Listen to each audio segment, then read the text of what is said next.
Muy buenos días. Good morning, everyone. I hope everyone enjoyed yesterday afternoon and evening. Let's get started with today's agenda. Let's focus and look at item 6.1, Human Resources Management in the Pan American Sanitary Bureau. I would like to bring document CE 17, or rather CE 174/28 to the attention of the committee. Invite Dr. Luz Marina Maria, as Director of the Department of Human Resources Management of the Pan American Sanitary Bureau, to come to the head table. Para este punto ofrezco el uso del... I offer the floor to the President of the Subcommittee, Program, Budget, and Administration to report on this item. Muy buenos días. Good morning. Thank you, Madam President. The subcommittee received information on the most important initiatives undertaken in the sphere of human resources during 2023, including the implementation of the Bureau's revised human resources strategy, the People Strategy 2.0. Information was also provided on efforts to achieve gender parity in the Bureau's staff and to prevent and respond to cases of wrongdoing by staff. In the subcommittee's discussion of the report, delegates underscored the invaluable contribution of the PAHO workforce to improving health in the Americas and commended the staff's dedication and resilience.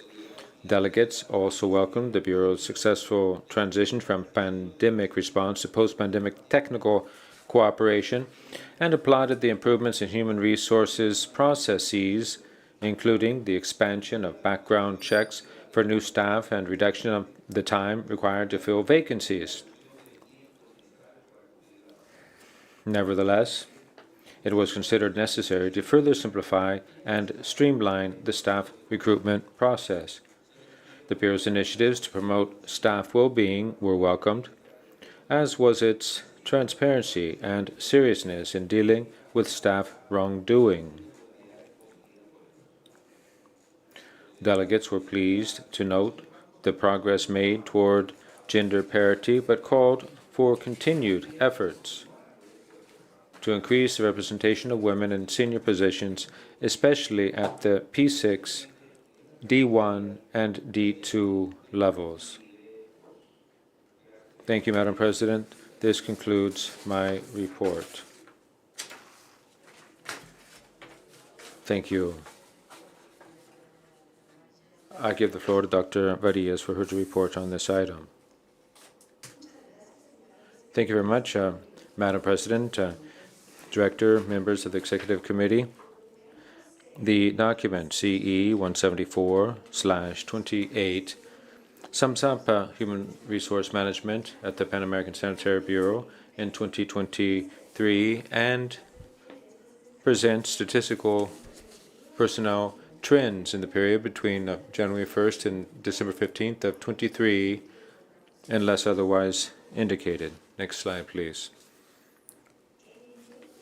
In 2023, the Bureau successfully carried out the transition from the COVID-19 response focus to post-pandemic technical response. Personnel effectively adapted to a new work environment, showing how resilient and committed they are to address emerging challenges within public health, as well as opportunities to improve technical cooperation offered to member states.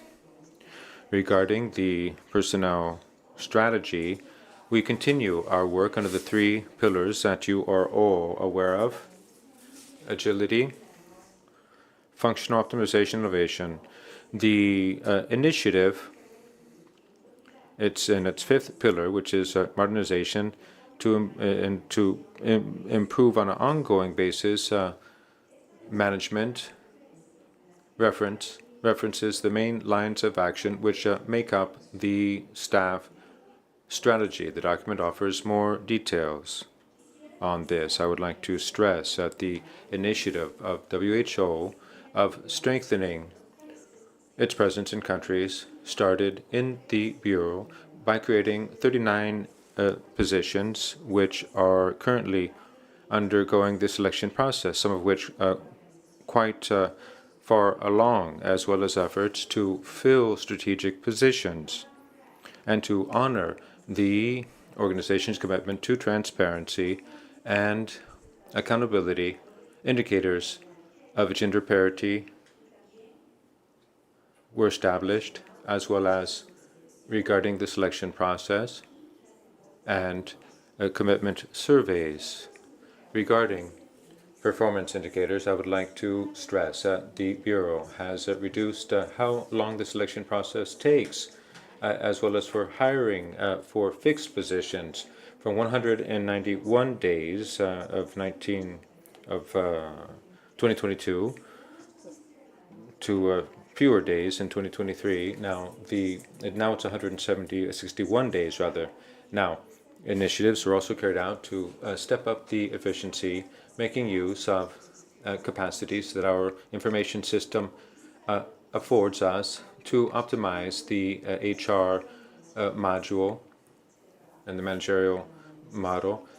We have been enhancing the policies for HR, and we also are reviewing the performance review process in keeping with best practices and lessons learned regarding the duty for care. Creating the staff counselor position has made it possible for us to implement initiatives to promote staff well-being. By way of summary, our HR management now is focused on promoting institutional change and learning within an inclusive and respectful environment. Next slide, please. As regards justice systems or disciplinary systems in the system, there were 4 cases of alleged wrongdoing in which staff from the Bureau were involved, allegedly. Now, these were confirmed, and it led to disciplinary measures being adopted, as well as administrative measures. In the first case of fraud, which you can see on the table, the General Services staff member was let go, and the benefits that person would have received went toward recovery of the loss from the fraud. Now, sexual misconduct in which a contractor was involved, the organization terminated that person's contract, notifying the national authorities. That individual clearly would not be rehired. Regarding personal harassment, also by a contractor, the service contract ended during the investigation, and that individual will not be hired under any contractual means. Now, misconduct, inappropriate and aggressive behavior. There was a written censure issued, which will be kept in that person's file. Next slide, please. On this slide, you can see the other 6 cases whose investigation reports or preliminary assessment reports were presented to the organization for its review, which are all reflected in the investigation office's report. Now, in the cases here, there were no grounds for the allegations, and so no disciplinary action was taken. In the case of fraud, as you can see in the 3rd line, involving an individual of General Services, the letter of charges was sent to that person, who then opted to resign. The organization held terminal payments to this individual. In the case of harassment involving a professional staff member, the allegations were not substantiated, therefore there were no disciplinary actions taken. Now, in the case of fraud by a contractor, that person's contract also concluded during the investigation, and that person will not be rehired in the future at all. And this is a case that will be reported in our 2024 report. The last case on the table refers to a sexual harassment charge or report Investigation was closed in 2023. This person had already been summarily dismissed in 2022 for fraud. This individual will not be rehired. Next.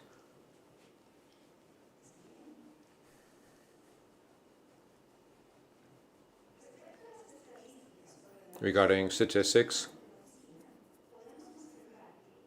governing staff in the office in by December 15th of 2023, you could see that we had 2,451 staff members in the office, in the Bureau. 846, accounting for 35% of the whole, were people with fixed or temporary contracts.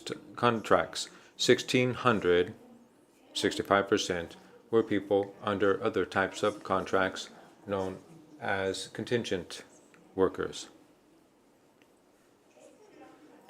On this chart, you can see trends in the number of staff members with fixed or temporary contracts, as well as consultants from 2019 to 2023.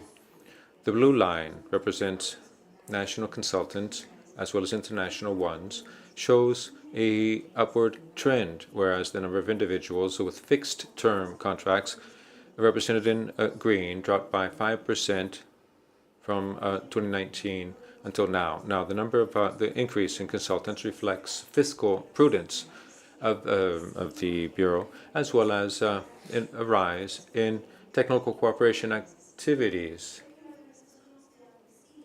And this shows that the organization needs to be flexible and it's capable of reshuffling its human resources in a short period of time. On this chart, we highlight trends in the number of staff members appointed for fixed terms under different categories between 2019 and 2023. You can observe here that from 2019 to 23, the total fixed-term positions dropped by 40. However, I should mention that with the intense recruitment activities currently underway to fill not just the regular vacancies, but also the core positions to strengthen country offices, we expect a critical mass of strategic positions that would make it possible for us to facilitate technical cooperation activities to support member states. This chart shows the distribution by nationality of the individuals hired in the internship program for 2023. As the document says, the internship program, that is publication of these vacancies and opportunities were published. 1,400 requests were received, 48 interns were hired, 8 men, the rest women. As you know, the internship program is a strategy to develop the interest of young professionals who don't only offer to the organization a modern perspective, but who can ultimately become the next generation of experts in public health. As regards the distribution of staff by gender by December 15th, 2023, we can see on the chart that of the total of 2,451, that is 1,494, 61% were women, 957, 39% were men. Next. Now on this slide, you see the breakdown of gender of staff with UN contracts in fixed-term and temporary positions in 2023 by December 31st. As we can see here, nearly 42% of these positions were held by men, 58 by women. On the chart on the right-hand side, we see how this distribution of staff places the Bureau in the 8th position in the list of UN organizations whose statistics are reported and published by UN women. Next. Lastly, I want to show you this chart showing the trends in gender parity in fixed-term positions in P4 and higher from 2019 through 2023. In blue, you see the percentage of women holding country office positions. I would call your attention to the fact that the P6 and of directors reflected in orange have undergone a rise in the number of women in 2023. Positions of P4 and P5 have swung between 48 and 47% over the 5 years covered during this report.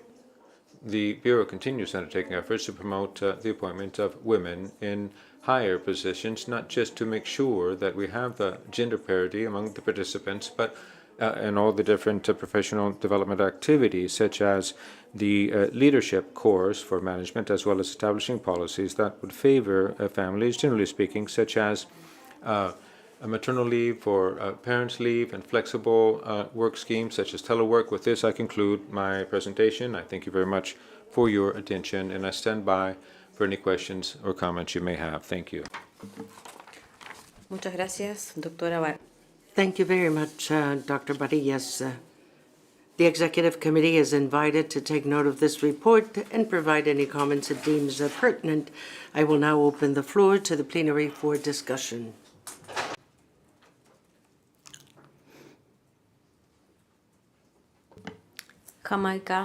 Jamaica is recognized. Thank you, Madam President. Do I still say Dunstan Brand, Jamaica? No? All right. So, Madam President, the government of Jamaica wishes to recognize the work of the local office in supporting the technical programs of the government. We note again the need for greater support to ensure the successful implementation of key reforms, including those related to the primary healthcare reform agenda. We thank the Bureau for the creation of the additional staff position that will support enabling environments for health and the social determinants for health. We look forward to the recruitment process of this staff member as the policies related to these areas in Jamaica are moving apace. Thank you.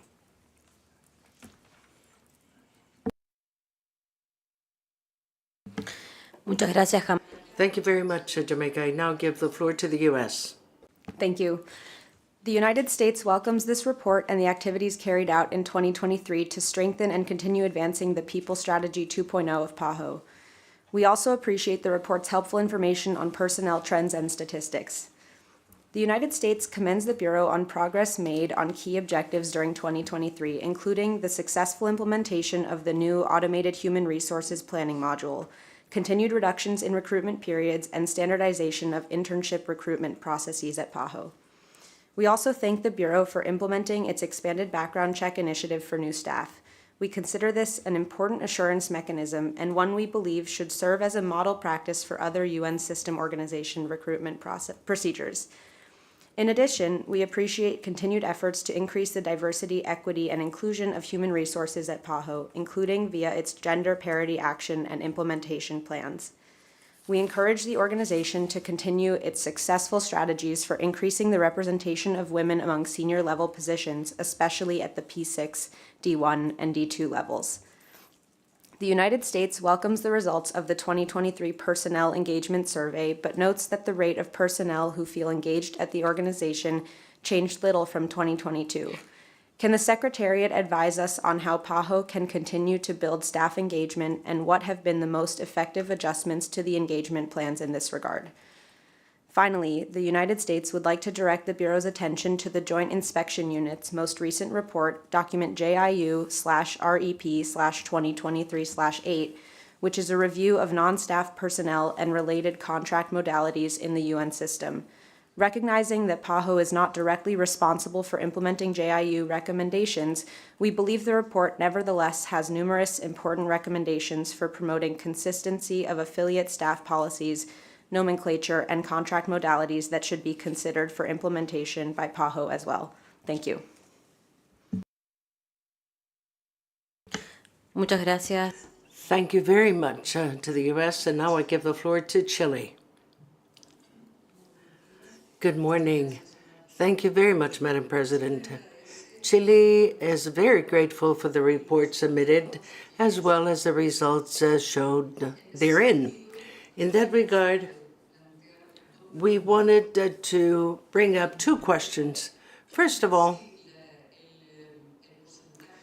if the percentage of women who work for the organization represents the percentage of men and women who were candidates to these positions. Ok, gracias. Bueno, gracias, perdón. Mi pregunta es, So my question is whether the percentage of women shown on this chart, the one that is shown on the screen, whether that represents the number or the percentage of women who showed up as candidates for each one of the positions. It could very well be that they show up to have these positions filled, and we have more women than men showing up for these positions. And obviously, that will lead to a higher percentage of women. And if that were the case, do you have an analysis as to why that happens? And secondly, I do not see any representation of the sexual diversity in the world in the analysis presented. And last but not least, perhaps I missed it, what is the policy of the organization, if it exists, in connection with the selection processes of personnel? Thank you. Was that clear? Thank you. Thank you very much, Chile. I now give the floor to Argentina.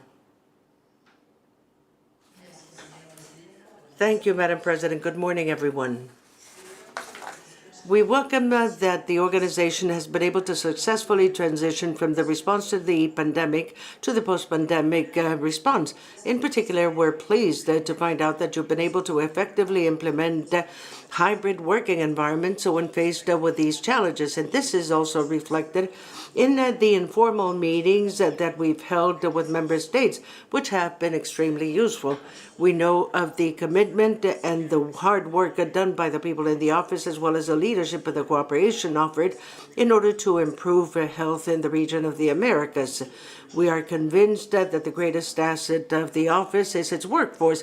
We support the People Strategy 2.0 based on functional and innovation, and we hope to learn about future activities of this initiative, PAHO initiative, ahead. In connection with human resources, we see the development of a plan of action on mental health in keeping with the strategy of the United Nations system on mental health and well-being. Last but not least, we're proud to know that a percentage of the professionals of international contract with fixed term includes professionals from Argentina. We will continue disseminating the possible selection processes, and we encourage all countries, all member countries, to have candidates for these positions. Thank you. Thank you very much, Argentina, and I will now give the floor to Brazil.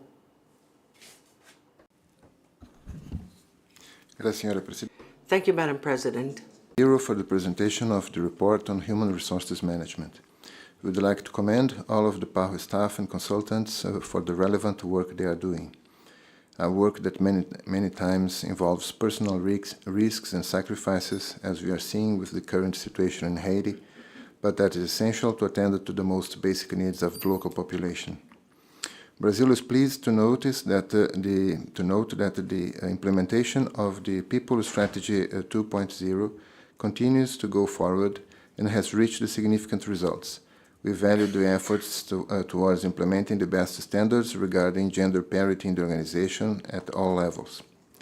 Brazil also appreciates the actions taken to deal in a transparent manner with potential wrongdoings by PASB staff, especially sexual harassment. Brazil has recently led the negotiation of a resolution at the Organization of American States to promote and strengthen the fight against the sexual harassment in that organization. Thank you.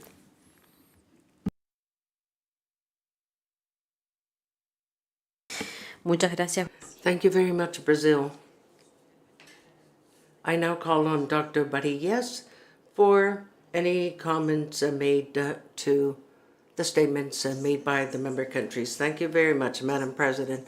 And thank you very much, distinguished delegates, for your comments as well as for your questions. I will specifically refer to the questions posed. And first and foremost, I'd like to express my gratitude for the comments of encouragement for the work we do, acknowledging the effort made by our staff. It is extremely important for us in the office to know that our work as an organization is appreciated by member states. In connection with the questions raised, the questions by the U.S., we acknowledge that the improvement in the rating, the engagement rating is modest. However, we believe that in any case, it is some progress. As you well know, we have a depleted workforce. We just came out of a financial crisis. Then we went into the pandemic, and we've all continued to work at a very accelerated pace. And that is why we believe that modest improvement is significant. So what are we doing then in order to improve even more? All the different entities and units in the organization have prepared a specific plan in order to take care of the results of each one of the units. That is to say, all the managers of the cost centers of the organization were asked to prepare a plan which has been submitted. And this plan includes a whole set of activities. We have one person that is specifically devoted to providing support for the development of these plans, to encourage the organization to continue moving forward. And this goes from very simple things all the way up to keeping active communication with the teams, and also to have specific initiatives and engagement. So this is work that calls for dedication, a lot of discipline. It is a change in the organizational culture. Everything that has to do with engagement is truly a factor that we can witness as it moves on and progresses over time. This is an issue that is recognized by the organization, and our executive management supports, and we will continue deploying our best efforts on a permanent basis in order to move that needle in the engagement ratings that our organization has. Now, in connection with the recommendation of the GIO, in fact,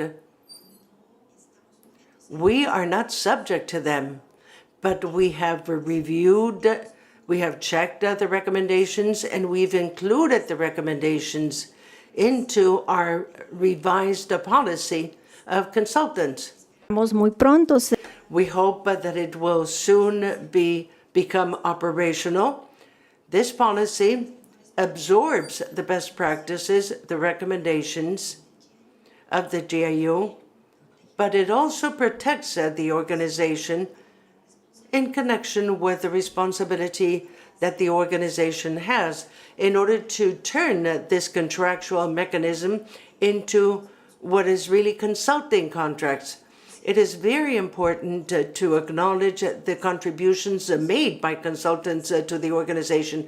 It allows for the flexibility, it allows for the complement of experiences, capacities, and skills to come to the normal slate of staff. But we acknowledge that there's work to be done. We continue doing it. The organization has never stopped absorbing comments, ideas, and best practices. In connection with the questions asked by Chile, thank you very much, Chile, for your questions. If I understand correctly your question, you were wondering whether these gender statistics reflect the number of women that apply for these positions. Let us remember that it all depends on the positions. There's some professional fields where we still have less women than men. What we do in fact, is to make sure that our lists of candidates, those who showed up for the entities that are hiring, have at least 20% of women. When that does not happen, then we extend the vacancy, and sometimes we also extend that search, concentrating it specifically on certain professional sectors in order to invite women to participate. We have not conducted an analysis to compare that. Thank you for that recommendation. I think it's important to do it, and we shall do so. And in fact, in connection with the representation of sexual diversity or gender diversity, this is an issue that will be dealt with. Our system of managerial information, the human resource module, has the ability to be able to determine and to activate the capacity of the system so that individuals can submit an individual report of their gender. We haven't done that. This is an obvious discussion that is waiting to take place. It does call for that discussion, but the organization is ready to do it as soon as the decision is made. In connection with recruitment policies, I can assure you that there's absolutely no discrimination against individuals that have disabilities or any gender identity. That is very clear, and the organization, in fact, is actively participating together with our group known as PAHO Globe. That is our group where representation in gender identity is exhibited. But we take advantage of this opportunity to say that these are comments that make us think. They lead us to ponder upon the opportunities at our disposal in order to improve our information and statistics system. So thank you very much for your comments and questions. Now, for the members of the committee from Argentina and Brazil, thank you very much for your comments and for acknowledging the work we do. Jamaica, thank you very much as well. We know that including these core positions in our offices will be extremely useful for the countries in strengthening technical cooperation. So with that, I hope that I've answered your questions. Thank you very much. And we are ready and available should you have any additional questions. Thank you very much, Dr. Barillas. Dr. Barbosa, do you have any comments? Yes, thank you very much, Madam President. Good morning, everyone. It seems to me that there is an additional request for the floor. Dominican Republic has the floor. Thank you very much, Madam President. Good morning, everyone. I would like to thank you for the presentation of this report and the great effort deployed by the organization in order to have a large participation of women in your workforce. However, listening to the explanations and watching the presentation, I have a question. Would you be kind enough to give us additional information or elaborate further on this information on what is the dissemination policy when you have vacancies and internships? What is done by the organization to publicize this so that we could see a geographic distribution that would be more equitable of these positions and internships in the organization? Thank you. Thank you, Dominican Republic. I now give the floor to Dr. Barillas. Thank you very much. Thank you for that question to the delegate from the Dominican Republic. The way we disseminate this information on our vacancies is usually done on the website on career opportunities of WHO. Our recruitment system is aligned with the WHO system, and when we launch a vacancy, this is published in WHO's website, and it is also advertised on our career website, specifically on PAHO's website.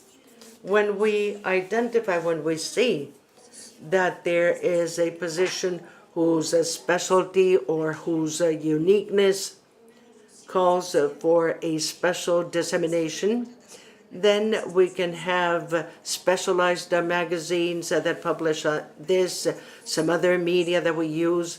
For example, for these core positions in the different countries, the way we disseminate this is vast. Dr. Barbosa, for example, announced this in his blog, in all social media. And the fact is that we have a lot of candidates. We have lists of candidates that at times are over 1,000. Obviously, we all know that the number doesn't really mean much, but there is dissemination. This is being publicized, and we also do it for interns.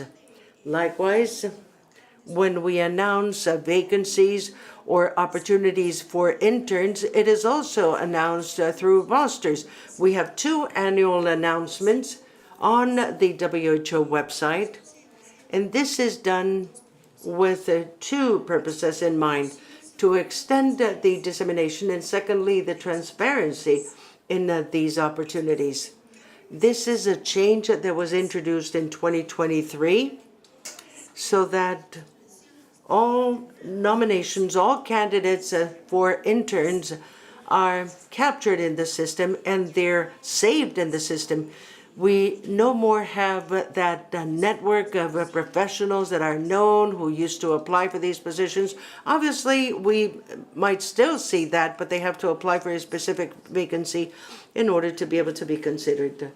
Also, we disseminate our vacancies and the open positions through different media. And with this, I mean that not all vacancies are announced in many places. Most of them are announced on the WHO website, as I was saying, but depending on the nature of the position, we can expand our search. And for positions that are D1, many a times what we do is to hire firms, companies that look for positions at that level. So there is a variety of strategies used by the organization. Thank you. Thank you very much. I now give the floor to Dr. Barbosa. Thank you very much, Madam President. Look, first of all, I'd like to thank all of you for the questions, the suggestions, the comments made by our member states. And I'd like to acknowledge the effort that is being made by our Department of Human Resources in all improvement processes. We started last year as a part of PAHO Forward. The Human Resource Department was one of the first departments, facilitators, that established the performance indicators, which in a way enabled us in a very transparent way to depict where these opportunities lie, opportunities for improvement in selection processes. And I believe that this is closely related to a drop in the times that we see. In an organization, it not only happens in ministries of health, everybody blames someone else. This sector is not working well, and that is why this is being delayed, or it takes so much. But when we take a look at the indicators, and we see that many times hiring managers, which usually are the technical areas of the organizations, when they take an additional time that is not reasonable in order to assess the short list. So we identified many possibilities and room for improvement in the system. So I believe that this is only an example of how in our Department of Human Resources, we're working in a very productive way in order to improve all the processes and at the same time to implement the strategy, the people strategy, in a more efficient way. Regarding contingent contracts, it was surprising to see that they also grew, they increased. You might not recall, but I do recall, and I'll remind you, in 2023, we had a significant increase in mobilization of voluntary resources for the organization. And with voluntary resources, we cannot do hiring for permanent staff or fixed-term staff, because in general, these are projects that can last 2, 3, 4, 5 years. So that also explains why we grew, even with a drop in the response to the pandemic. But since our director, Lucy Barillas, or Barillas, according to the president, the correct pronunciation, as she mentioned, we're going through the recruitment process with the resources we receive from WHO because of an increase in the quota that member states approved. And so we're going through a very advanced process that will expand the number of positions with international staff, maintaining an attitude in which we should be careful in the utilization of resources, financial resources, for the organization to be able to continue with good financial health. Now, in connection with the comments made by the other countries, I'm very grateful for the observation made by Jamaica and by Brazil regarding Haiti. I agree. I believe that our country offices make a huge effort every day, and with all the visits that I've paid to countries in the region, it is important to acknowledge that in all conversations, not only with ministries of health, but with the foreign ministries, with the representatives, senators, civil society, cooperating centers, I received so many references about the effort, the work, and the quality of that technical cooperation that our country offices provide. And even in Haiti, Haiti itself, in the most critical situation with the violence in Haiti, which almost brought to a halt almost all health services in Port-au-Prince, we removed non-critical positions and we transferred these people to the Dominican Republic. And I'm very grateful to the Dominican Republic because they offered significant support and cooperation. But the office continued to be open with all the people involved in direct support in the response. They were there. And thanks to the effort, we were able to keep the most important hospital in Port-au-Prince open.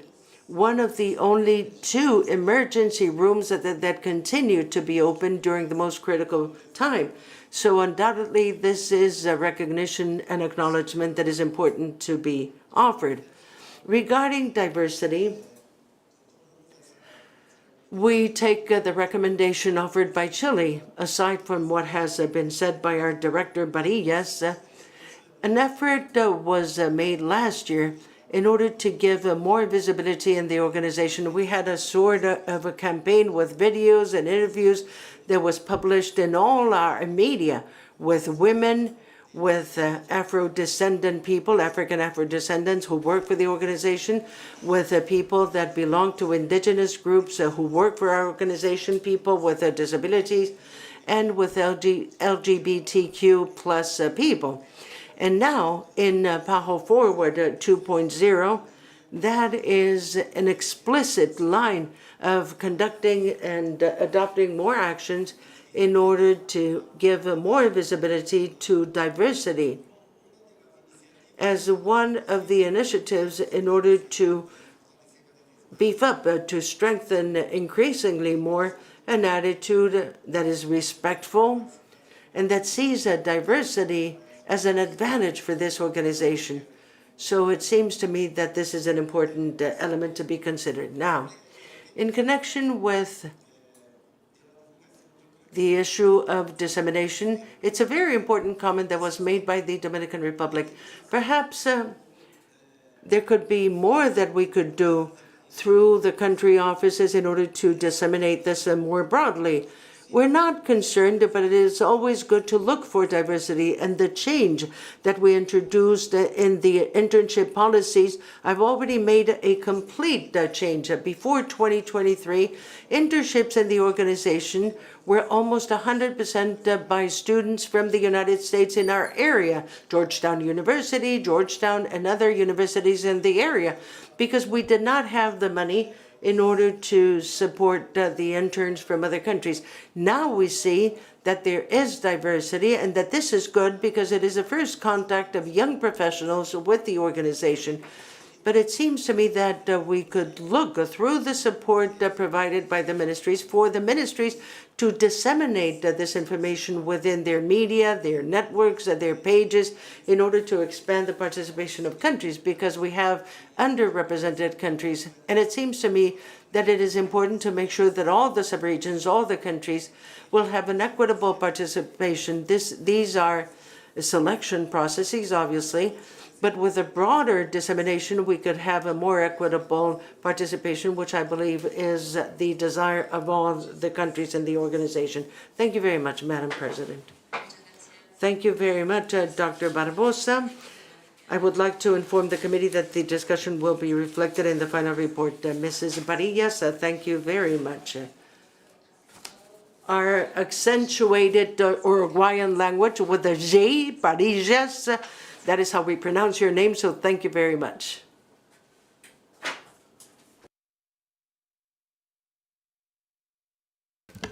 Continuamos con nuestro trabajo.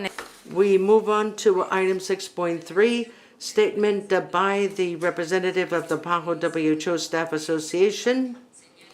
I bring to the attention of the committee document CE 174/30. And I invite Ms. Carolina Vascones, General Secretary of the PAHO WHO Staff Association, to give her presentation. Welcome.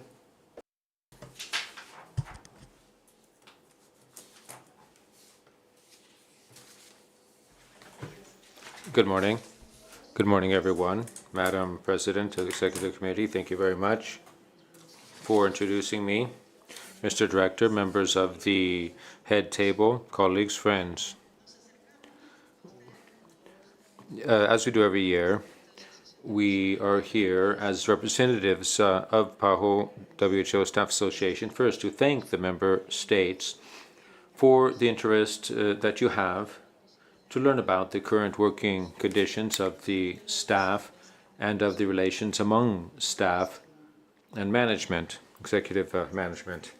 To this effect, we would like to make a special mention of the effort by PAHO's administration to ensure efficiency, accountability, transparency. There have been a number of developments in these areas, including the definition of performance indicators in some of the facilitating functions, as has already been reported on by the audit's report as well as by the director himself.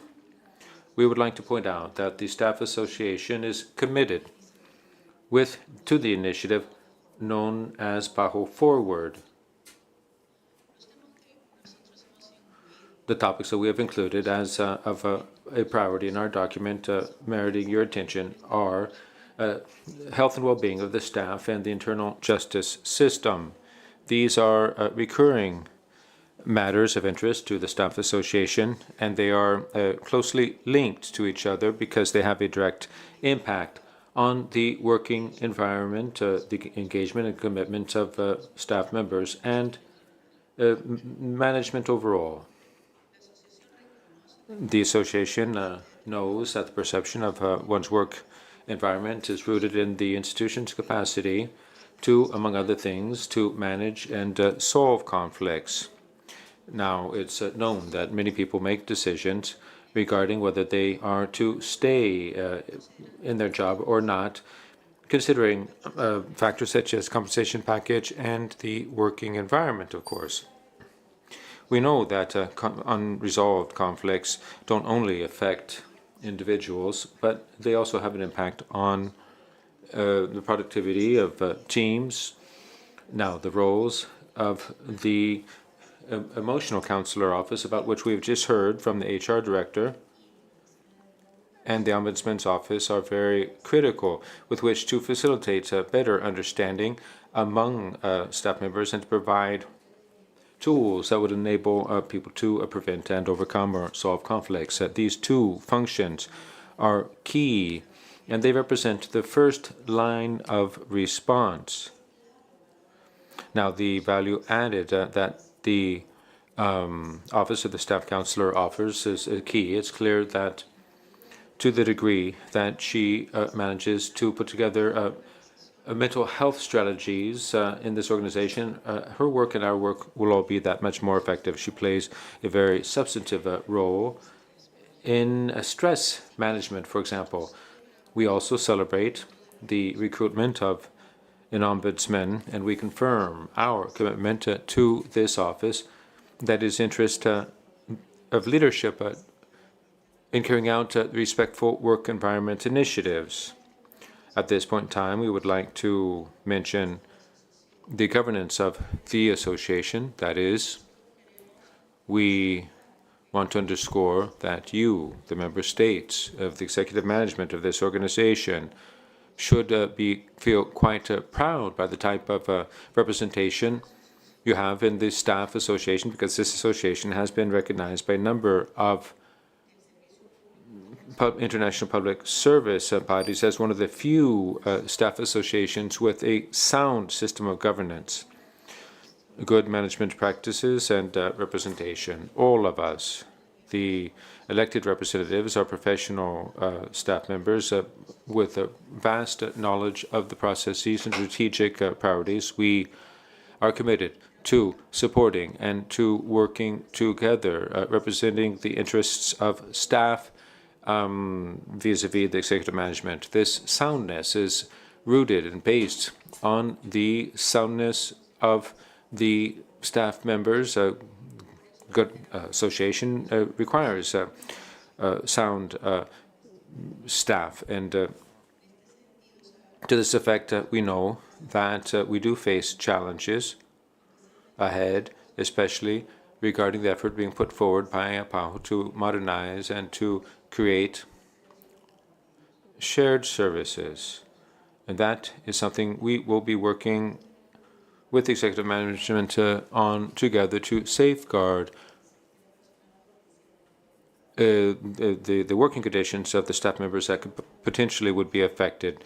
Regarding internal justice, that is a topic of priority to us. We've said that, and we want to share some further thoughts about that with you. At PAHO, there are the two mechanisms I've referred to for conflict resolution, the informal one, or formal one rather, backed by the Ombudsman's office, and the informal and the formal. In the informal, there are a number of specific offices that take part in that. We think that to expect these two mechanisms to be viewed as one system is to dilute the individual responsibility of the entities that have a role to play in the formal conflict resolution system. We know of the management's commitment to improve the time, the process, the substantive matters in the form for formal conflict resolution.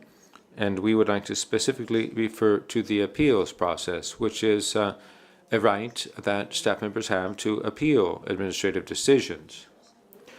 We are certain that some concrete proposals on which we can progress have been made, and also that changes could be brought about more quickly than they normally are brought about. So I would also say that it's very important to respect the independence of the investigation office. The investigation office has to have the ability to determine with whom it is to coordinate, how it's going to carry out its investigations, and that the results of the investigations actually be respected, upheld. The independence of this office is what guarantees the individual process. Now, we renew the staff association's commitment to the efforts for prevention and response in the case of sexual misconduct and those investigations underway. We are going to be following that effort closely. Madam President of the Executive Committee, if you would allow me to issue a personal thanks. I would like to thank the Executive Committee on my own behalf for all these years that you have allowed me to speak on behalf of the staff members. And I would ask you to stand by my colleagues in the Staff Association, and we certainly are going to continue carrying out our functions the best we can vis-a-vis the organization. Thank you very much. I thank you. This report is submitted to the members of the Executive Committee at PAHO for their consideration. I now open the floor to initiate the debate.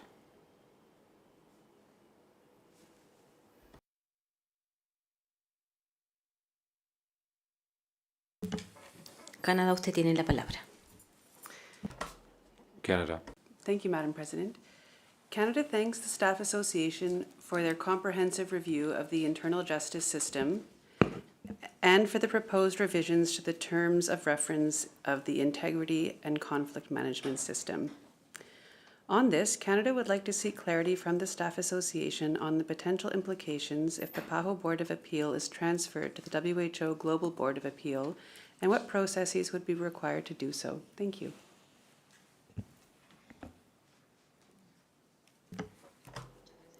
Thank you, Canada. I give the floor to Ms. Vascones for her response. Thank you. The Appeals Board of WHO is a very well-structured one and a professional one that has mechanisms such as accountability, including, of course, performance indicators. We think that PAHO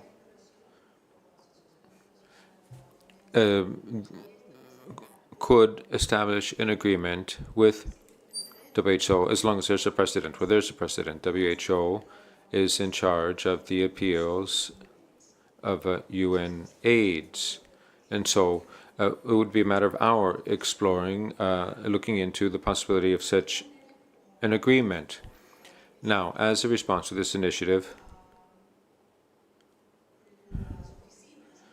the offices in charge of some of the appeals processes here are offering some measures by way of improving the internal process.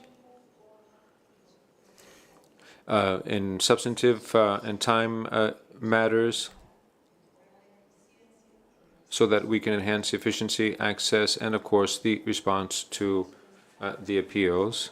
A standard appeal should not take 3 years, cannot take 3 years. It would be very good if we could strengthen the internal appeals board of PAHO, and in so doing correct some procedures to address some delays. And if any adjustments need to be made to procedures, that needs to be done. We are willing to do so. But we need to have this formal process be that much more expeditious. Thank you.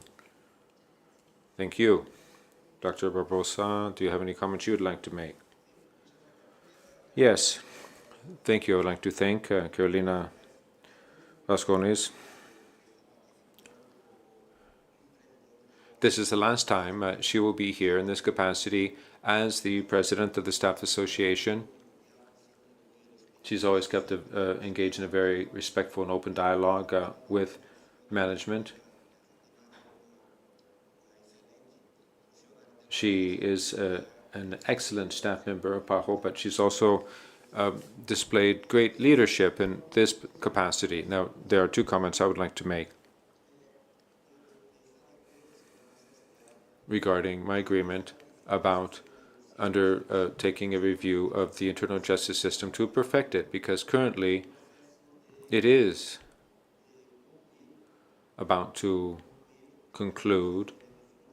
Well, that review process is about to be concluded, affecting a number of institutions, some of which I've already spoken here, HR, as far as ethics and investigations and so forth. We'll be hearing about the results of each one of these different areas. But the system, this isn't about replacing the individuality of that exists in this office. There's never been any interference by me into any of the investigations carried out. I'm the person ultimately who makes the decision about the appeals. I never ask about any details involving any investigation carried out in this organization. so that there would not be any bias in the appeals process or in the request for appeal. And so I do think that we have to find the best way to perfect these procedures so that the procedures themselves are a bit more nimble. Now, I also agree as far as the staff counselor, the emotional labor counselor. Everyone has a right here to have their mental well-being attended to with psychiatrists and counselors. This was first thought of during the pandemic, but there are many periods of stress, other periods of stress through which we have gone. A loss of a child, there was a staff member in the Dominican Republic who passed out because of all of the stress she was going under.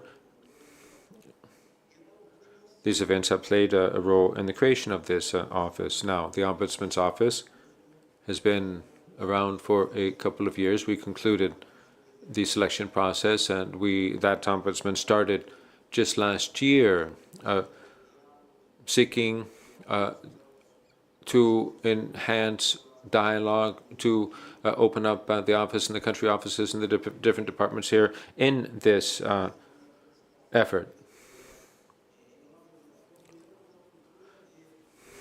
What we want is for there to be a culture of prevention to avoid any type of harassment, be it sexual harassment or labor harassment, that there not be any of that harassment, that we have a respectful environment.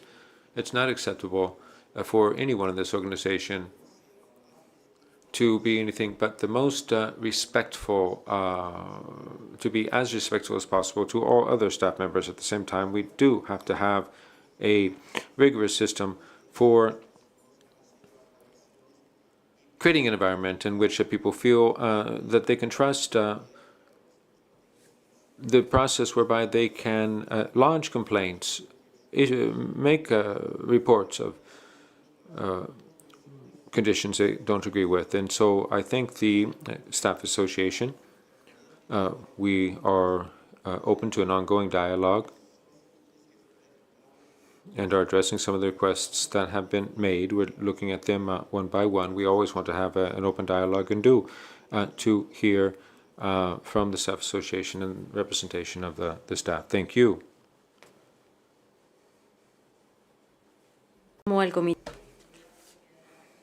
This report is submitted to the members of the Executive Committee, or rather, it will be reflected in the final report.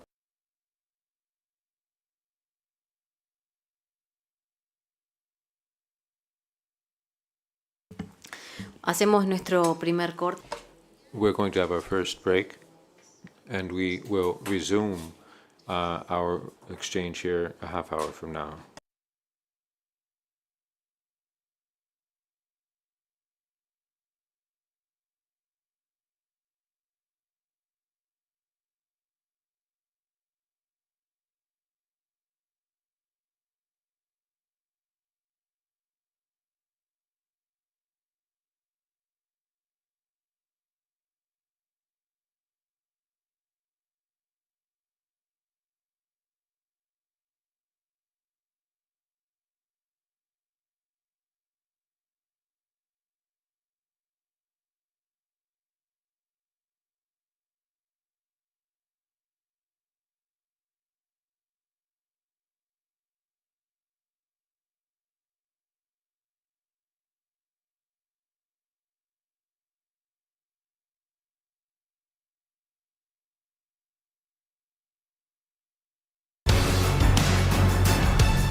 AMTCT has always been on the forefront of our program because it's one of the ways that we as a country could verify that we had epidemic control of HIV. So we have a very strong primary healthcare system, which is managed by our nurses and our physicians.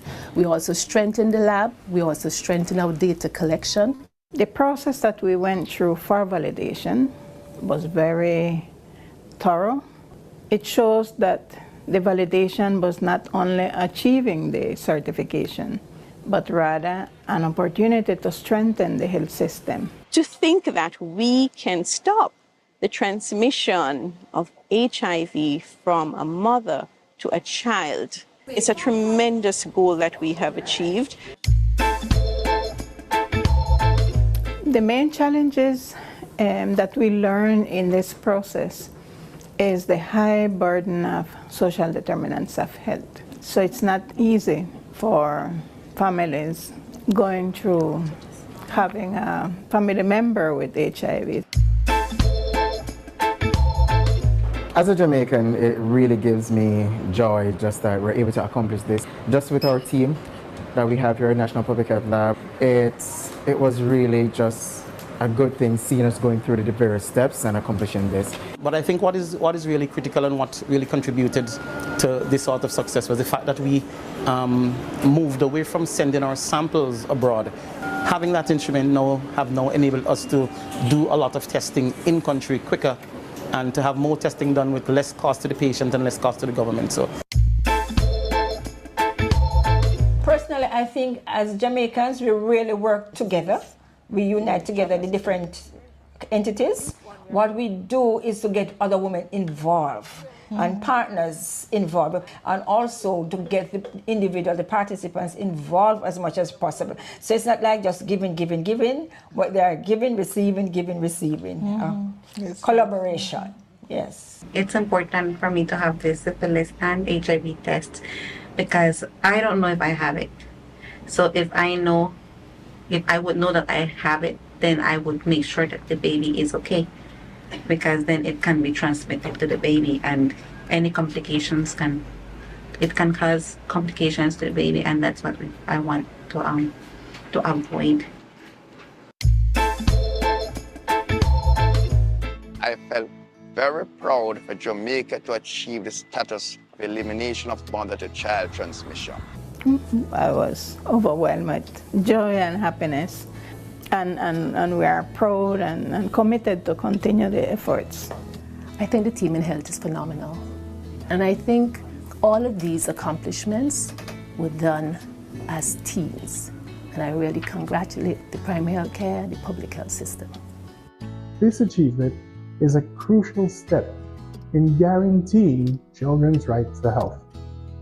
UNICEF extends its warmest congratulations to the governments of Belize, Jamaica, and St. Vincent and the Grenadines. And most importantly, every child has the right to born and remain free from HIV and syphilis. Well, I think the biggest achievement is really to get people to understand the importance of the issue and to get the stigma out of the way so that we could do other work. So I really want to use this opportunity to say a very big thank you on behalf of the government and people of Jamaica to PAHO WHO for the leadership and the collaboration, to our various stakeholders, including civil society groups, because it is through that joint effort that we're able to celebrate this a major achievement today.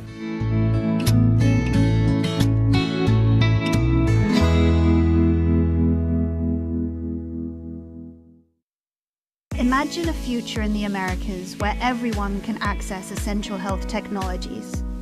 PAHO's regional revolving funds support Latin American and Caribbean countries' commitment to making it a reality. The revolving funds are cooperation mechanisms that allow PAHO member states to pool their needs for vaccines and other public health supplies and procure them in volume and under better conditions. A fraction of each purchase goes to a capitalization account that provides short-term credit to speed up procurement processes. Other benefits are affordable and timely access to vaccines and medicines, countries can get life-saving supplies at fair prices through transparent processes. Improved health outcomes, more people receive preventative care and treatment. Reduced disease burden plays a critical role in controlling and eliminating infectious diseases and non-communicable diseases. Increased regional solidarity coordinates countries' efforts so the benefits reach the entire region.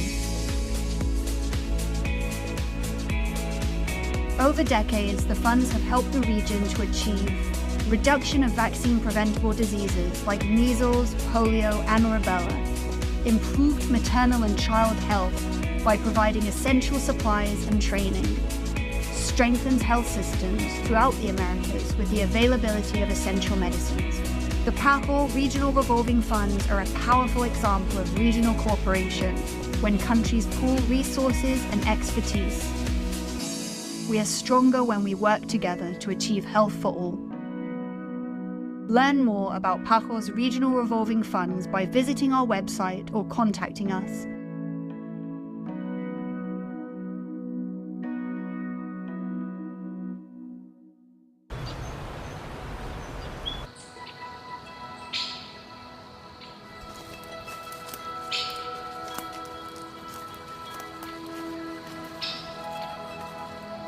Buenas.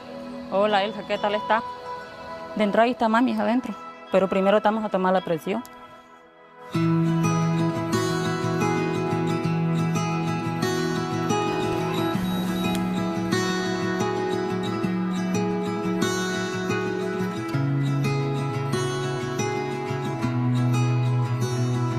¿Qué tal ha estado? Pues todo bien.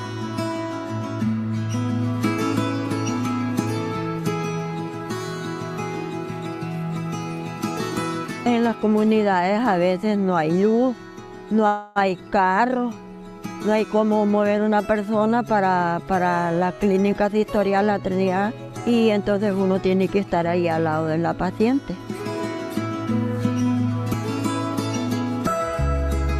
Las pacientes ya se ponen bien contentas, yo voy siempre a visitarlas, ya uno ya les dice lo que tienen que hacer, que si sienten algún movimiento de algo, otras cosas, que lo llamen a uno o que vayan al centro de salud, al médico.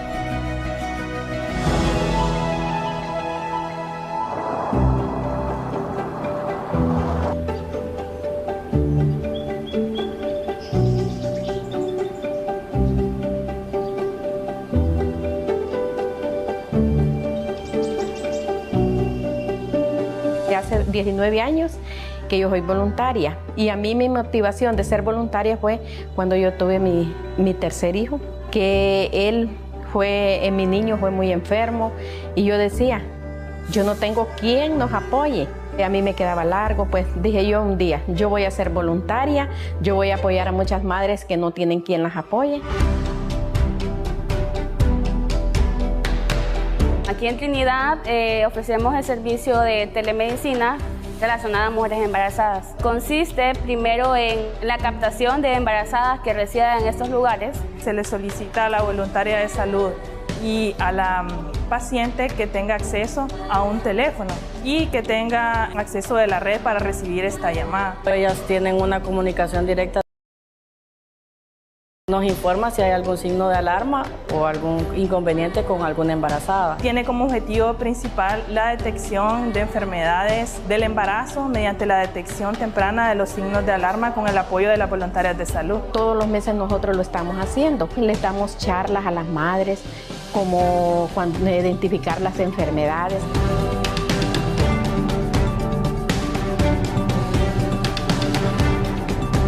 El proyecto también les ha facilitado a ellas varias herramientas para hacer más completa esta teleconsulta. Tenemos muchos materiales que los han dado, como son los libros, ¿verdad? De dónde va el niño creciendo, los cuidados del niño, que tiene que tener la mamá y ella y uno también.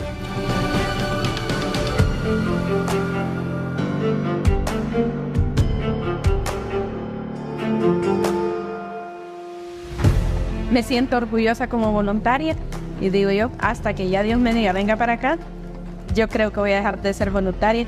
9 meses del embarazo Desde allí estoy yo pendiente. Estoy con el celular, me llaman. Doña Pablita, vi que tengo dolor. ¿A qué hora le comenzó el dolor?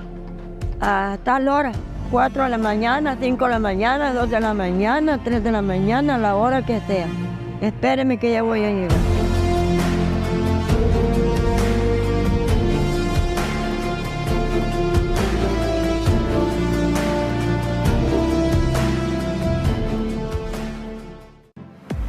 Para mí, donar sangre es algo que no tiene precio, porque lo que está haciendo es donar vida a otra persona que lo necesita.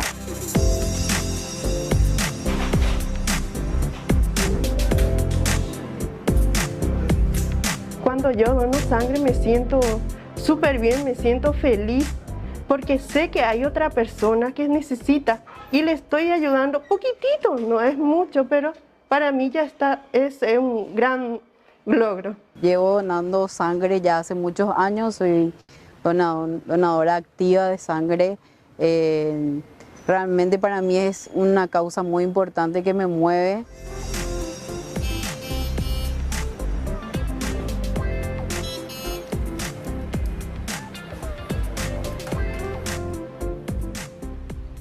Es la primera vez que dono sangre, es una experiencia increíble. Incito a todas las personas que puedan donar, que donar salva muchas vidas.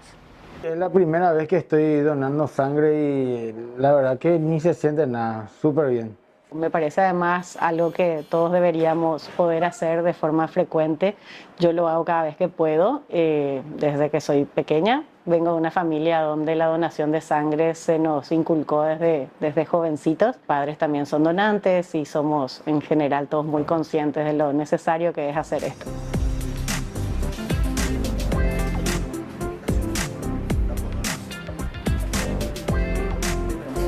Es importante sacar los mitos relacionados a la donación de sangre. Es algo que se hace cada vez más rápido, de forma cada vez más cómoda. Así que nada, le diría a la gente que no le dé muchas vueltas y que si está en condiciones de donar, que se acerque, que es algo muy importante para las personas que están necesitando la sangre, pero también para que funcione nuestro sistema de salud.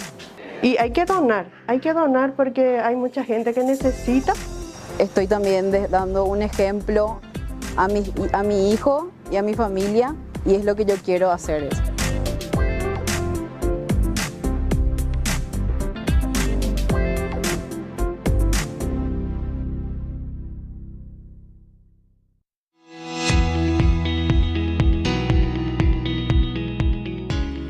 Acompáñenos a ver de cerca los resultados del proyecto Aumento del Acceso Equitativo a las Vacunas, el diagnóstico y la atención clínica para las poblaciones en situación de vulnerabilidad en las Américas. Cada acción en el terreno cuenta, cada actividad, cada esfuerzo, cada vida impactada. Nuestro compromiso y apoyo a las comunidades e instituciones que han formado parte del proyecto se ha orientado a trabajar en acciones para la prevención del contagio de enfermedades transmisibles, promoción de la salud mental y estilos de vida saludables. Lo anterior, alineado a las prioridades de la estrategia de cooperación de la OPS con el país. En el área de salud de Talamanca hemos implementado ferias de salud, hemos implementado vacunatorios extramuros, tuvimos tamizajes durante todo este tiempo a nivel domiciliar, trabajando con los ATAP para tratar de encontrar esa población la cual está en riesgo social y no acuden a los servicios de salud. Con este proyecto se realizaron actividades muy significativas como ferias de la salud, un total de 9 ferias, campañas de vacunación, talleres de salud comunitaria, de habilidades para la vida. El principal impacto del proyecto fue promover el bienestar y la salud de la población mediante las actividades realizadas y los recursos donados. El proyecto ha beneficiado a la comunidad tanto como en la salud y en la reducción de violencia, tanto dándole capacitación y charlas a los padres de familia y a los niños. Con la ayuda del proyecto logramos mitigar mucho las enfermedades no transmisibles como son la diabetes y presión alta. Los principales aprendizajes con este proyecto fue el fortalecimiento de ese trabajo en equipo de todos los que laboramos, ¿verdad?, durante este periodo de pandemia y durante este proyecto. Creo que uno de los principales aprendizajes que dejó este proyecto es que es posible realizar comunicación adaptada a las particularidades de las comunidades. La parte de una comunidad en pobreza, flujos migratorios de extracontinentales, el temor de la población de reunirse en grupos para poder hacer estos talleres. Uno de los principales desafíos para la sostenibilidad de este proyecto tiene que ver con asegurar presupuesto de parte de las instituciones que formamos parte del sector social y salud en el cantón. Presupuesto que nos permita adaptar y continuar algunas de las líneas de trabajo que se lograron trabajar con este proyecto. La OPS y sus proyectos han sido una gran bendición para nuestra área de salud, que muy agradecidos por todo esto.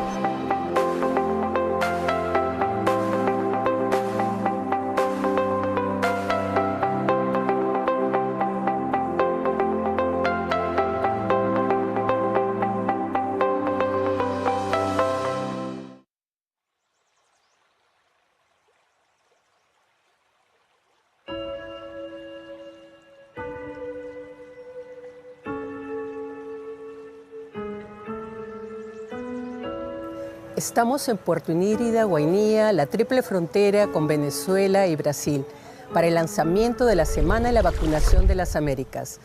Buscamos reforzar la importancia de las vacunas. Las vacunas son seguras, eficientes y nos ayudan a prevenir enfermedades, así como también a salvar vidas. Dándoles pues la bienvenida, dándole la bendición, que eso es lo que siempre hemos soñado en nuestro departamento, que llegue la salud a territorio.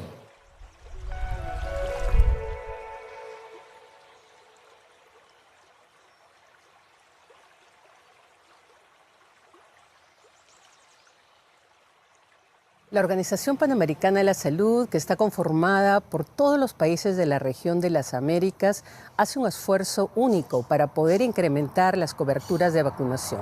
Desde su secretariado, la Oficina Sanitaria Panamericana, trabajamos mano a mano con cada uno de los territorios, en este caso en Colombia, para poder llegar a los municipios más alejados, llegar a esas comunidades indígenas, a las poblaciones afrodescendentes, a las diferentes etnias, llevando las vacunas y también otros servicios para proteger la salud y el bienestar de los pobladores.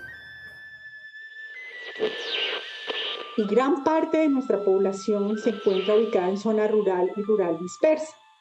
Entonces, el acceso ya se ha convertido en una de las cosas más importantes para el programa, y es, así como los niños de las ciudades reciben la vacuna, poder llegar a esos niños tan alejados y que están en una situación, hay veces de vulnerabilidad, en donde hay mayor riesgo de enfermar, ya sea porque no se tienen una mala nutrición. Entonces las vacunas ayudan a ese sistema inmunológico para que se desarrolle y no se enferme, porque la probabilidad de que pueda morir, por ejemplo, por un sarampión y además de una persona desnutrida, aumenta la probabilidad. Entonces, vacunar a esa población susceptible y que está alejada y muy vulnerable es de vital importancia para nosotros en esta jornada de Semana de Vacunación en las Américas. Hacemos un mayor énfasis en estos territorios vulnerables para que podamos de alguna manera utilizar estrategias para poder llegar a esta población que está más alejada y, como mencionaba, que vive en zona fronteriza y que vive en zona rural dispersa. Entonces, muchas veces lo que hacen las entidades territoriales y las secretarías de salud y las IPS que realizan estas actividades es realizar recorridos por las comunidades que viven cercanas a los ríos y que además están en frontera. Entonces nosotros debemos hacerles saber a la población que ellos son beneficiados por esto, que deben pedir y deben luchar por ese derecho que tienen hacia la vacunar. Es un derecho que tienen los niños y deben exigir la vacunación. Y por eso hay que comenzar desde la base. Estos equipos tienen que ir a atender las necesidades de cada una de las comunidades. Algunas comunidades, algunas etnias pues no entienden pues lo que son las vacunas, pero ahí vamos paso a paso y pues que dejen de vacunar a los niños para que en el futuro pues no les den las enfermedades por las cuales pues estamos vacunando. La jornada para nosotros ha sido productiva. Hemos encontrado algunos niños para vacunación, hemos realizado la respectiva vacunación y además sí se presta para seguir administrando las próximas dosis. Reafirmar que las vacunas son seguras, las vacunas son eficaces, nos permiten prevenir enfermedades y salvar vidas, y las vacunas son gratuitas. Colombia ha hecho una gran inversión en el programa ampliado de inmunizaciones, tiene 21 vacunas para 26 enfermedades y son gratuitas para todos los proveedores en el territorio. En Colombia no hay barreras para la vacunación. Lleven la voz, hagan que cada miembro de su comunidad esté vacunado, protegido contra las enfermedades. Muchas gracias.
Para nosotros, la captura de pequeños mamíferos es importante para identificar diferentes patógenos. En algunas ocasiones colocamos redes para capturar murciélagos. Extraemos muestras de sangre, muestras de tejido para llevarlas al laboratorio y luego entonces identificar estos pequeños mamíferos de sus patógenos que nos pueden causar algún problema de salud. El mayor problema en los murciélagos sería la rabia, que es una enfermedad que no es muy estudiada en diferentes lugares.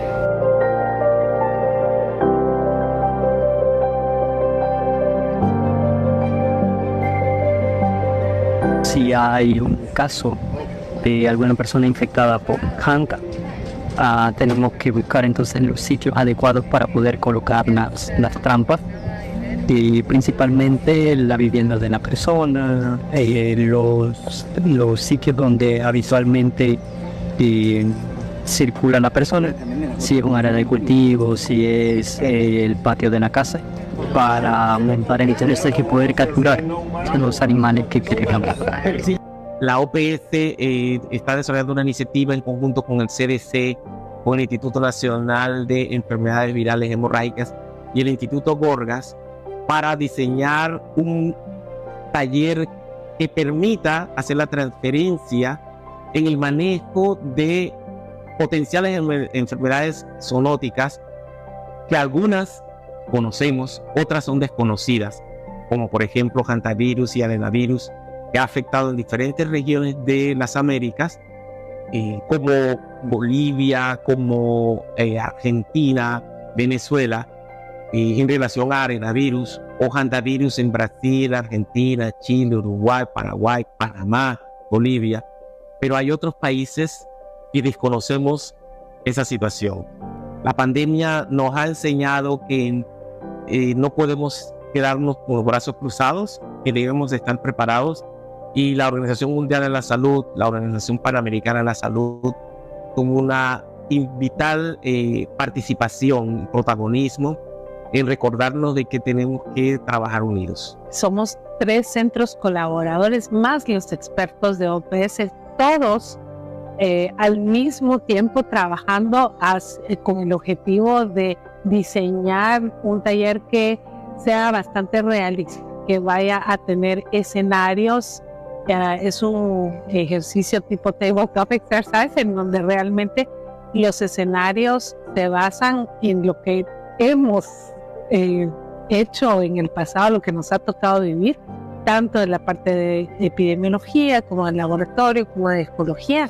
Y eso es una gran fortaleza que se tiene, que seamos diferentes centros con diferentes capacidades, con diferentes retos, pero que todos nos estamos poniendo de acuerdo para diseñar algo que va a servir a países que ya tienen vigilancia y países que no tienen vigilancia. Eso por un lado. Y justamente los retos es que no todos los países son iguales. Uno de los grandes retos es que hay algunos países que ya tienen vigilancia, diagnóstico, cosas establecidas, y hay países que realmente no es que estén empezando de cero, pero digamos que no hay una vigilancia ni de hantavirus ni de arenavirus que esté establecida. Entonces tenemos que hacer algo que funcione un poco para todos. Por eso la idea de tener estos ejercicios con escenarios y con diferentes situaciones que se puedan analizar conjuntamente. El otro reto que se mantiene obviamente es darle sostenibilidad a este tipo de iniciativa, porque nosotros pues hasta la fecha hemos funcionado a través de un acuerdo cooperativo que tenemos con la OPS, y bueno, mientras teníamos la posibilidad de apoyar ese acuerdo cooperativo lo hacemos, pero en realidad ese apoyo es muy pequeño y realmente se necesita más recursos para poder realmente montar este proyecto y desarrollarlo y continuarlo y darle sostenibilidad, porque no vale la pena mandar los ensayos, los primers, las sondas y algunos reactivos a un país y luego ya no lo pueden hacer porque ya no tienen kit. Entonces ese es uno de los retos.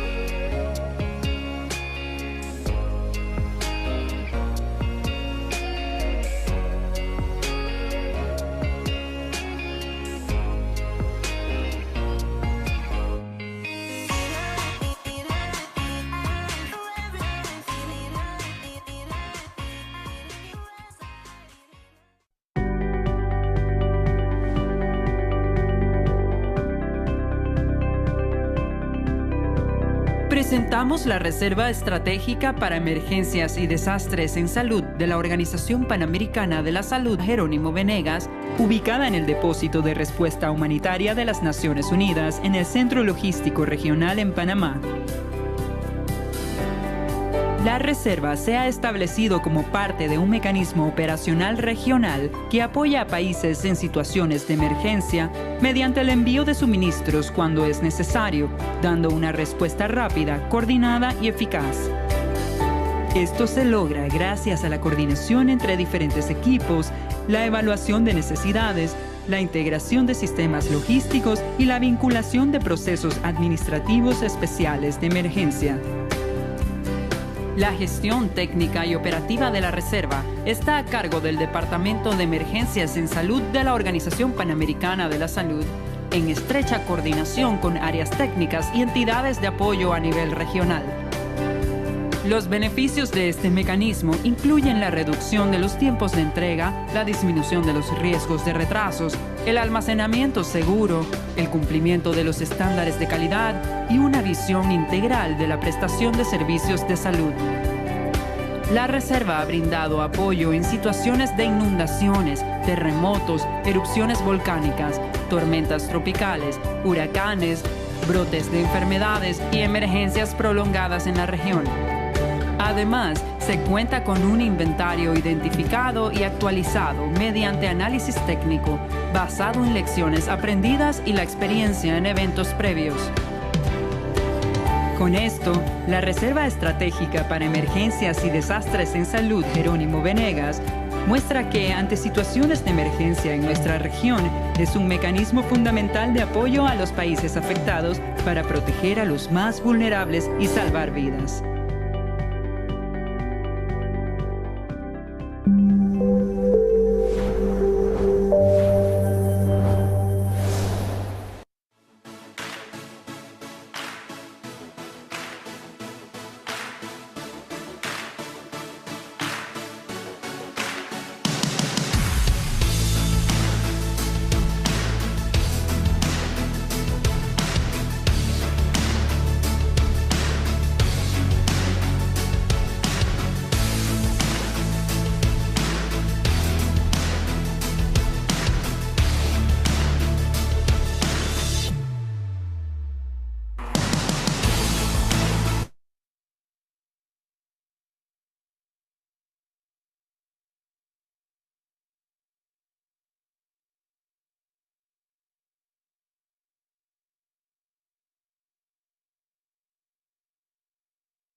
Bueno, espero que hayan...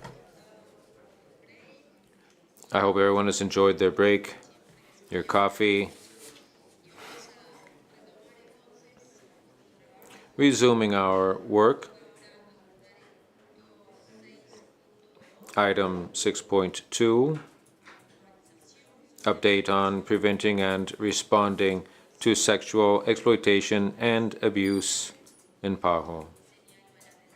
I would like to bring document CE 174/29 to the attention of the committee and invite Ms. Alicia Jimenez, Senior Advisor of the Ethics Office of the Pan American Sanitary Bureau, to come to the head table and present the report.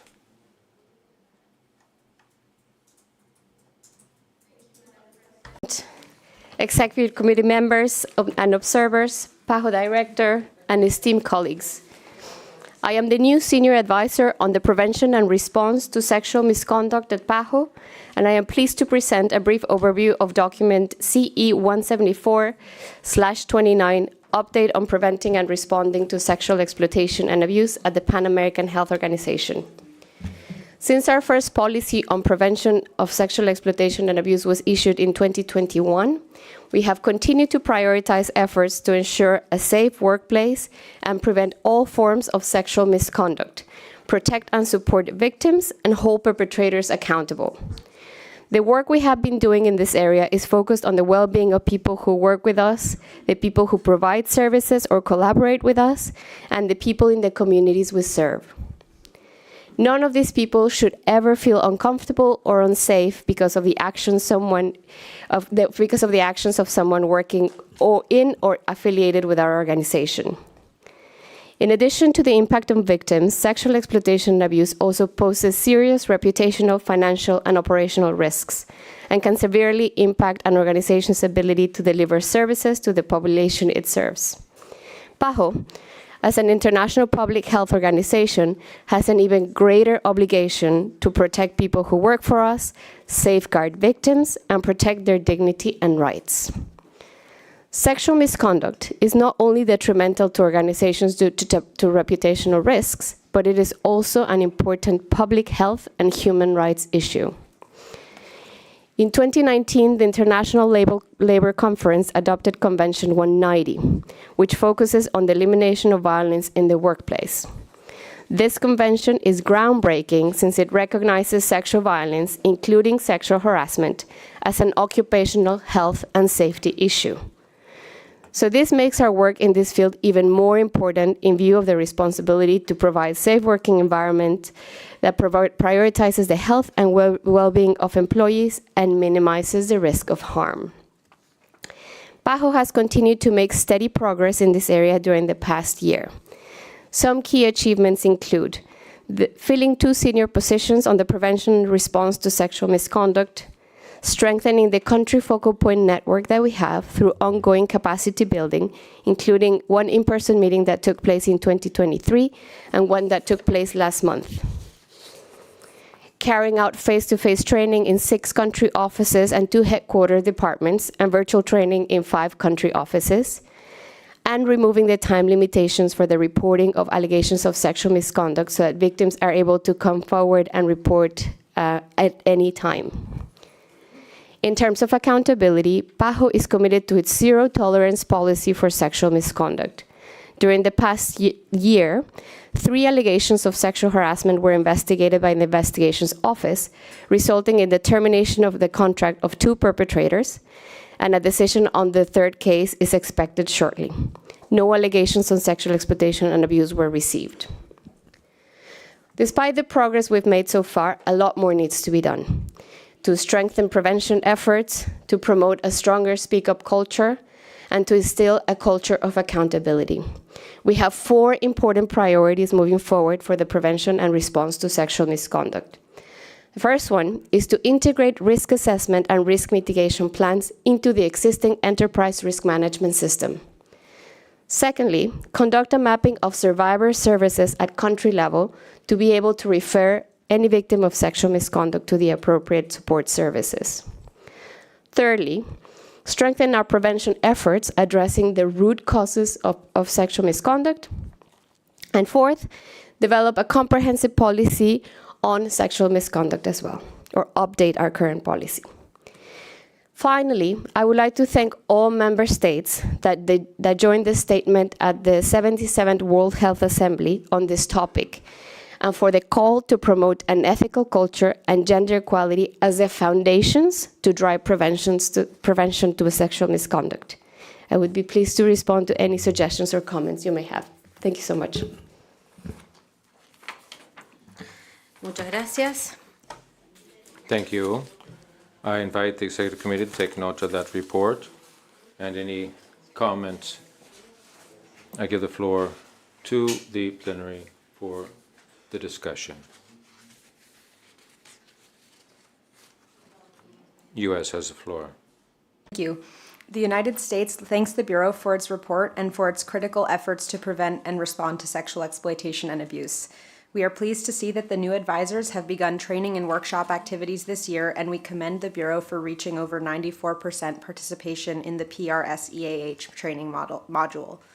The United States would also like to thank the Bureau for its commitment to transparency and accountability. We appreciate the focus on strengthening background check procedures as a preventative measure. We also note the Bureau's efforts to ensure that investigative services are accessible to staff. Can the Bureau advise us on the remaining barriers to access and what the plans are to close those gaps to ensure that all staff are aware and can access PRSEAH?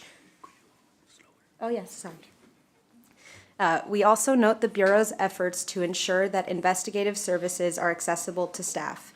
Can the Bureau advise us on the remaining barriers to access and the plans to close those gaps to ensure that all staff are aware of and can access PRSEAH-related resources?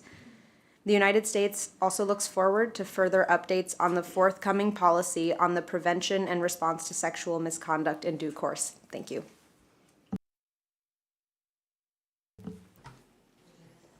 Thank you, U.S.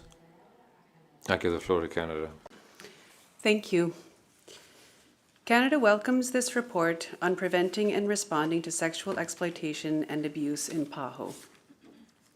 We commend the Secretariat and all PAHO staff and personnel for their ongoing commitment and dedication to preventing and responding to sexual exploitation and abuse and sexual harassment. We strongly support PAHO's development of a comprehensive policy on prevention and response to sexual misconduct to address every type of sexual misconduct, which we believe will increase cohesion in the organization's prevention and response efforts and overall effectiveness. We also applaud the organization's efforts to increase accountability and transparency through the development of a public dashboard, for which we look forward to its launch this year. Recognizing the low number of sexual harassment allegations received and no reports of SEA, we urge PAHO to continue its awareness-raising efforts, the integration of training, and to encourage reporting. In this regard, we are encouraged by the organization's efforts to make it easier to report allegations of misconduct, including via the helpline reporting page. Canada remains heartened by the progress and work outlined in this report and encourages PAHO to continue these efforts, including ongoing collaboration with WHO and the entire UN system, sharing lessons learned, and ensuring alignment so that all actions are taken through a survivor and victim-centered approach. Finally, Canada remains committed to working together with other member states to institutionalize PSEA and to leverage collective engagement to have a coherent and lasting impact grounded in respect for human rights, gender equality, and the responsibility to do no harm. Thank you. Thank you, Canada. I give the floor to Brazil. Thank you, Madam President. With appreciation, the update on preventing and responding to sexual exploitation and abuse. The document outlines several initiatives with some substantive allocation of financial and human resources. We recognize the improvement adopted in 2023 in the policy on the prevention and resolution of harassment in the workplace, which eliminated the time limitation for filing allegations of sexual harassment. regarding the development of the new comprehensive policy on sexual misconduct to be completed by 2025, Brazil would like to ask whether member states will have the opportunity to send comments and suggestions before the adoption. Thank you. Muchas gracias, Brasil. Thank you, Brazil. I give the floor back to Ms. Jimenez for her to respond. Thank you so much to all the member states for the recognition and of our work. Let me start with the questions on the policy, both from the US and Brazil. Certainly, by this time next year, we hope to have the draft comprehensive policy ready or almost ready for endorsement.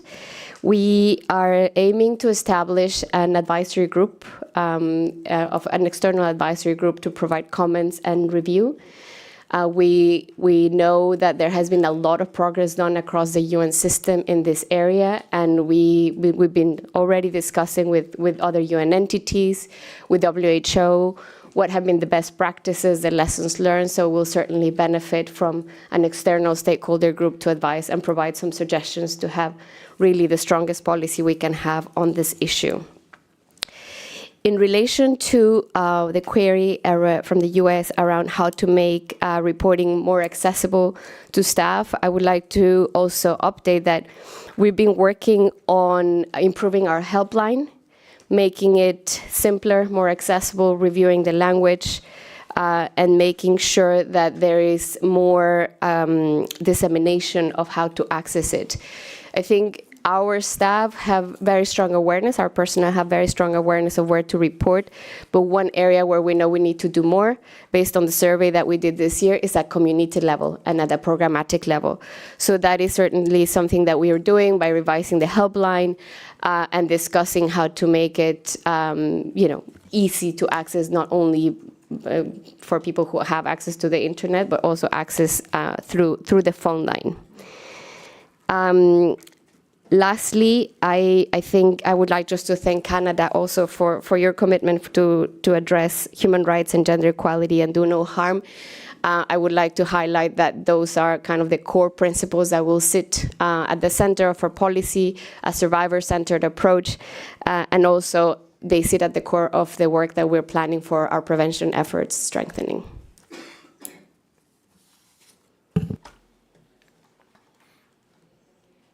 Thank you, Ms. Jimenez. I give the floor to Director Barbosa. Thank you, Madam President. In addition to the topics that we have underscored here, I'm very grateful for the presence of our contact in Venezuela, who's in charge of this subject matter. She was identified. Her country was identified as a vulnerable one because of the refugee and migrant situation there. So we have an international advisor in Venezuela to work on all of these topics regarding sexual abuse and exploitation, and of course on prevention of those.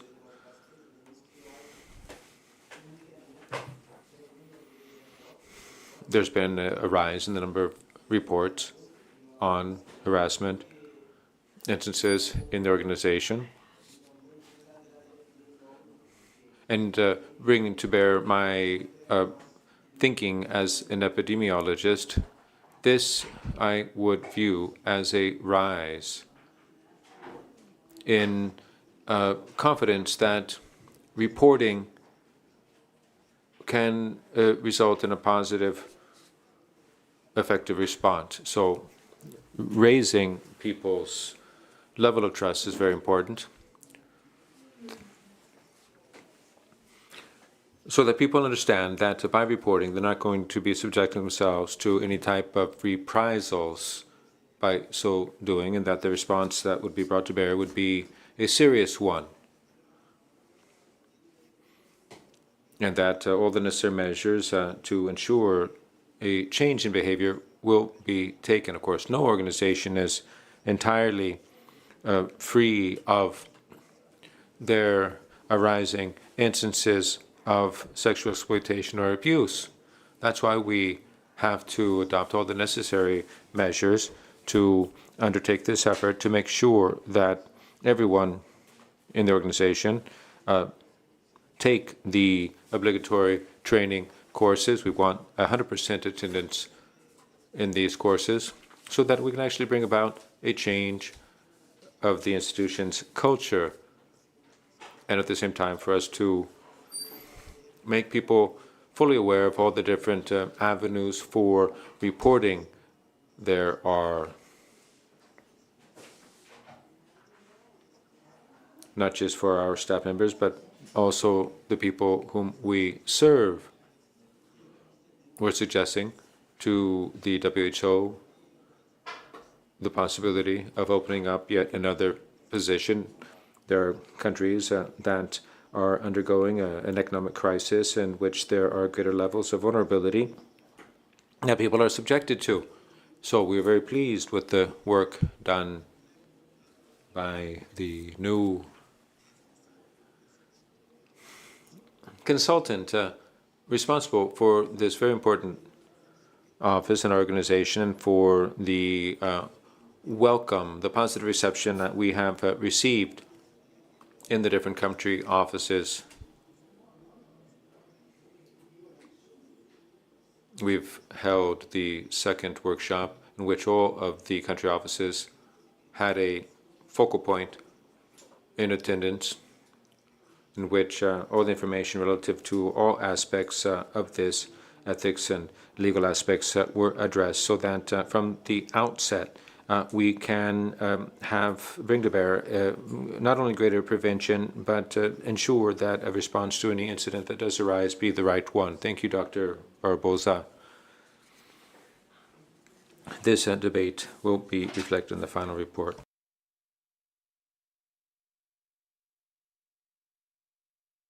Pasamos ahora. Now, 3.5.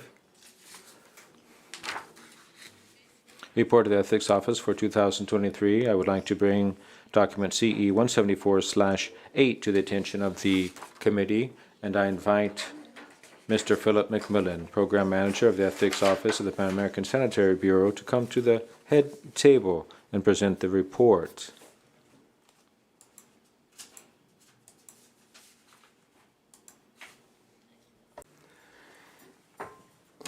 Madam President, Executive Committee members and observers, PAHO Director, esteemed colleagues, a pleasant good morning to everyone.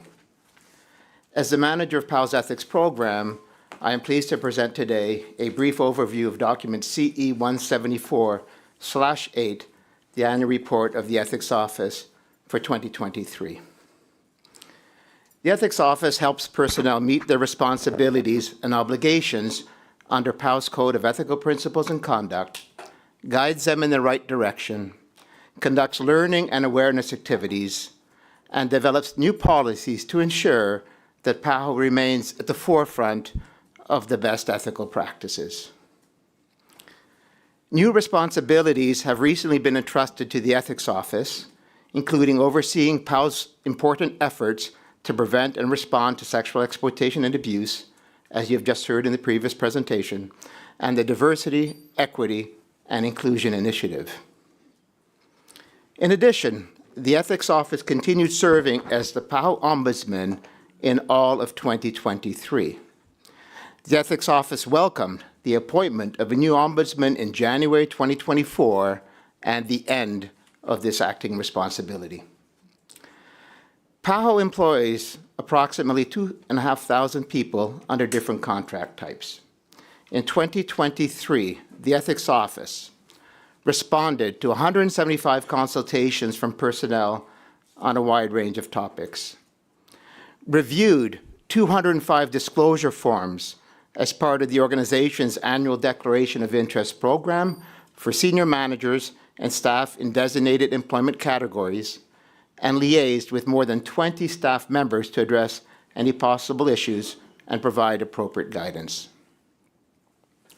Reviewed 154 disclosure forms for newly selected fixed-term and short-term staff, and coordinated with candidates and their prospective supervisors to resolve any issues that were identified prior to employment.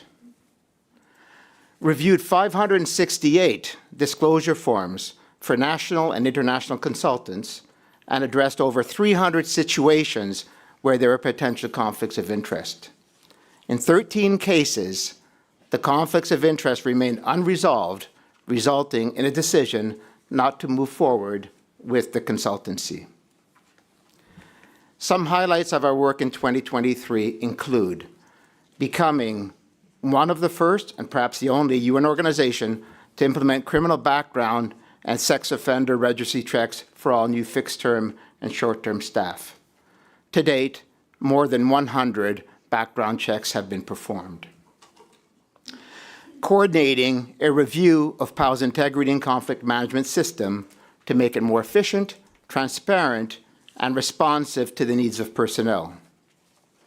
In addition, as coordinator of PAHO's integrity and conflict management system, the Ethics Office led the process for the election of members to the PAHO Board of Appeal, and the board is now fully constituted. Excuse me, once again. The board has established deadlines for the hearing of appeal cases, which have averaged about 12 months from beginning to end. One recent appeal case only took 7 months to finalize. The Ethics Office also led efforts to develop standards of practice and core responsibilities for the Ethics Network of Multilateral Organizations and is chairing a working group on protection from retaliation. Moving forward, the remaining priorities for the Ethics Office include finalizing the new Code of Ethical Conduct and developing, as has been mentioned, a new comprehensive policy on the prevention and response to sexual misconduct. The Ethics Office is also planning on conducting another survey this year to assess the ethical climate in the organization. This concludes my introduction of the 2023 annual report of the Ethics Office. I would be pleased to respond to any suggestions or comments that you may have about the work of the Ethics Office and wish to thank you for your kind attention. Thank you. The Executive Committee is invited to take note of this report and provide any comments it deems appropriate. I open the floor to the plenary for discussion. Estados Unidos tiene la palabra. Thank you. The United States thanks the Ethics Office for this report and for the important work the office does to promote ethical behavior, transparency, accountability, and equality at PAHO. We especially appreciate the dedicated focus and attention the Ethics Office gave to strengthening its tools for the prevention and response to sexual exploitation and abuse and sexual harassment, as well as to promoting diversity, equity, and inclusion at the organization. We commend the organization for the ways in which it has moved quickly to draw on new expertise of the new PRSEAH advisors to expand its outreach activities in the region, as evidenced by the increased requests for training and consultations.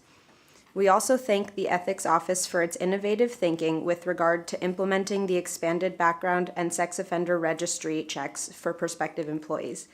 The United States believes UN entities should consider PAHO's example and implement vetting measures that go beyond internal UN data and resources. The United States notes that the Ethics Office is finalizing a new code of ethical conduct for the organization. We encourage the office to work with all appropriate stakeholders to complete that initiative as soon as possible.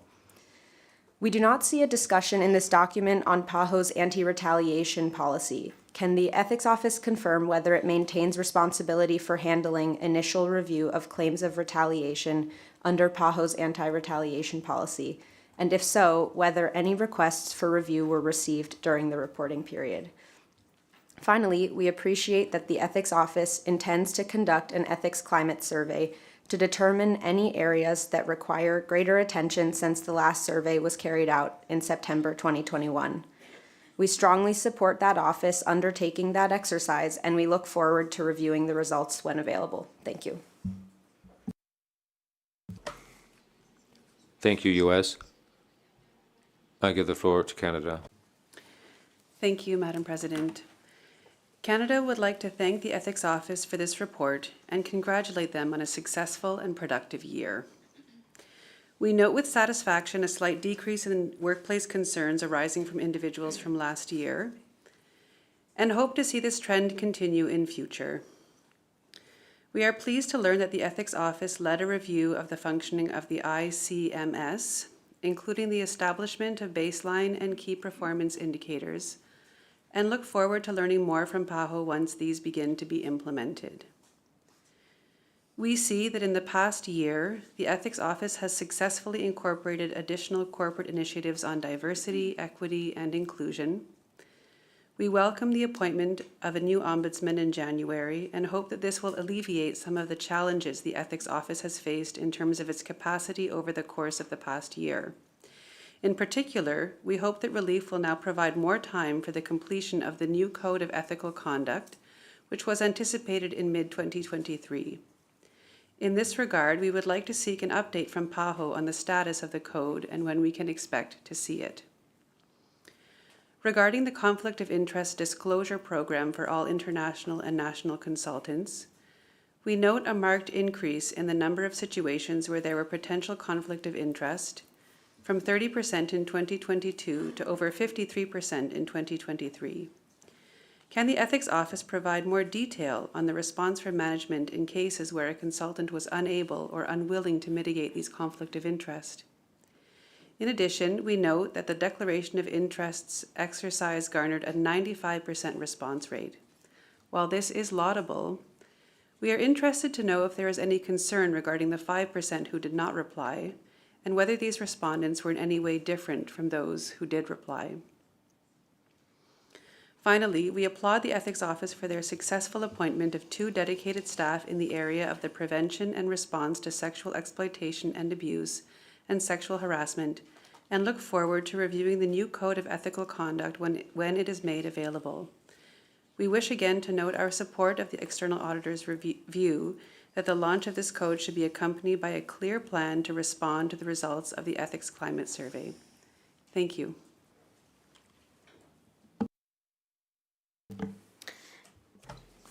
Thank you, Canada. I give the floor to Argentina.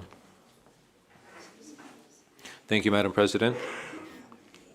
Argentina is pleased to see the progress made by the Ethics Office thus far.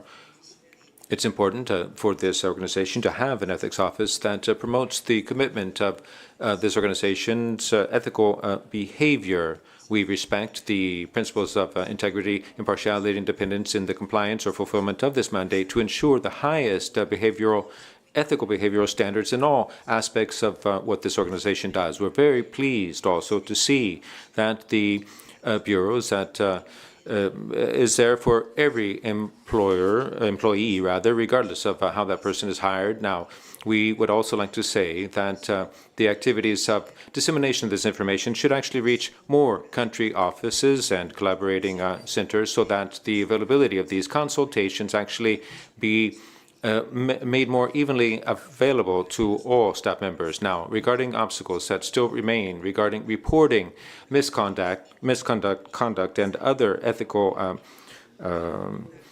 slights needs to be overcome to ensure that there are safe environments within which people can lodge their complaints or express their concerns. Thank you, Argentina. I give the floor to Mr. McMillan for his response.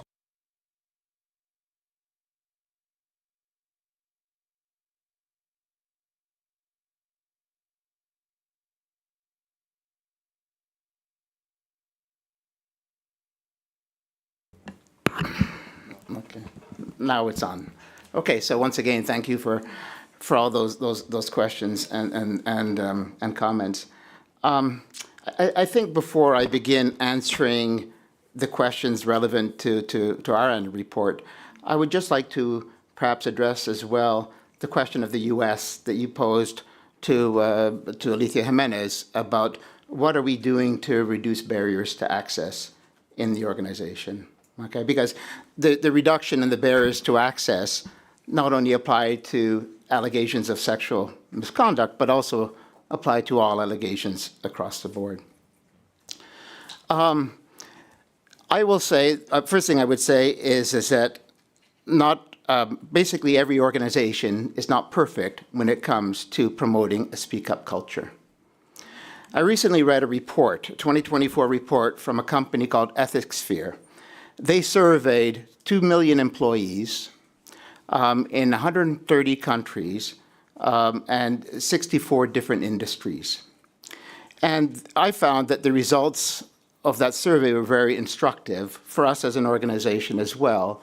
And how do we manage to bridge the gap between people who observe misconduct and people who report misconduct? Okay? And in this report, it said, for example, that 15% of employees witness what they believe to be misconduct every year. 15%. Interestingly enough, when we did the last survey, the last ethical climate survey in September 2021, 15% of PAHO respondents indicated they witnessed misconduct during that year. So the numbers that we had in 2021 match almost perfectly the data that was obtained as a result of this Ethisphere survey. In the survey, Ethisphere determined that 93% of employees said that they would report misconduct if they saw it, 93%. But only 50% actually report once they see misconduct. Okay? So how do we bridge that gap between people who say they would report misconduct and people actually proceed to report that misconduct? And largely, there are two reasons why people don't report misconduct. I think they're both pretty obvious. One is the fear of retaliation, and one is the futility of reporting. That people feel that if they report misconduct, that nothing is going to happen. Okay? And that's not only in PAHO, that's as a result of this 2024 survey. So what can we do as an organization to improve that? We have to encourage, of course, a speak-up culture. We have to have some policy. We have policy, and I'll mention that in a minute, to prevent retaliation.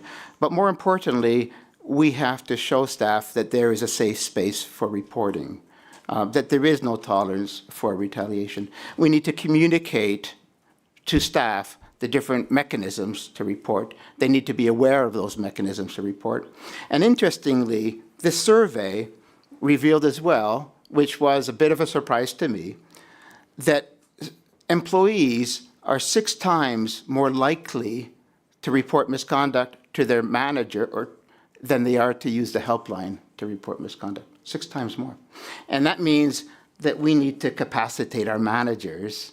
Okay? They, of course, need to lead by example, but we need to capacitate the managers so that they know that staff may come to see them about a concern of misconduct and how to handle that concern once it's communicated to them. Okay? And so we have a lot of work to do. We are starting to work as well on an upstander program, because people need, when they see misconduct, they need to step up. In fact, we and our policies staff have an obligation to report misconduct, but they should also intervene if they see something, to report it or to intervene to protect someone else. So we are also, like other organizations, how do we close that gap, right? How do we close the speak up gap? So we're looking into how to do that. To respond to your question about our retaliation policy. So PAHO has had an anti-retaliation policy for a long time, since 2009. It was last updated in 2021, so a few years ago. When we transitioned as an organization from the ethics office, managing investigations, to establishing a separate investigations office, we made a deliberate decision as an organization that the ethics office would not investigate or not conduct a preliminary inquiry into allegations of retaliation. Okay, so to respond to the US, we as an ethics office, we do not do the preliminary assessments into allegations of retaliation. All allegations of misconduct, including allegations of retaliation, are submitted to the investigations office. And in our opinion, there's no reason why that practice should be any different for retaliation complaints. And there's another important aspect of our policy. One of the big changes we made in 2021 is that we made our policy a lot more. First of all, we strengthened the role of the ethics office in protecting people from retaliation, but we introduced the concept of proactivity, that we have to be proactive in protecting people from retaliation. We shouldn't wait for the retaliation to occur, right? And so as an ethics office, that is one of our critical roles, but we would have a conflict of interest if we take measures to proactively protect people from retaliation, and then that person files a retaliation complaint that is considered by the ethics office at the preliminary assessment stage. That would be a conflict of interest. Many UN organizations have that protocol in place right now, where the ethics office is responsible for the conduct of preliminary assessments into retaliation complaints. We don't do that in POW. And as I mentioned briefly, I am chairing a working group in the international network of organizations, and that's going to be one of our recommendations to other UN organizations because of the fact that there's a patent conflict of interest to be proactively protecting someone and then to review a claim of retaliation.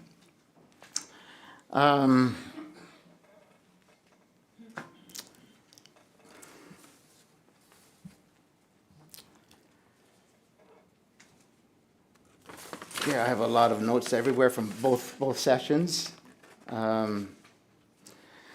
So with Canada, some of the comments from Canada, absolutely correct. With the strengthening of our office and dedicated resources for the prevention of sexual misconduct and the appointment of a new ombudsman, we are pivoting and we are resuming work on our new code of ethical conduct.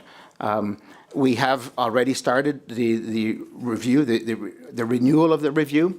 We have the ICMS members involved. So in PAHO, with this integrity and conflict management system, all the resources and all the offices in that system review all the policies that we have in the organization. So there is a collaborative effort already internally within the organization to review all policies that we do. We had the ICMS review our policy in 2023, and we're going to also include the ICMS as we continue to finalize our new code of ethical conduct, which we intend to issue before the end of the year. As Canada also mentioned, the 5% people who did not respond to the sexual misconduct survey. We in PAHO, we are working, or we're trying to work on mechanisms so that there is accountability and there are consequences for people who do not complete mandatory training courses, or who do not carry out or do not fulfill the mandatory reporting that we have for the declarations of interest. Right now, we do not have any policy in place that dictates or stipulates what are the consequences for people who do not complete mandatory training courses. So 95% completion rate is high, but still, that begs the question about the 5% who didn't complete it. And also in response to the question about from Canada about the increase in the rate from 30 to 53%, and if people are unwilling to resolve or mitigate a conflict of interest, then we as an ethics office, we make a recommendation to the hiring unit that the consultant contract does not proceed. And so that's why I indicated as well that in 2023, there were 13 consultant contracts that were not allowed, we recommended and did not end up proceeding because we concluded that there was a conflict of interest and that the consultant or the proposed consultant was not willing to mitigate.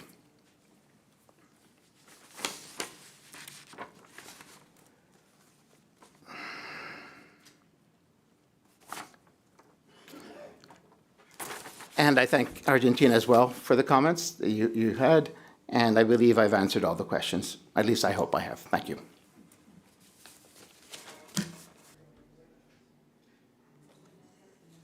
Thank you very much, Mr. McMillan. I asked Dr. Barbosa if he has any comments. Thank the comments from our member states, from US, Canada, and Argentina. I think that's very important to receive your comments, suggestions, how we can improve the work of our ethics office.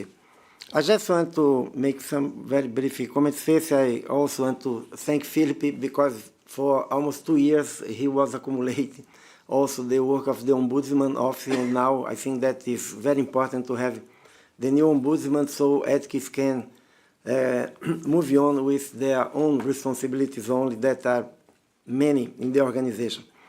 About the Philip Macmillan mentioned the average time for the appeals, that is 7 months. We improved a lot from 2022. In 2022, it was 12 months.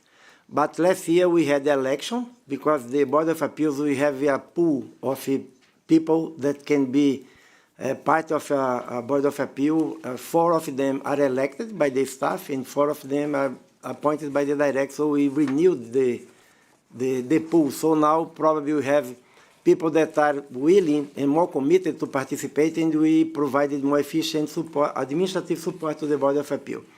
So this last year we performed better benchmarking with WHO. WHO, it was 10 months, we had 7 months. And the one thing that is important in our Board of Appeal is the chairperson is an external person. It's a legal expert, it's not a staff member. And in WHO Board of Appeal, again, benchmarking, they have the chairperson is a WHO staff member.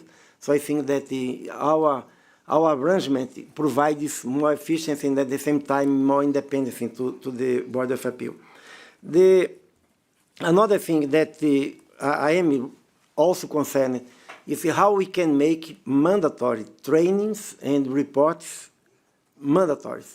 Because I agree that if a training is mandatory, even 1% is not tolerated. So I have already asked the LEG department to work with human resource.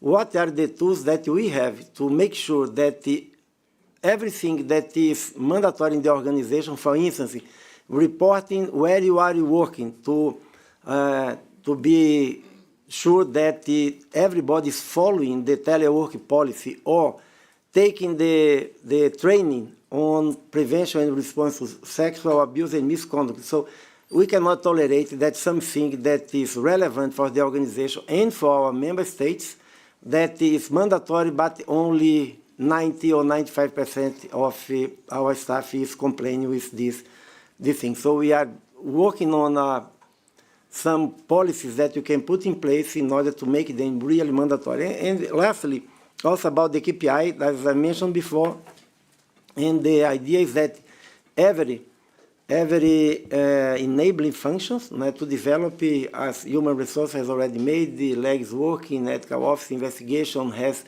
because this is important to have a dashboard that can be transparent for our member states, so we can benchmark with other organizations, we can monitor the progress that we are achieving. So the idea is that by the end of this year, we can have this kind of dashboard for every enabling function in the organization to provide more transparency. And it's not the idea is not, of course, to blame any department or party, but to identify where are the opportunities that we have to improve the process, to provide more efficiency. So I think that this is really a very important part of this movement to have more transparency and more efficiency in our organization. Thank you.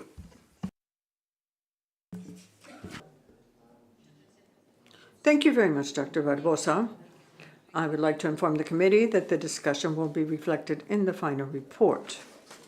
With that, we can go on to item 3.6, report of the Investigations Office for 2023.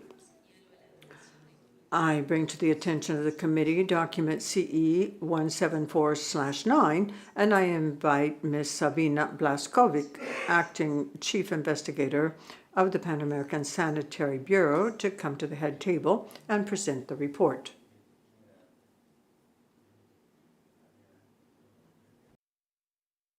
Gracias.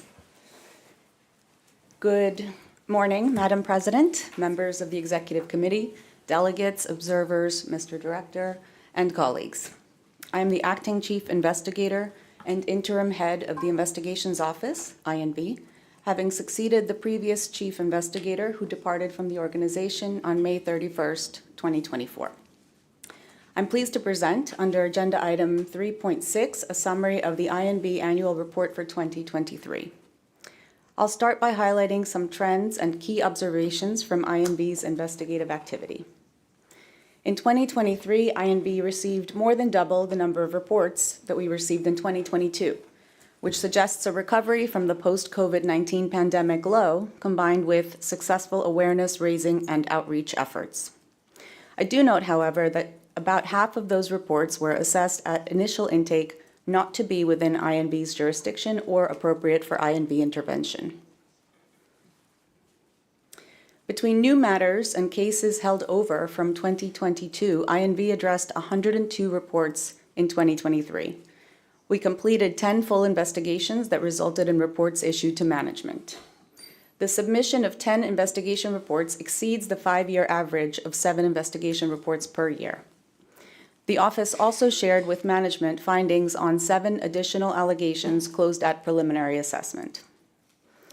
In terms of notable specific allegation types and trends, in 2023, INB saw a very slight increase in allegations of sexual harassment compared to previous years. INB notes that again in 2023, the organization did not receive any reports of sexual exploitation and abuse. We also saw a significant increase in allegations relating to workplace harassment, and reports related to fraud decreased slightly for the 2nd year in a row. I'll now briefly highlight some ongoing initiatives and envisioned forward-looking actions based on these trends and in continuous proactive efforts to ensure best practices. INB has set key performance indicators for the time it takes to respond to a complaint, as well as for the time it takes to complete preliminary assessments and investigations, thereby ensuring that we are accountable for our work and that we address any challenges that may interfere with our efficiency. Cognizant of our increasing workload, management has approved a short-term P3 investigator post to bolster the capacity of the office.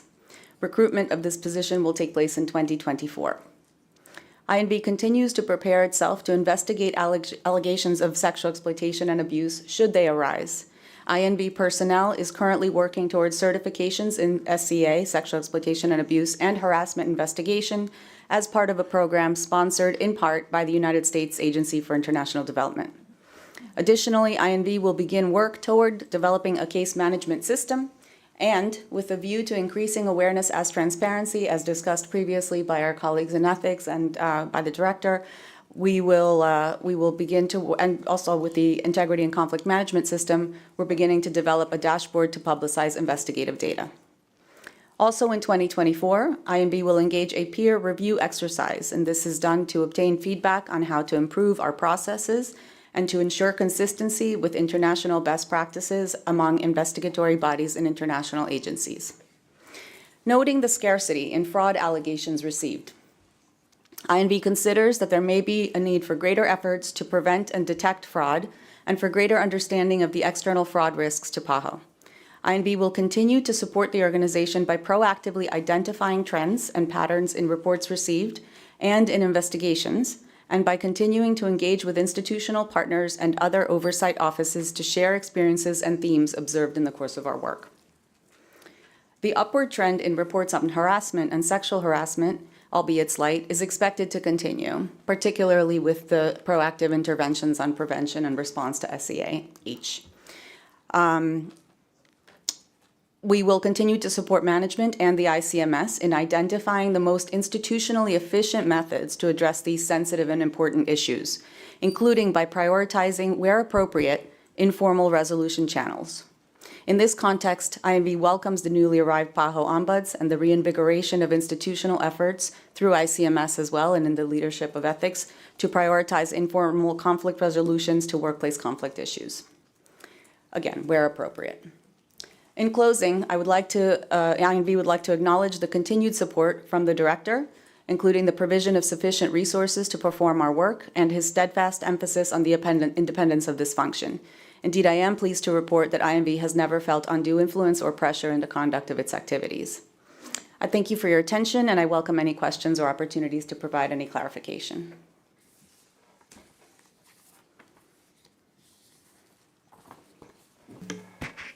Muchas gracias. Se invita. Thank you very much. The Executive Committee is invited to take note of this report and provide any comments it deems pertinent. I now open the floor to the plenary for discussion.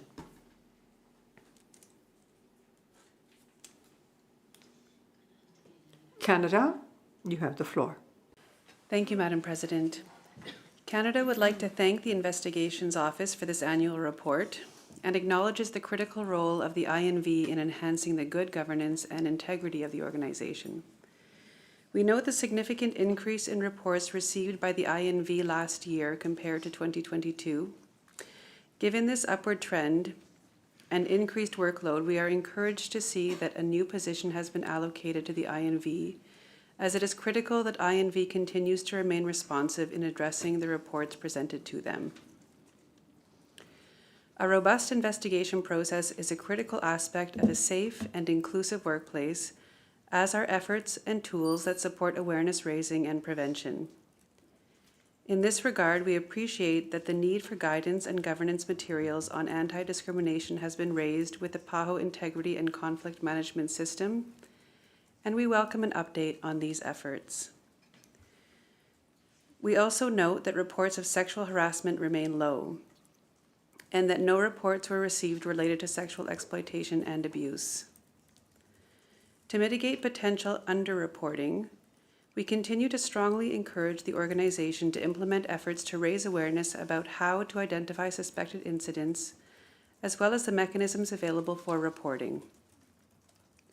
Finally, Canada is pleased to see INV's continued efforts to strengthen its processes and tools to make its services more accessible and effective, such as participating in a peer review and developing a case management system. We look forward to learning more about these initiatives as they progress. Thank you.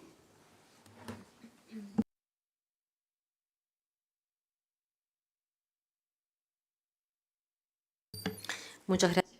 Thank you very much, Canada. I recognize the United States.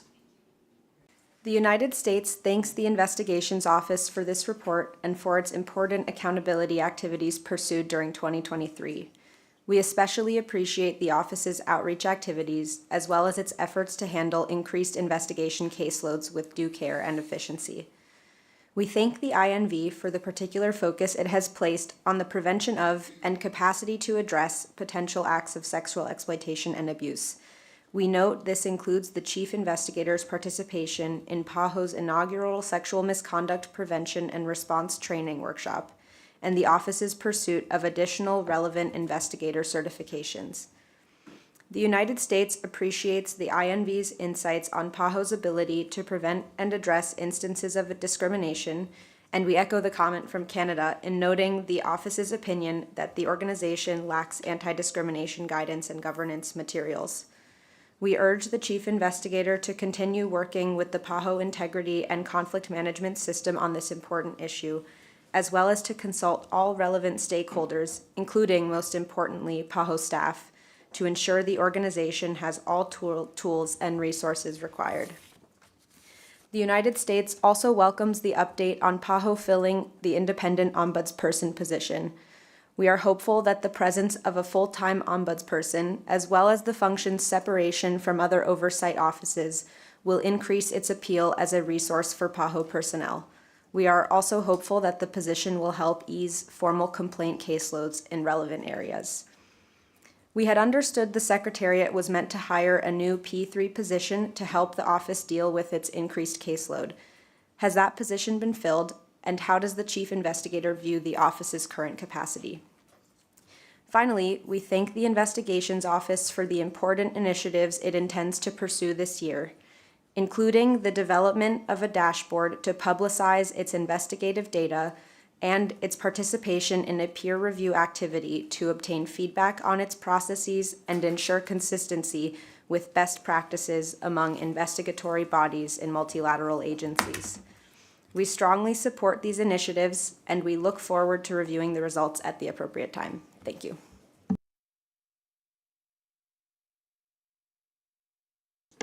Muchas gracias. Thank you, United States. I recognize Argentina. Thank you, Madam President. We appreciate the work done by this office to deal with issues having to do with misconduct.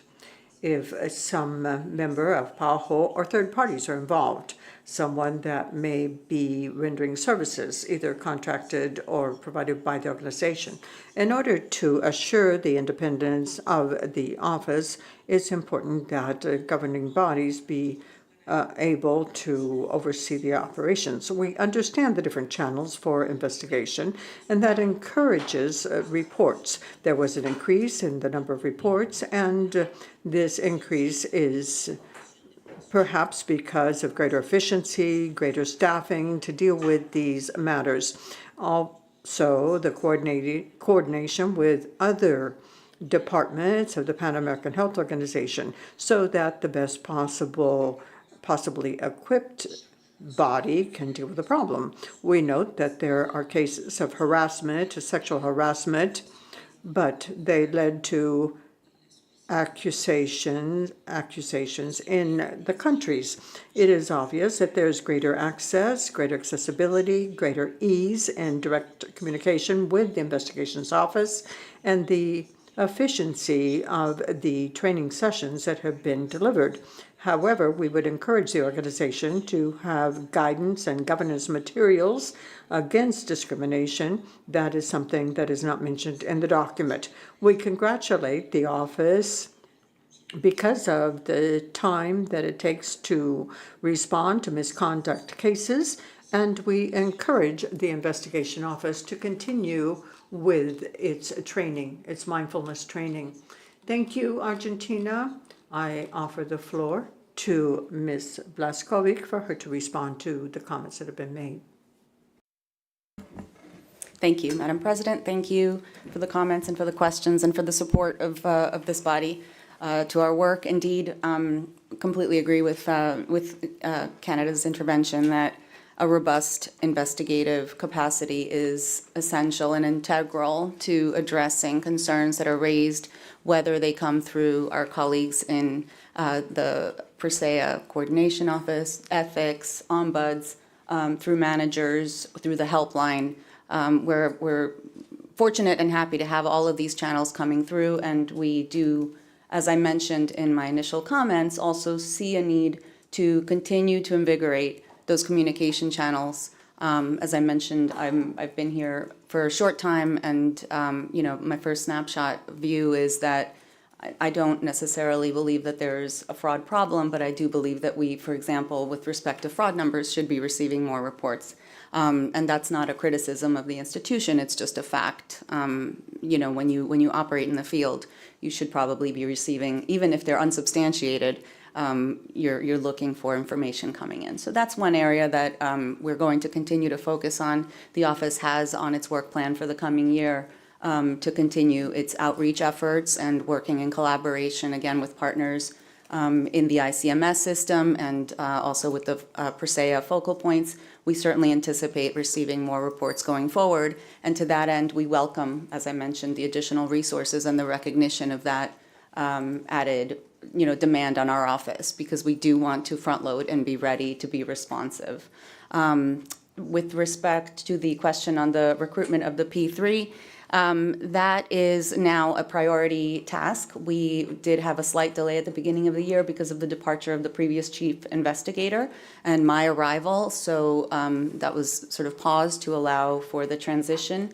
And we're now, that's on top tier priority in order to ensure that we don't have a gap in that transition and the learning curve and the upskilling of that individual to the organization as soon as they arrive. I agree and thank the recognition of the need to address the lack of anti-discrimination policy, and I believe that that's in progress and has been well noted.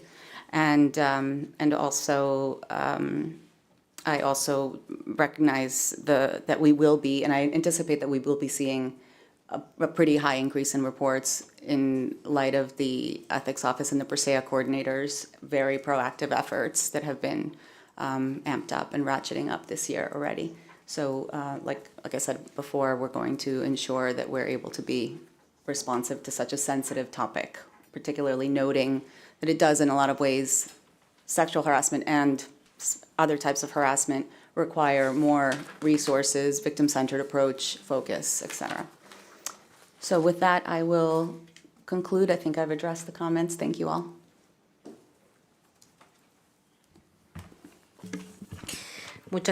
Thank you very much.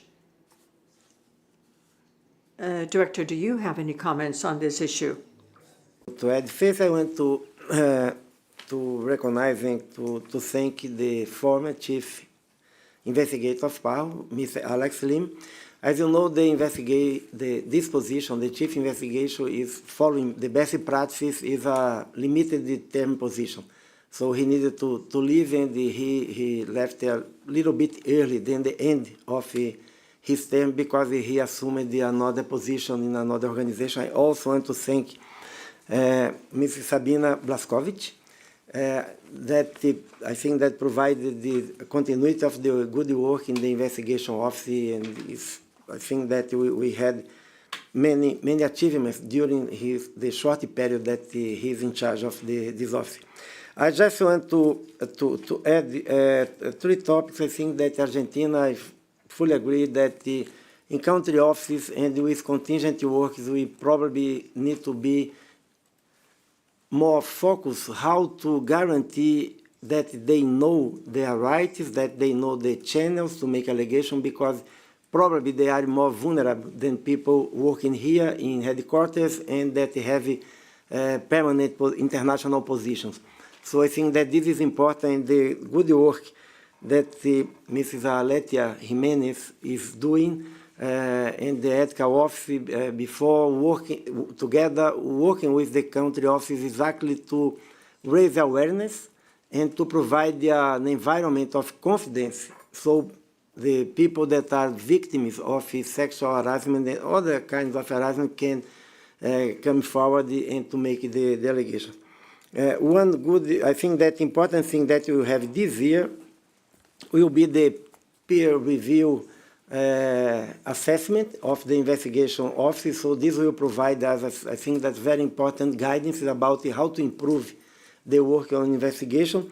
And I also approved an additional fund to perform an external evaluation about the fraud risks in the organization. So I think that this will also provide good recommendations about how we can, because I fully agree with Mrs. Blaskovic that working in so many countries and having so many activities on the ground, probably we should expect to have more fraud allegations. So this external evaluation, I think that will provide also very good recommendations to improve this line of defense of the organization. Thank you for your comments. Thank you, Madam President. Muchas gracias. Thank you very much, Dr. Barbosa. I would like to inform the committee that the discussions will be reflected in the final report. Let us now move to agenda item 5.6, report on the Master Capital Investment Fund and on the Master Capital Investment Plan implementation.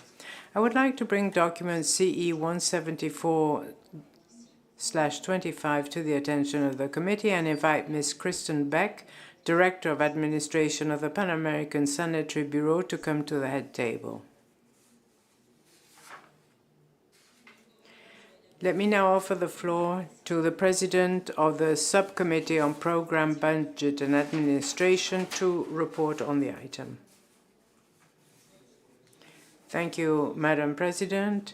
In March, the subcommittee received an update on the status of the Master Capital Investment Fund and its 5 sub-funds. The Bureau reported that the Real Estate Maintenance and Improvement sub-fund had been used primarily to cover expenses related to renovations at the PAHO headquarters building and provided an update on the progress of the renovations. The subcommittee was informed that As of 31 December 2023, the overall balance of the Master Capital Investment Fund was $3 million.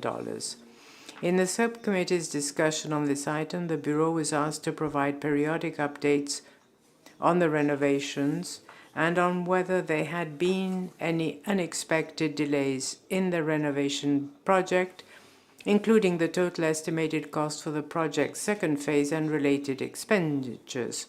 The Bureau was also asked whether the renovation project would require additional funding beyond the funds from the budget and revenue surpluses, and whether there would be sufficient funds to meet expected needs in 2024. In response to these questions, the Bureau indicated that updates on expenditures would be shared at future sessions of the governing bodies. Thank you, Madam President. This concludes my report on this item. Thank you very much. The Executive Committee is invited to take note of this report and provide any comments it deems pertinent. I now open the floor to the plenary for discussion.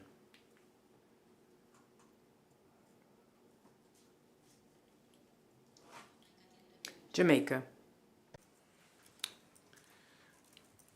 Thank you, Madam President.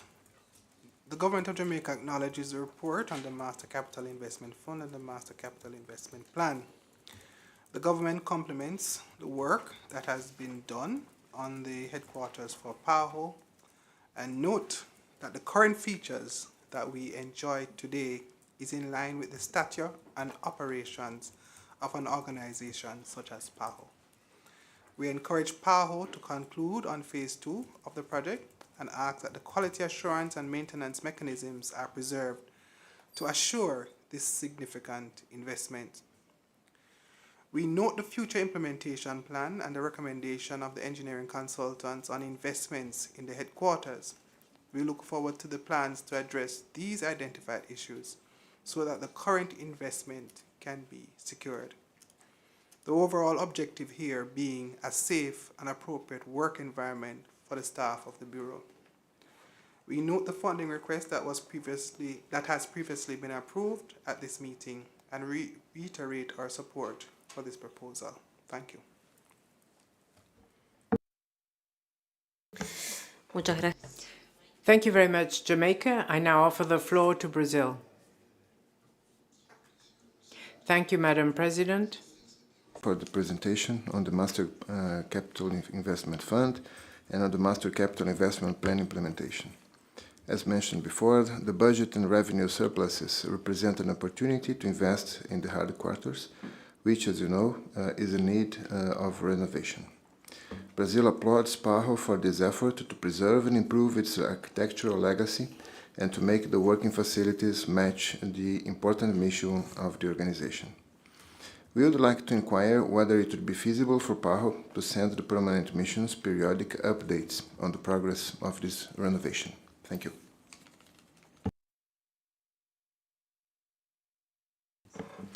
Muchas gracias. I thank Brazil and offer the floor to Mrs. Beck to respond to these comments.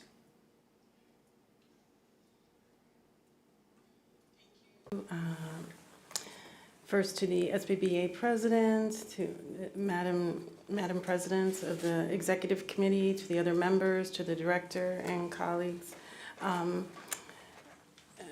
I would just like to say that we're heading into Phase 2. Phase 2 is underway right now, and we'll be renovating the HVAC systems of floors 3 through 9. What's been renovated is the 2nd and 10th floors. This work will take us through 2025. And afterwards, we look forward to a Phase 3 in which we replace the windows. These are the original single-paned windows. You've probably felt the heat coming through during this week, and so the double-paned windows will support the efficient functioning of the new HVAC systems. We can provide periodic updates, which we've been including in the MCIF reports. And since this is an ongoing project, we're happy to provide updates as needed. I just wanted to say that for Maria Teresa Angulo and I, working on this renovation of this historic building is really a labor of love. it's really fulfilling to watch the plans and designs come to fruition and to be able to provide it, as was mentioned from Jamaica, a safe, green, and comfortable environment for PAHO personnel, the member states, and our guests. We greatly appreciate all the support member states have provided to PAHO to address these long pending renovations of this historic building. Thank you very much. Thank you very much, Mrs. Beck. Let me offer the floor to Dr. Barbosa. Thank you very much, Madam President. I'm grateful for the comments and suggestions. Just like Mrs. Beck also acknowledged our Director of Administration. As mentioned, we're in the process of finalizing the renovation and modernize some important systems in this building, having to do with the financial crisis we had at the organization and other problems such as the pandemic itself. Quite often, we spent many years without keeping up with the maintenance services, and that is why last year we truly had to have emergency interventions in our garage.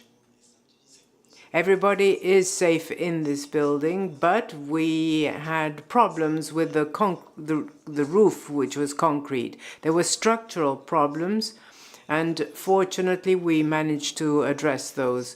Likewise, the electrical facilities in the building were 60 years old. That's a fire hazard. Likewise with the air conditioning. This floor and on the 10th were as old as the building.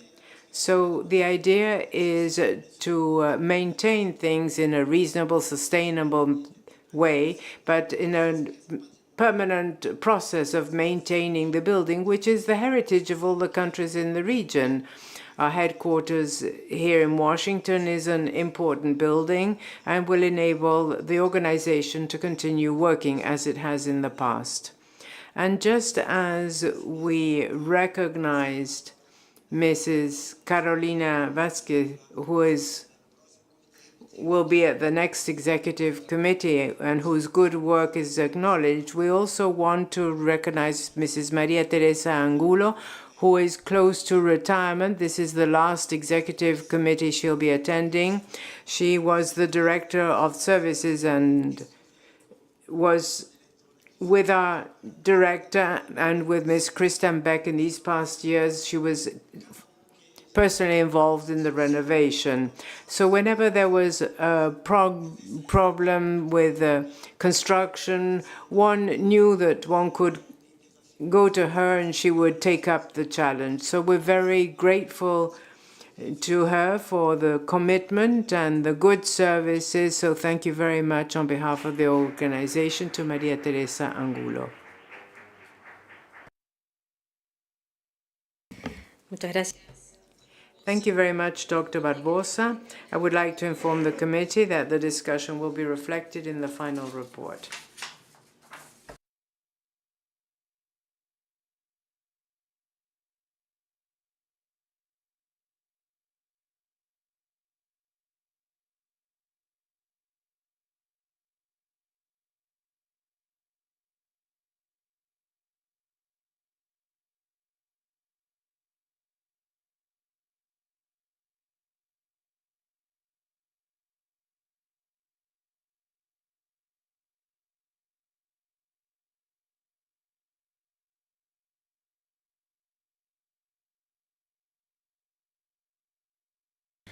Bueno, muy bien.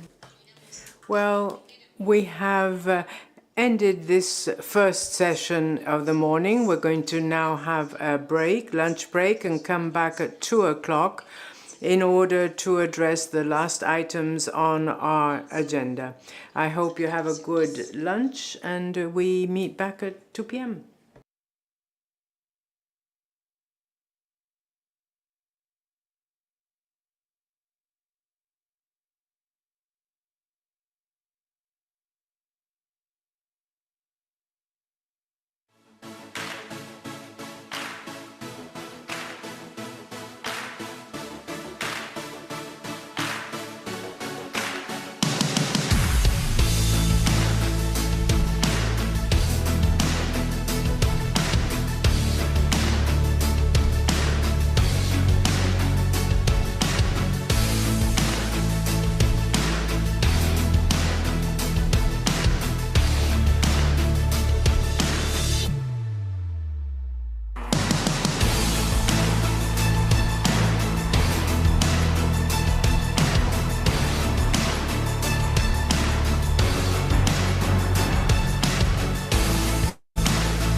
TCT has always been on the forefront of our program because it's one of the ways that we as a country could verify that we had epidemic control of HIV. So we have a very strong primary healthcare system, which is managed by our nurses and our physicians.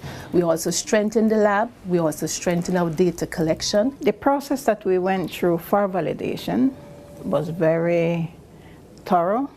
It shows that the validation was not only achieving the certification, but rather an opportunity to strengthen the health system. To think that we can stop the transmission of HIV from a mother to a child, it's a tremendous goal that we have achieved. The main challenges that we learn in this process is the high burden of social determinants of health. So it's not easy for families going through having a family member with HIV. As a Jamaican, it really gives me joy just that we're able to accomplish this. Just with our team that we have here at National Public Health Lab, it was really just a good thing seeing us going through the various steps and accomplishing this. But I think what is really critical and what really contributed to this sort of success was the fact that we moved away from sending our samples abroad. Having that instrument now enabled us to do a lot of testing in country quicker and to have more testing done with less cost to the patient and less cost to the government. So, personally, I think as Jamaicans, we really work together. We unite together the different entities.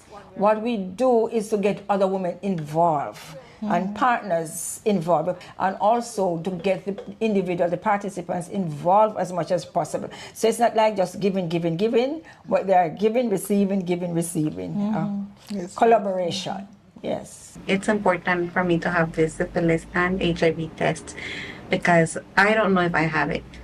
So if I would know that I have it, then I would make sure that the baby is okay, because then it can be transmitted to the baby, and any complications can cause complications to the baby, and that's what I want to avoid. I felt very proud for Jamaica to achieve the status of elimination of mother-to-child transmission. I was overwhelmed with joy and happiness, and we are proud and committed to continue the efforts. I think the team in health is phenomenal. And I think all of these accomplishments were done as teams. And I really congratulate the primary health care and the public health system. This achievement is a crucial step in guaranteeing children's rights to health. UNICEF extends its warmest congratulations to the governments of Belize, Jamaica, and St. Vincent and the Grenadines. And most importantly, every child has the right to born and remain free from HIV and syphilis. Well, I think the biggest achievement is really to get people to understand the importance of the issue and to get the stigma out of the way so that we could do other work. So I really want to use this opportunity to say a very big thank you on behalf of the government and people of Jamaica to PAHO WHO for the leadership and the collaboration, to our various stakeholders, including civil society groups, because it is through that joint effort that we're able to celebrate this a major achievement today.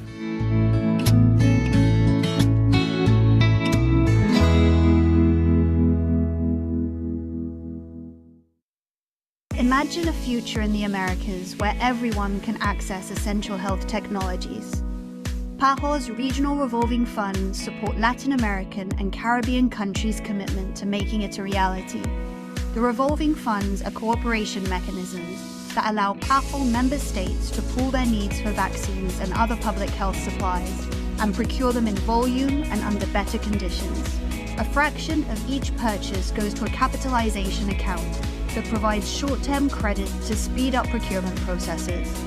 Other benefits are affordable and timely access to vaccines and medicines, countries can get life-saving supplies at fair prices through transparent processes. Improved health outcomes, more people receive preventative care and treatment. Reduced disease burden plays a critical role in controlling and eliminating infectious diseases and non-communicable diseases. Increased regional solidarity coordinates countries' efforts so the benefits reach the entire region. Over decades, the funds have helped the region to achieve reduction of vaccine-preventable diseases like measles, polio, and rubella, improved maternal and child health by providing essential supplies and training, strengthens health systems throughout the Americas with the availability of essential medicines. The PAHO Regional Revolving Funds are a powerful example of regional cooperation when countries pool resources and expertise. We are stronger when we work together to achieve health for all. Learn more about PAHO's Regional Revolving Funds by visiting our website or contacting us.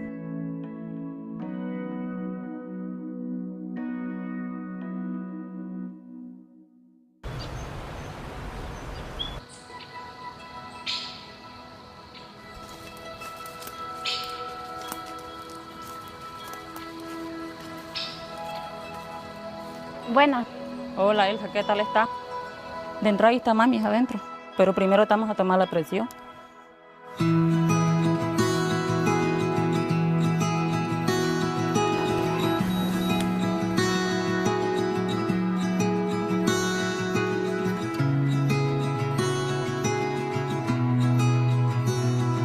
¿Qué tal está? Pues todo bien.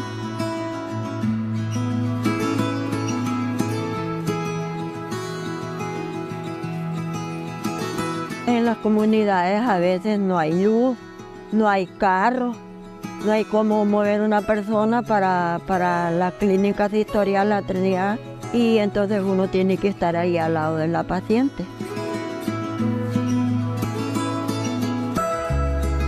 Las pacientes ya se ponen bien contentas, yo voy siempre a visitarlas, ya uno ya les dice lo que tienen que hacer, que si sienten algún movimiento de algo, otras cosas, que lo llamen a uno o que vayan al centro de salud, al médico.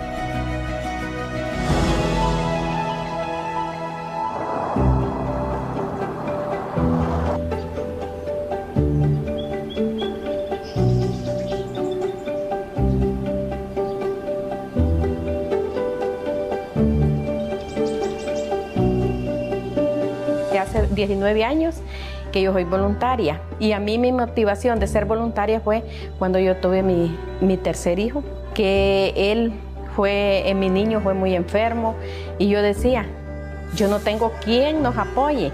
A mí me quedaba largo, pues dije yo un día, yo voy a ser voluntaria, yo voy a apoyar a muchas madres que no tienen quien las apoye.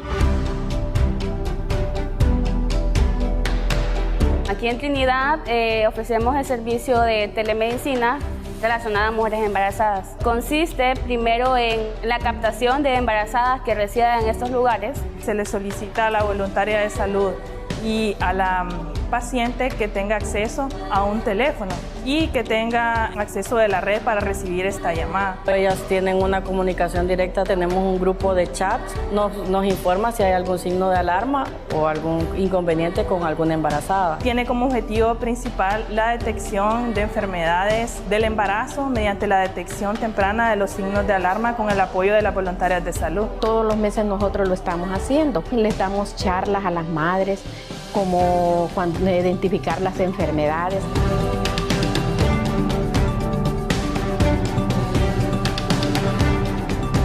El proyecto también les ha facilitado a ellas varias herramientas para hacer más completa esta teleconsulta. Tenemos muchos materiales que los han dado, como son los libros, ¿verdad? De dónde va el niño creciendo, los cuidados del niño que tiene que tener la mamá y ella y uno también.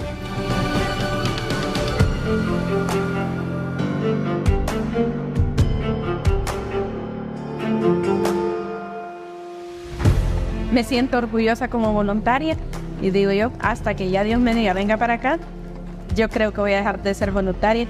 9 meses del embarazo Desde allí estoy yo pendiente. Estoy con el celular, me llaman. Doña Pablita, vi que tengo dolor. ¿A qué hora le comenzó el dolor? A tal hora. 4 de la mañana, 5 de la mañana, 2 de la mañana, 3 de la mañana, a la hora que sea.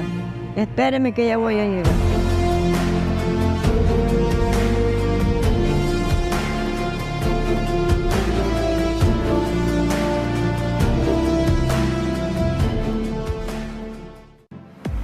Para mí, donar sangre es algo que no tiene precio, porque lo que está haciendo es donar vida a otra persona que lo necesita.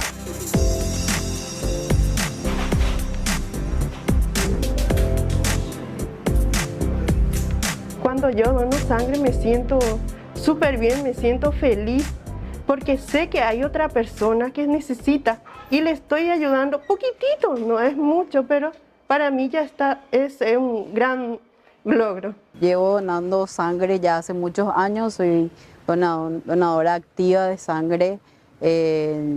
Realmente para mí es una causa muy importante que me mueve.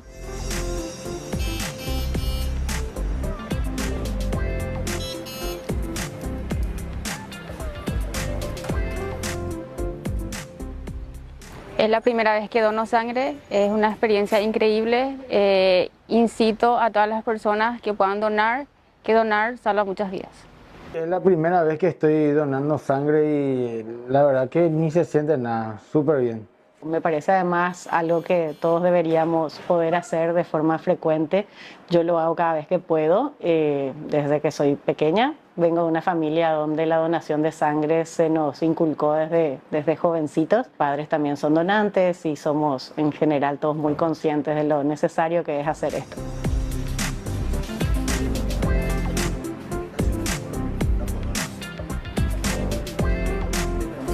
Es importante sacar los mitos relacionados a la donación de sangre. Es algo que se hace cada vez más rápido, de forma cada vez más cómoda. Así que nada, le diría a la gente que no le dé muchas vueltas y que si está en condiciones de donar, que se acerque, que es algo muy importante para las personas que están necesitando la sangre, pero también para que funcione nuestro sistema de salud. Y hay que donar porque hay mucha gente que necesita. Estoy también dando un ejemplo a mi hijo y a mi familia, y es lo que yo quiero hacer eso.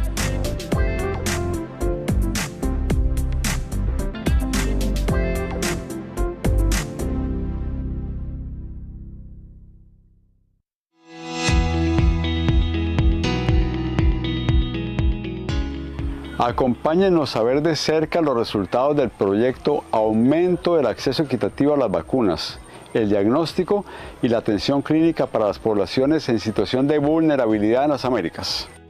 Cada acción en el terreno cuenta, cada actividad, cada esfuerzo, cada vida impactada.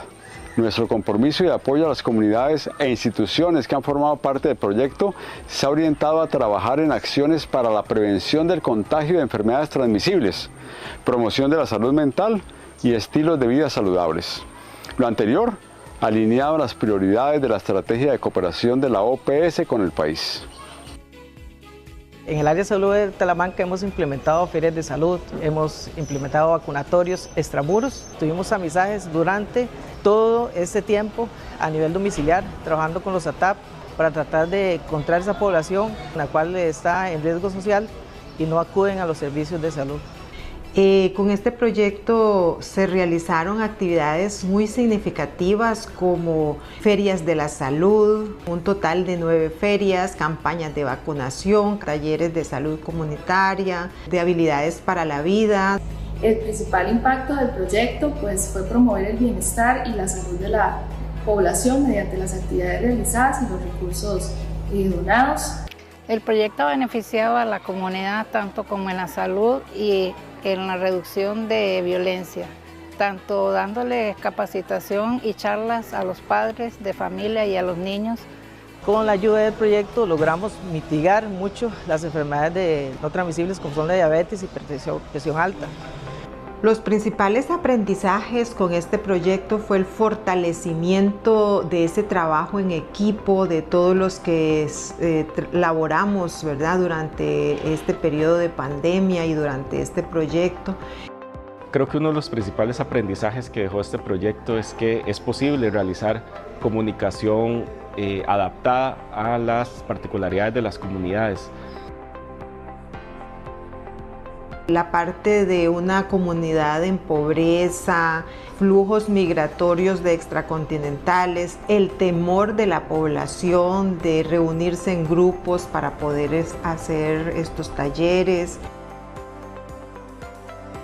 Uno de los principales desafíos para la sostenibilidad de este proyecto tiene que ver con asegurar presupuesto de parte de las instituciones que formamos parte del sector social y salud en el cantón.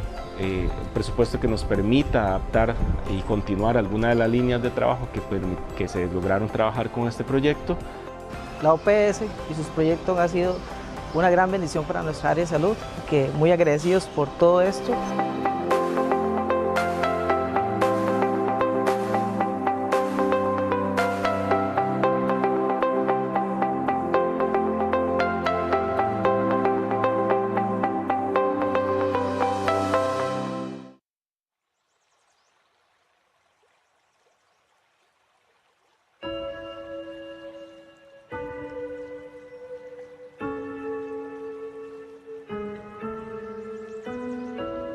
Estamos en Puerto Inírida, Guainía, la triple frontera con Venezuela y Brasil, para el lanzamiento de la Semana de la Vacunación de las Américas. Buscamos reforzar la importancia de las vacunas. Las vacunas son seguras, eficientes y nos ayudan a prevenir enfermedades, así como también a salvar vidas. Dándoles pues la bienvenida, dándole la bendición, que eso es lo que siempre hemos soñado en nuestro departamento, que llegue la salud a territorio.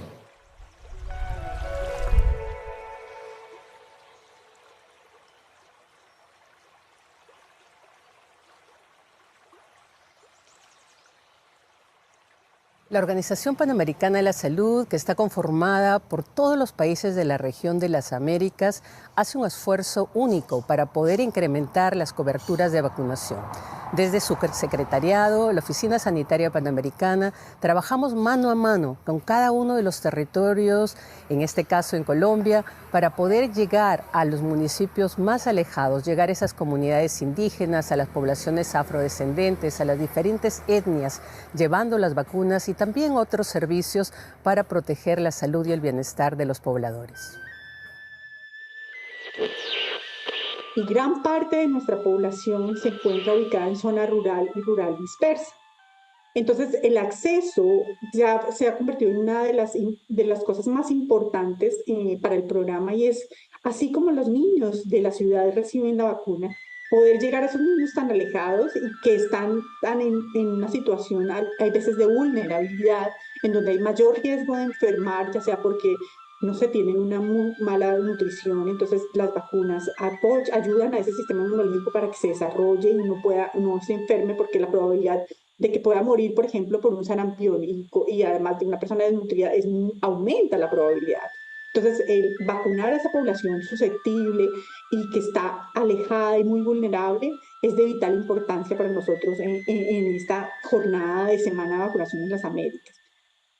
Hacemos un mayor énfasis en estos territorios vulnerables para que podamos de alguna manera utilizar estrategias para poder llegar a esta población que está más alejada y, como mencionaba, que vive en zona fronteriza y que vive en zona rural dispersa. Entonces, muchas veces lo que hacen las entidades territoriales y las secretarías de salud y las IPS que realizan estas actividades es realizar recorridos por las comunidades que viven cercanas a los ríos y que además están en frontera. Entonces nosotros debemos hacerles saber a la población que ellos son beneficiados por esto, que deben pedir y deben luchar por ese derecho que tienen hacia vacunar. Es un derecho que tienen los niños y deben exigirlo, deben exigir la vacunación. Y por eso hay que comenzar desde la base. Estos equipos tienen que ir a atender las necesidades de cada una de las comunidades. Algunas comunidades, algunas etnias pues no entienden pues lo que son las vacunas, pero ahí vamos paso a paso y pues que dejen de vacunar a los niños para que en el futuro pues no les den las enfermedades por las cuales pues estamos vacunando. La jornada para nosotros ha sido productiva. Hemos encontrado algunos niños para vacunación, hemos realizado la respectiva vacunación y además sí se presta para seguir administrando las próximas dosis. Reafirmar que las vacunas son seguras, las vacunas son eficaces, nos permiten prevenir enfermedades y salvar vidas, y las vacunas son gratuitas.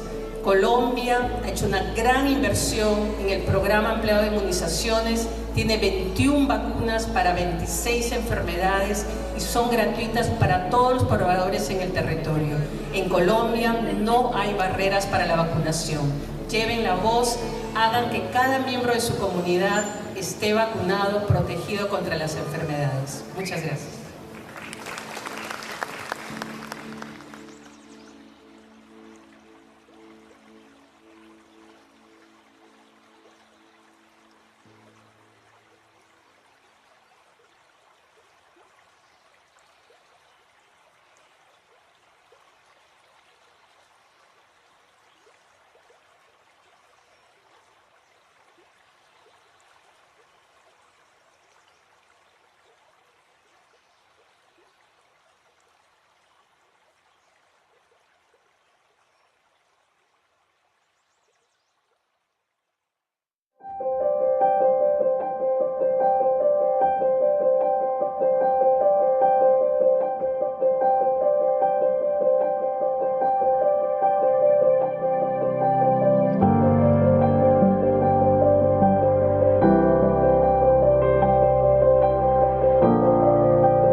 Para nosotros, la captura de pequeños mamíferos es importante para identificar diferentes patógenos.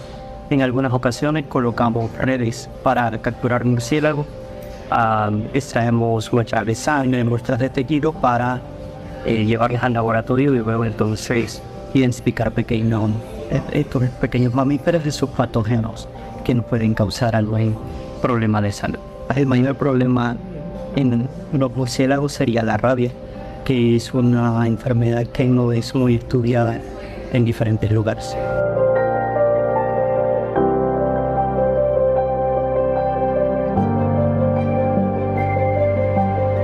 Si hay un caso de alguna persona infectada por Hanta, tenemos que buscar entonces los sitios adecuados para poder colocar las trampas, y principalmente la vivienda de la persona, los sitios donde habitualmente circula la persona, si es un área de cultivo, si es el patio de la casa, para aumentar el interés de poder capturar los animales que queremos.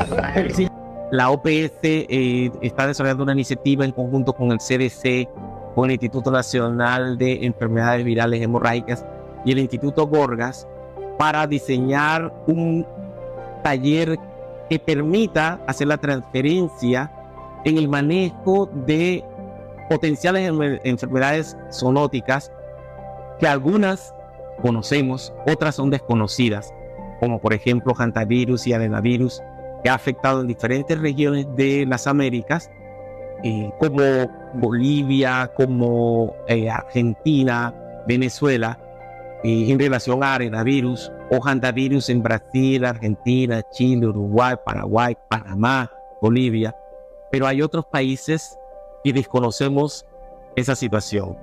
La pandemia nos ha enseñado que no podemos quedarnos con los brazos cruzados, que debemos de estar preparados, y la Organización Mundial de la Salud, la Organización Panamericana de la Salud, tuvo una vital participación, protagonismo, en recordarnos de que tenemos que trabajar unidos. Somos 3 centros colaboradores más los expertos de OPS, todos al mismo tiempo trabajando con el objetivo de diseñar un taller que sea bastante realista, que vaya a tener escenarios. Es un ejercicio tipo tabletop exercise en donde realmente los escenarios se basan en lo que hemos hecho en el pasado, lo que nos ha tocado vivir, tanto de la parte de epidemiología como del laboratorio, como de ecología. Y eso es una gran fortaleza que se tiene, que seamos diferentes centros con diferentes capacidades, con diferentes retos, pero que todos nos estamos poniendo de acuerdo para diseñar algo que va a servir a países que ya tienen vigilancia y países que no tienen vigilancia. Eso por un lado. Y justamente los retos es que no todos los países son iguales. Uno de los grandes retos es que hay algunos países que ya tienen vigilancia, diagnóstico, cosas establecidas, y hay países que realmente no es que estén empezando de cero, pero digamos que no hay una vigilancia ni de hantavirus ni de arenavirus que esté establecida. Entonces tenemos que hacer algo que funcione un poco para todos. Por eso la idea de tener estos ejercicios con escenarios y con diferentes situaciones que se puedan analizar conjuntamente. El otro reto que se mantiene obviamente es darle sostenibilidad a este tipo de iniciativa, porque nosotros pues hasta la fecha hemos funcionado a través de un acuerdo cooperativo que tenemos con la OPS, y bueno, mientras teníamos la posibilidad de apoyar ese acuerdo cooperativo lo hacemos, pero en realidad ese apoyo es muy pequeño y realmente se necesita más recursos para poder realmente montar este proyecto y desarrollarlo y continuarlo y darle sostenibilidad, porque no vale la pena mandar los ensayos, los primers, las sondas y algunos reactivos a un país y luego ya no lo pueden hacer porque ya no tienen kit. Entonces ese es uno de los retos.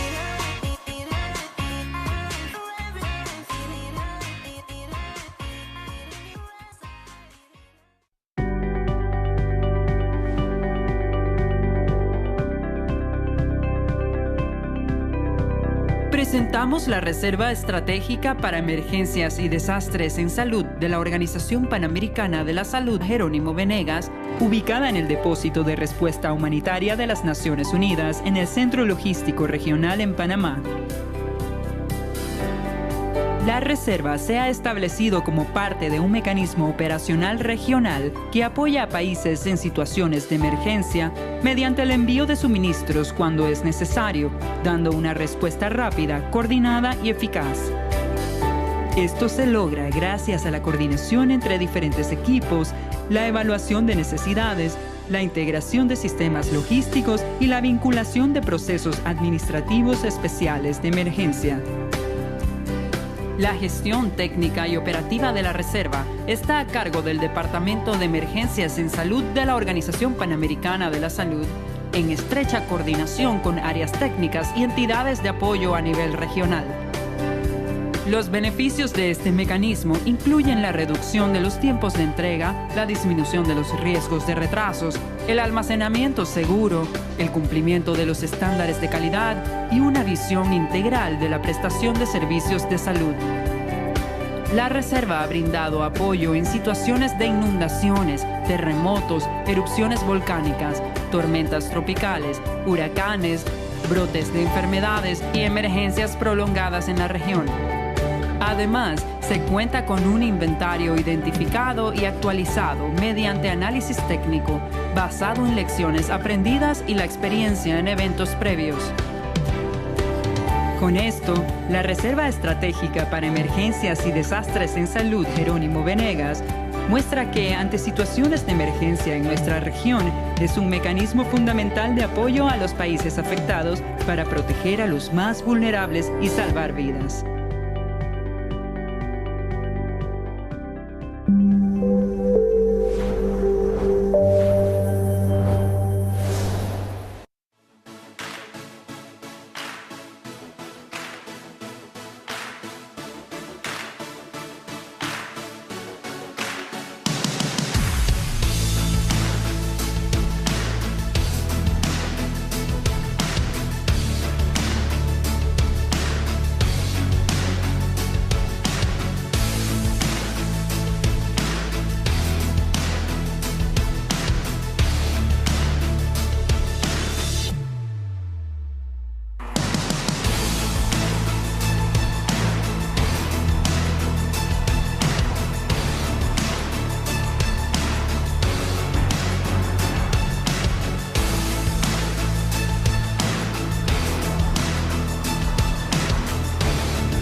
TCT has always been on the forefront of our program because it's one of the ways that we as a country could verify that we had epidemic control of HIV. So we have a very strong primary healthcare system, which is managed by our nurses and our physicians.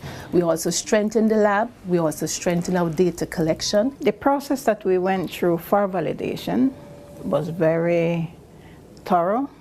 It shows that the validation was not only achieving the certification, but rather an opportunity to strengthen the health system. To think that we can stop the transmission of HIV from a mother to a child is a tremendous goal that we have achieved. The main challenges that we learn in this process is the high burden of social determinants of health. So it's not easy for families going through having a family member with HIV. As a Jamaican, it really gives me joy just that we're able to accomplish this. Just with our team that we have here at National Public Health Lab, it was really just a good thing seeing us going through the various steps and accomplishing this. But I think what is really critical and what really contributed to this sort of success was the fact that we moved away from sending our samples abroad. Having that instrument have now enabled us to do a lot of testing in country quicker and to have more testing done with less cost to the patient and less cost to the government. So, personally, I think as Jamaicans, we really work together. We unite together the different entities.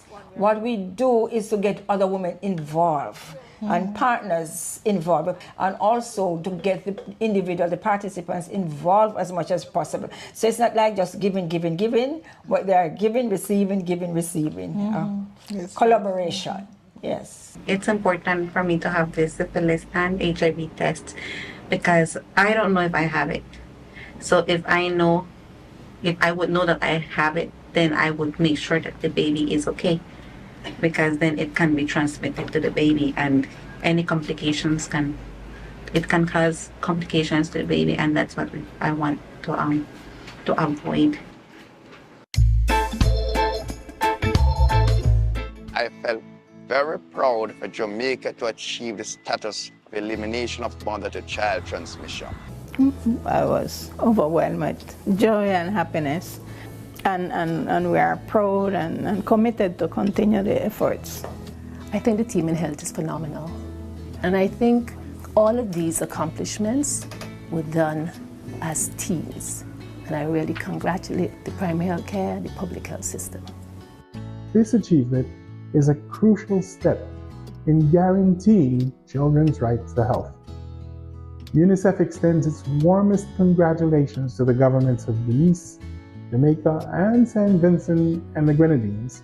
And most importantly, every child has the right to born and remain free from HIV and syphilis.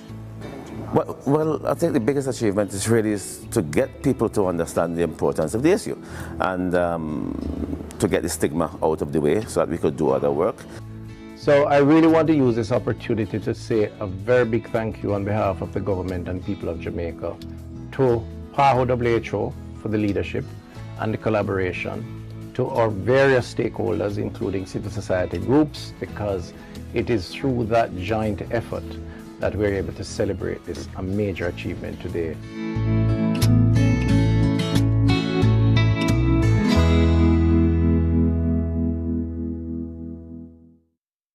Imagine a future in the Americas where everyone can access essential health technologies.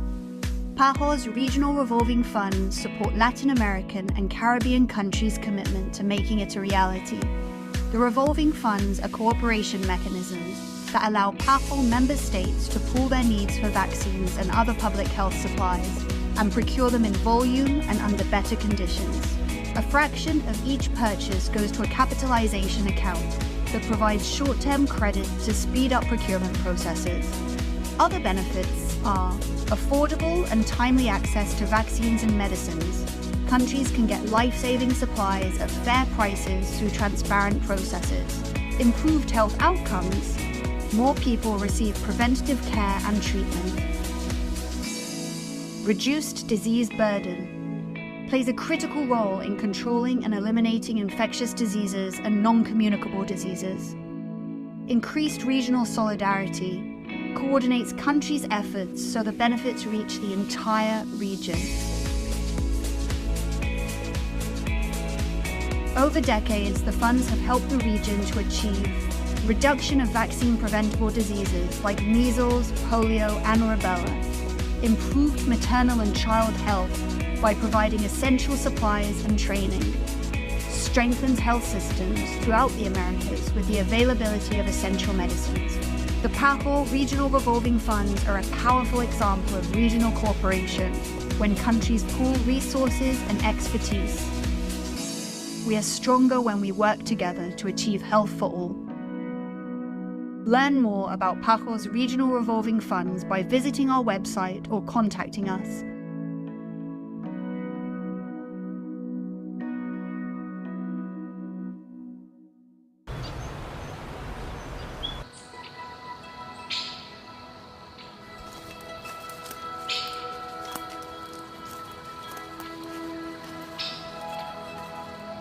Buenas.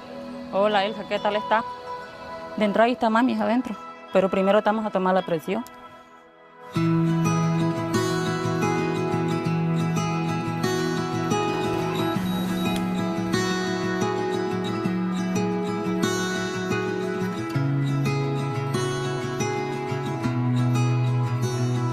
¿Qué tal está? Pues todo bien.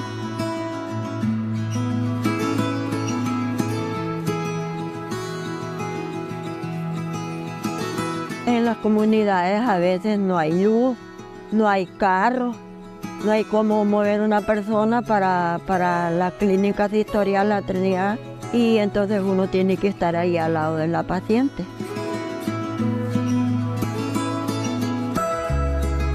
Las pacientes ellas se ponen bien contentas, yo voy siempre a visitarlas, ya uno ya les dice lo que tienen que hacer, que si sienten algún movimiento de algo otras cosas, que lo llamen a uno o que vayan al centro de salud, al médico.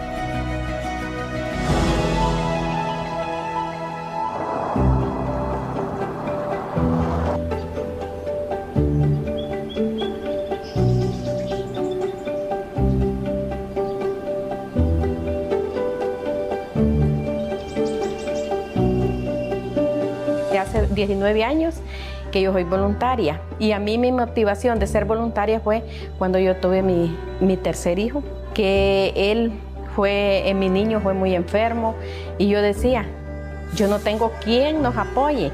A mí me quedaba largo, pues dije yo un día, yo voy a ser voluntaria, yo voy a apoyar a muchas madres que no tienen quien las apoye. Aquí en Trinidad ofrecemos el servicio de telemedicina relacionada a mujeres embarazadas. Consiste primero en la captación de embarazadas que residen en estos lugares. Se le solicita a la voluntaria de salud y a la paciente que tenga acceso a un teléfono y que tenga acceso de la red para recibir esta llamada. Ellas tienen una comunicación directa, tenemos un grupo de chat, nos informa si hay algún signo de alarma o algún inconveniente con alguna embarazada. Tiene como objetivo principal la detección de enfermedades del embarazo mediante la detección temprana de los signos de alarma con el apoyo de las voluntarias de salud. Todos los meses nosotros lo estamos haciendo. Les damos charlas a las madres, como cuando identificar las enfermedades.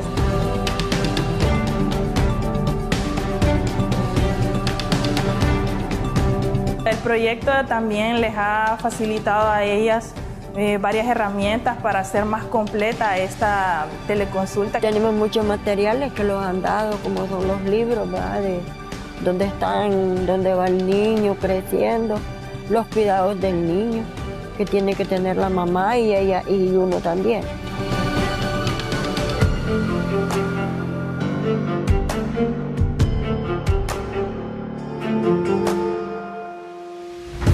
Me siento orgullosa como voluntaria y digo yo, hasta que ya Dios me diga, venga para acá, yo creo que voy a dejar de ser voluntaria. 9 meses del embarazo Desde allí estoy yo pendiente. Estoy con el celular, me llaman. Doña Pablita, vi que tengo dolor. ¿A qué hora le comenzó el dolor? A tal hora, 4 de la mañana, 5 de la mañana, 2 de la mañana, 3 de la mañana, a la hora que sea. Espéreme que ya voy a llegar.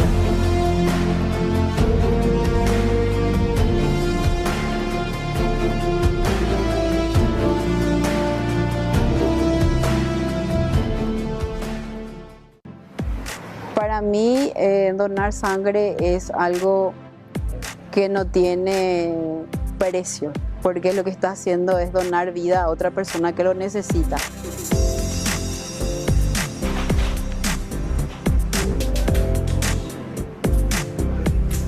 Cuando yo dono sangre me siento súper bien, me siento feliz, porque sé que hay otra persona que necesita y le estoy ayudando poquitito, no es mucho, pero para mí ya es un gran logro. Llevo donando sangre ya hace muchos años, soy donadora activa de sangre. Realmente para mí es una causa muy importante que me mueve.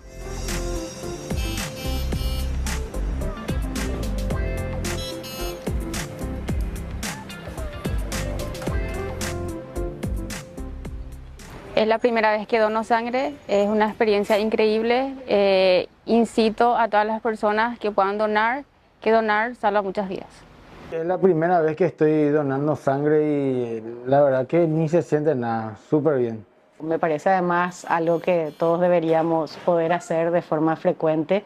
Yo lo hago cada vez que puedo, desde que soy pequeña. Vengo de una familia donde la donación de sangre se nos inculcó desde jovencitos. Padres también son donantes y somos en general todos muy conscientes de lo necesario que es hacer esto.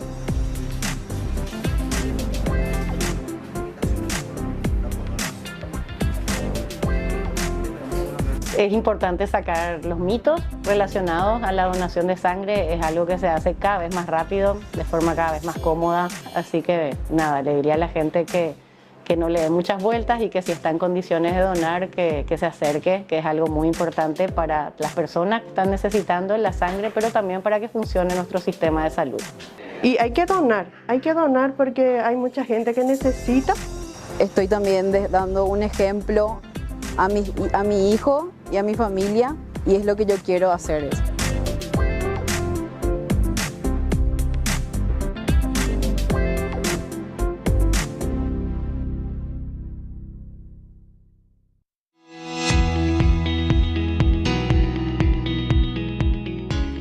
Acompáñenos a ver de cerca los resultados del proyecto Aumento del Acceso Equitativo a las Vacunas, el diagnóstico y la atención clínica para las poblaciones en situación de vulnerabilidad en las Américas.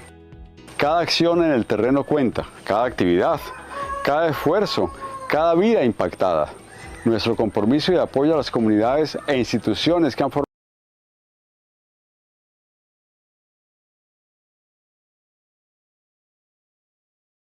de la salud mental y estilos de vida saludables. Lo anterior, alineado a las prioridades de la estrategia de cooperación de la OPS con el país.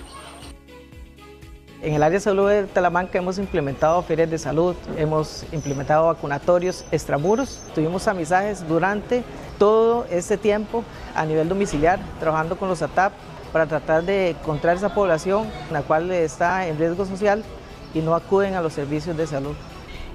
Con este proyecto se realizaron actividades muy significativas como ferias de la salud, un total de 9 ferias, campañas de vacunación, talleres de salud comunitaria, de habilidades para la vida. El principal impacto del proyecto fue promover el bienestar y la salud de la población mediante las actividades realizadas y los recursos donados.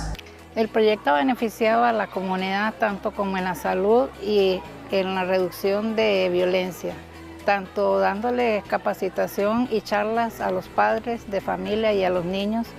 Con la ayuda del proyecto logramos mitigar mucho las enfermedades no transmisibles como son la diabetes y presión alta. Los principales aprendizajes con este proyecto fue el fortalecimiento de ese trabajo en equipo de todos los que laboramos, ¿verdad?, durante este periodo de pandemia y durante este proyecto.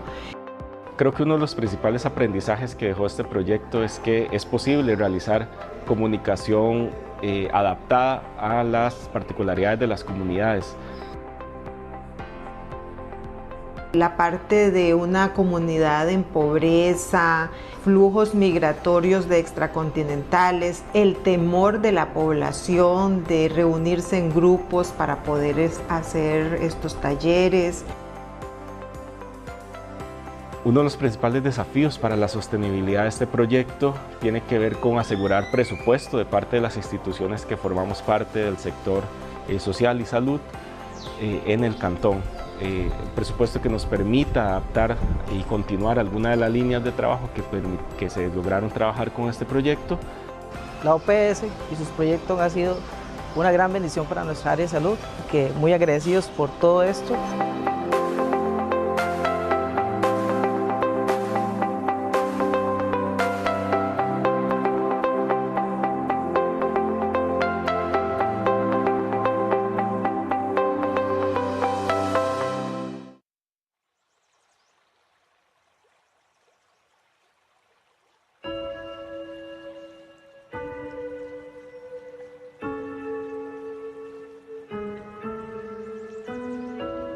Estamos en Puerto Inírida, Guainía, la triple frontera con Venezuela y Brasil, para el lanzamiento de la Semana de la Vacunación de las Américas. Buscamos reforzar la importancia de las vacunas. Las vacunas son seguras, eficientes y nos ayudan a prevenir enfermedades, así como también a salvar vidas. Dándoles pues la bienvenida, dándole la bendición, que eso es lo que siempre hemos soñado en nuestro departamento, que llegue la salud a territorio.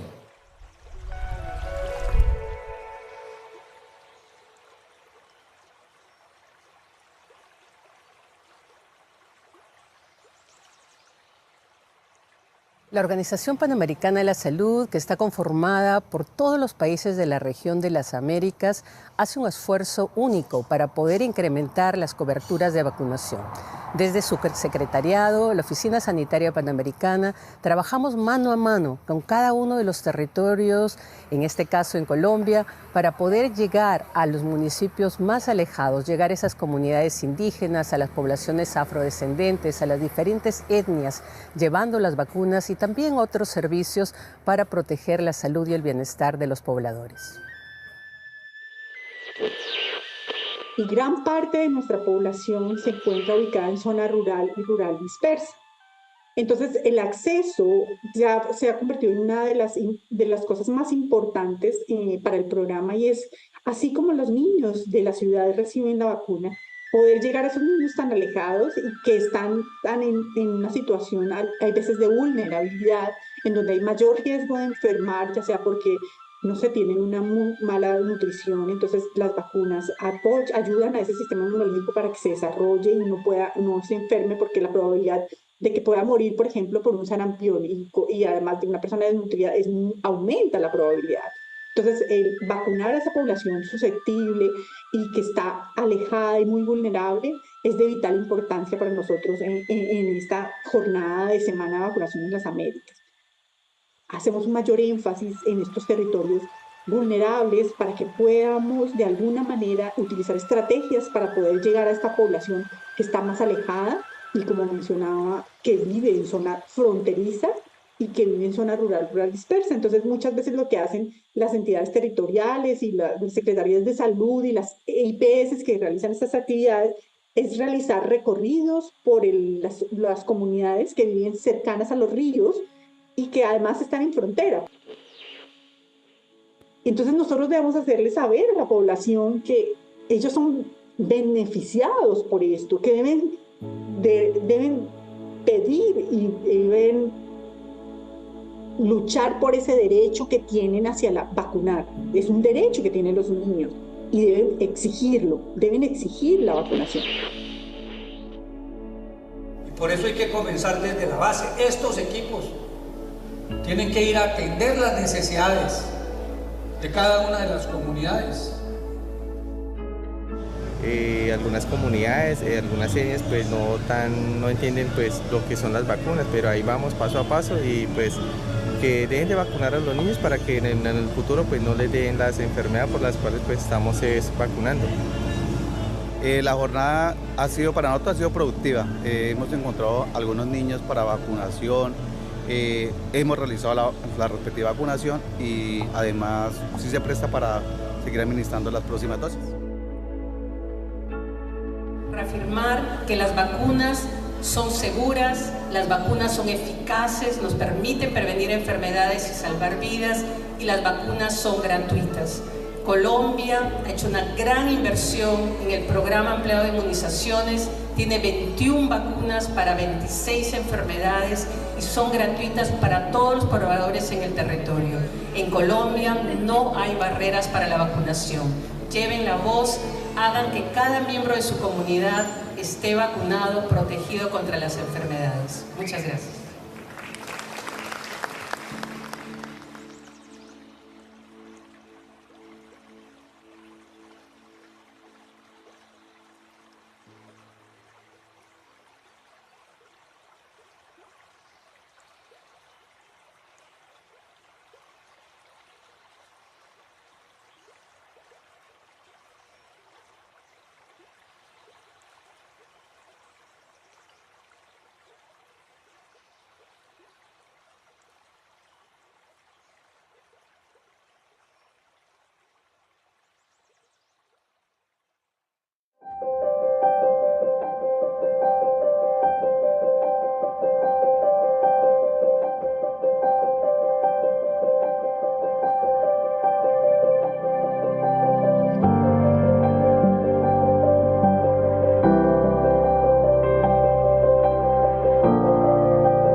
Para nosotros, la captura de pequeños mamíferos es importante para identificar diferentes patógenos. En algunas ocasiones colocamos redes para capturar murciélagos, extraemos muestras de sangre, muestras de tejido para llevarlas al laboratorio y luego entonces identificar estos pequeños mamíferos y sus patógenos que nos pueden causar algún problema de salud. El mayor problema en los murciélagos sería la rabia, que es una enfermedad que no es muy estudiada en diferentes lugares.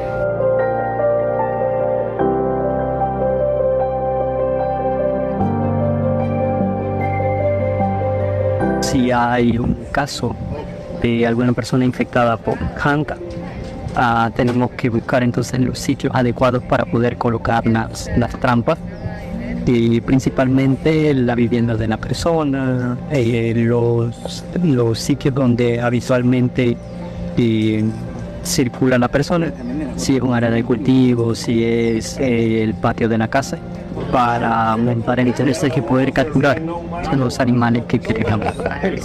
La OPS está desarrollando una iniciativa en conjunto con el CDC, con el Instituto Nacional de Enfermedades Virales Hemorrágicas y el Instituto Gorgas, para diseñar un taller que permita hacer la transferencia en el manejo de potenciales enfermedades zoonóticas, que algunas conocemos, otras son desconocidas, como por ejemplo hantavirus y adenavirus, que ha afectado en diferentes regiones de las Américas, como Bolivia, como Argentina, Venezuela, en relación a arenavirus o hantavirus en Brasil, Argentina, Chile, Uruguay, Paraguay, Panamá, Bolivia. Pero hay otros países que desconocemos esa situación. La pandemia nos ha enseñado que no podemos quedarnos con los brazos cruzados, que debemos estar preparados, y la Organización Mundial de la Salud, la Organización Panamericana de la Salud, tuvo una vital participación y protagonismo en recordarnos de que tenemos que trabajar unidos. Somos 3 centros colaboradores más los expertos de OPS, todos al mismo tiempo trabajando con el objetivo de diseñar un taller que sea bastante realista, que vaya a tener escenarios.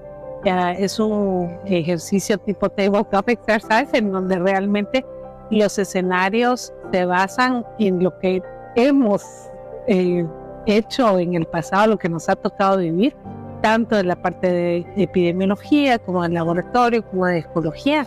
Y eso es una gran fortaleza que se tiene, que seamos diferentes centros con diferentes capacidades, con diferentes retos, pero que todos nos estamos poniendo de acuerdo para diseñar algo que va a servir a países que ya tienen vigilancia y países que no tienen vigilancia.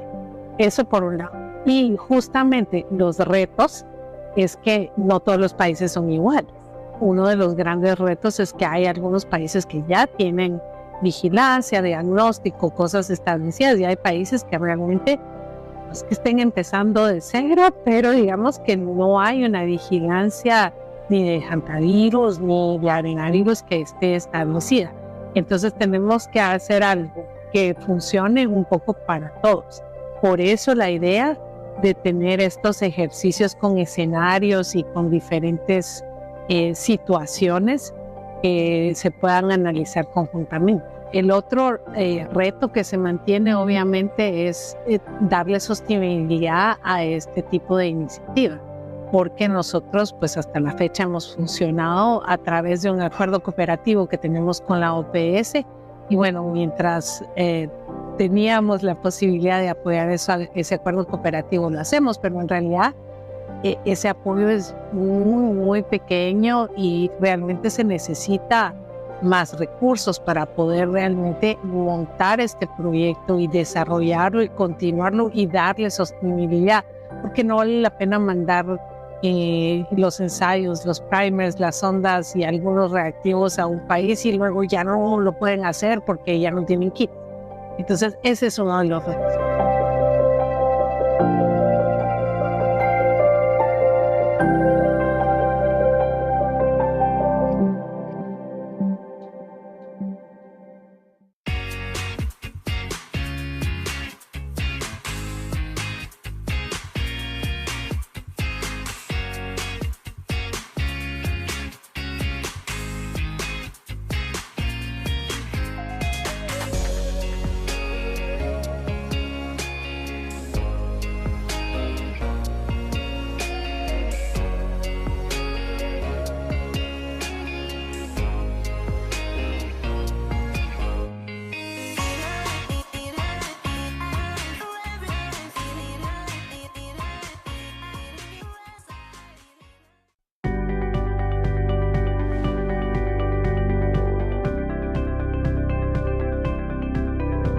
Presentamos la Reserva Estratégica para Emergencias y Desastres en Salud de la Organización Panamericana de la Salud Jerónimo Venegas, ubicada en el Depósito de Respuesta Humanitaria de las Naciones Unidas en el Centro Logístico Regional en Panamá. La reserva se ha establecido como parte de un mecanismo operacional regional que apoya a países en situaciones de emergencia mediante el envío de suministros cuando es necesario, dando una respuesta rápida, coordinada y eficaz. Esto se logra gracias a la coordinación entre diferentes equipos, la evaluación de necesidades, la integración de sistemas logísticos y la vinculación de procesos administrativos especiales de emergencia. La gestión técnica y operativa de la reserva está a cargo del Departamento de Emergencias en Salud de la Organización Panamericana de la Salud, en estrecha coordinación con áreas técnicas y entidades de apoyo a nivel regional. Los beneficios de este mecanismo incluyen la reducción de los tiempos de entrega, la disminución de los riesgos de retrasos, el almacenamiento seguro, el cumplimiento de los estándares de calidad y una visión integral de la prestación de servicios de salud. La reserva ha brindado apoyo en situaciones de inundaciones, terremotos, erupciones volcánicas, tormentas tropicales, huracanes, brotes de enfermedades y emergencias prolongadas en la región. Además, se cuenta con un inventario identificado y actualizado mediante análisis técnico basado en lecciones aprendidas y la experiencia en eventos previos. Con esto, la Reserva Estratégica para Emergencias y Desastres en Salud Jerónimo Venegas muestra que ante situaciones de emergencia en nuestra región es un mecanismo fundamental de apoyo a los países afectados para proteger a los más vulnerables y salvar vidas.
TCT has always been on the forefront of our program because it's one of the ways that we as a country could verify that we had epidemic control of HIV. So we have a very strong primary healthcare system, which is managed by our nurses and our physicians. We also strengthen the lab. We also strengthen our data collection. The process that we went through for validation was very thorough. It shows that the validation was not only achieving the certification, but rather an opportunity to strengthen the health system. To think that we can stop the transmission of HIV from a mother to a child is a tremendous goal that we have achieved. The main challenges that we learn in this process is the high burden of social determinants of health. So it's not easy for families going through having a family member with HIV. As a Jamaican, it really gives me joy just that we're able to accomplish this. Just with our team that we have here at National Public Health Lab, it was really just a good thing seeing us going through the various steps and accomplishing this. But I think what is really critical and what really contributed to this sort of success was the fact that we moved away from sending our samples abroad. Having that instrument have now enabled us to do a lot of testing in country quicker and to have more testing done with less cost to the patient and less cost to the government. So, personally, I think as Jamaicans, we really work together. We unite together the different entities. What we do is to get other women involved and partners involved, and also to get the individual, the participants involved as much as possible. So it's not like just giving, but they are giving, receiving. Yes. Collaboration, yes. It's important for me to have this syphilis and HIV test because I don't know if I have it.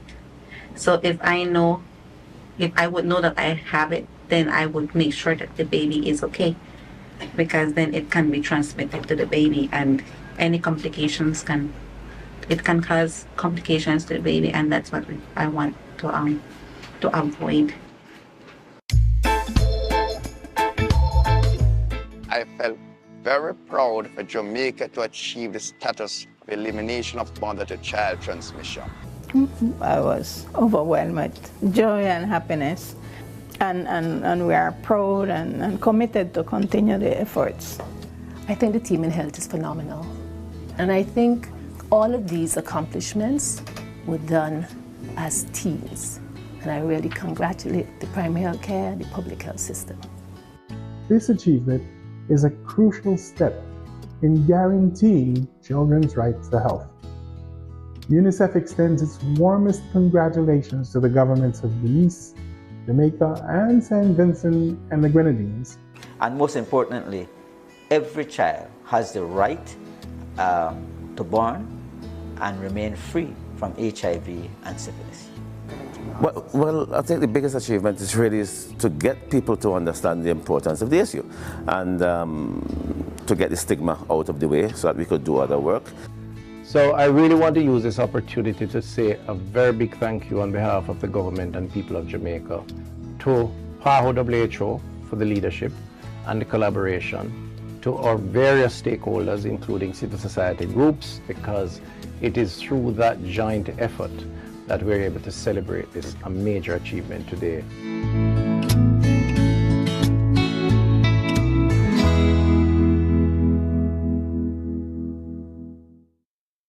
Imagine a future in the Americas where everyone can access essential health technologies. PAHO's regional revolving funds support Latin American and Caribbean countries' commitment to making it a reality. The revolving funds are cooperation mechanisms that allow PAHO member states to pool their needs for vaccines and other public health supplies and procure them in volume and under better conditions. A fraction of each purchase goes to a capitalization account that provides short-term credit to speed up procurement processes. Other benefits are affordable and timely access to vaccines and medicines, countries can get life-saving supplies at fair prices through transparent processes.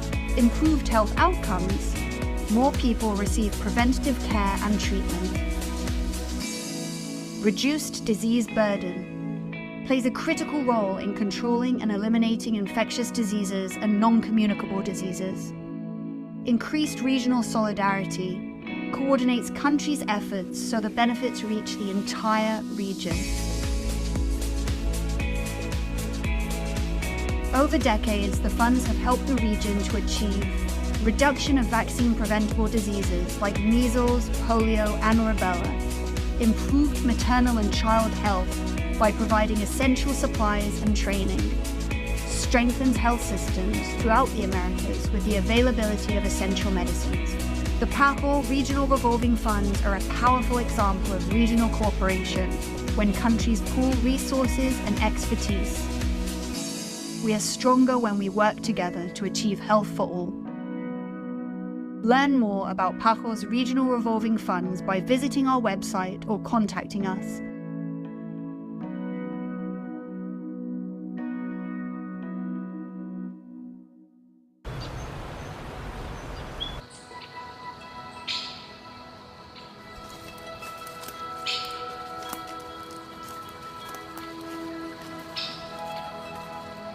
Buenas. Hola Elsa, ¿qué tal está? Dentro ahí está mami, adentro. Pero primero estamos a tomar la presión.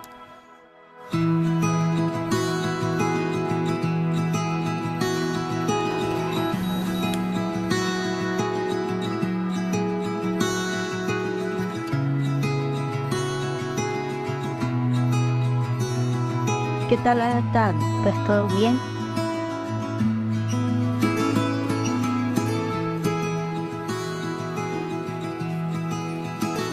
En las comunidades a veces no hay luz, no hay carro, no hay cómo mover una persona para la clínica asistorial, la Trinidad, y entonces uno tiene que estar ahí al lado de la paciente.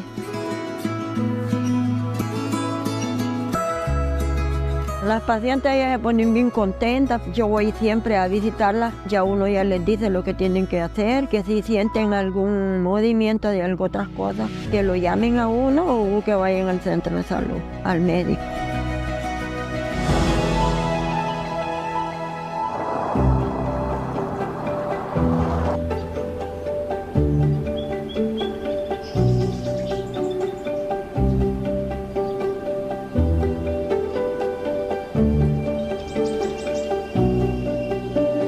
Hace 19 años que yo soy voluntaria y a mí mi motivación de ser voluntaria fue cuando yo tuve mi tercer hijo, que mi niño fue muy enfermo y yo decía, yo no tengo quien nos apoye.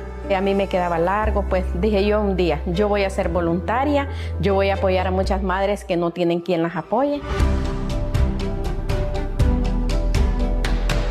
Aquí en Trinidad ofrecemos el servicio de telemedicina relacionada a mujeres embarazadas. Consiste primero en la captación de embarazadas que residen en estos lugares. Se le solicita a la voluntaria de salud y a la paciente que tenga acceso a un teléfono y que tenga acceso de la red para recibir esta llamada. Ellas tienen una comunicación directa, tenemos un grupo de chat, nos informa si hay algún signo de alarma o algún inconveniente con alguna embarazada. Tiene como objetivo principal la detección de enfermedades del embarazo mediante la detección temprana de los signos de alarma con el apoyo de las voluntarias de salud. Todos los meses nosotros lo estamos haciendo, les damos charlas a las madres, como cuando identificar las enfermedades.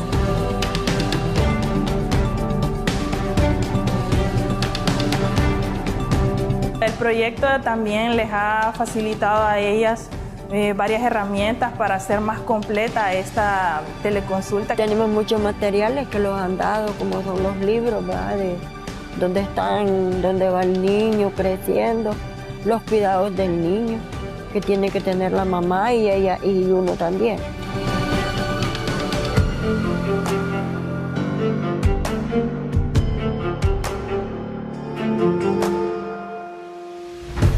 Me siento orgullosa como voluntaria y digo yo, hasta que ya Dios me diga, venga para acá, yo creo que voy a dejar de ser voluntaria. 9 meses del embarazo Desde allí estoy yo pendiente. Estoy con el celular, me llamo. Doña Pablita, vi que tengo dolor. ¿A qué hora le comenzó el dolor? A tal hora. 4 de la mañana, 5 de la mañana, 2 de la mañana, 3 de la mañana, a la hora que sea. Espéreme que ya voy a llegar.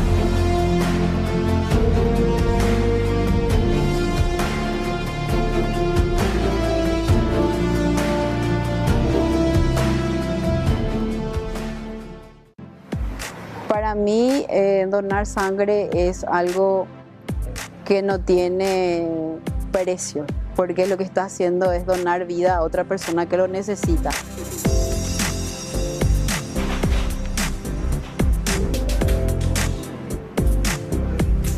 Cuando yo dono sangre me siento súper bien, me siento feliz, porque sé que hay otra persona que necesita y le estoy ayudando poquitito, no es mucho, pero para mí ya está, es un gran logro. Llevo donando sangre ya hace muchos años, soy donadora activa de sangre. Realmente para mí es una causa muy importante que me mueve.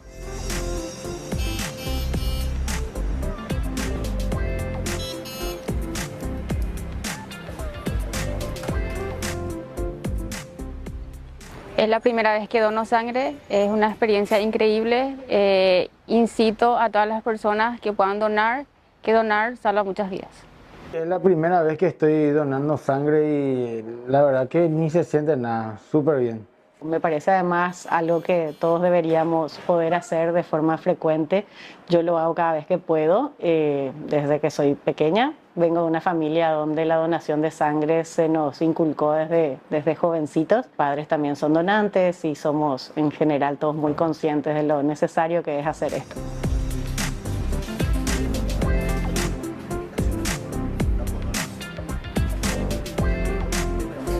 Es importante sacar los mitos relacionados a la donación de sangre. Es algo que se hace cada vez más rápido, de forma cada vez más cómoda. Así que nada, le diría a la gente que no le dé muchas vueltas y que si está en condiciones de donar, que se acerque, que es algo muy importante para las personas que están necesitando la sangre, pero también para que funcione nuestro sistema de salud. Y hay que donar porque hay mucha gente que necesita. Estoy también dando un ejemplo a mi hijo y a mi familia, y es lo que yo quiero hacer eso.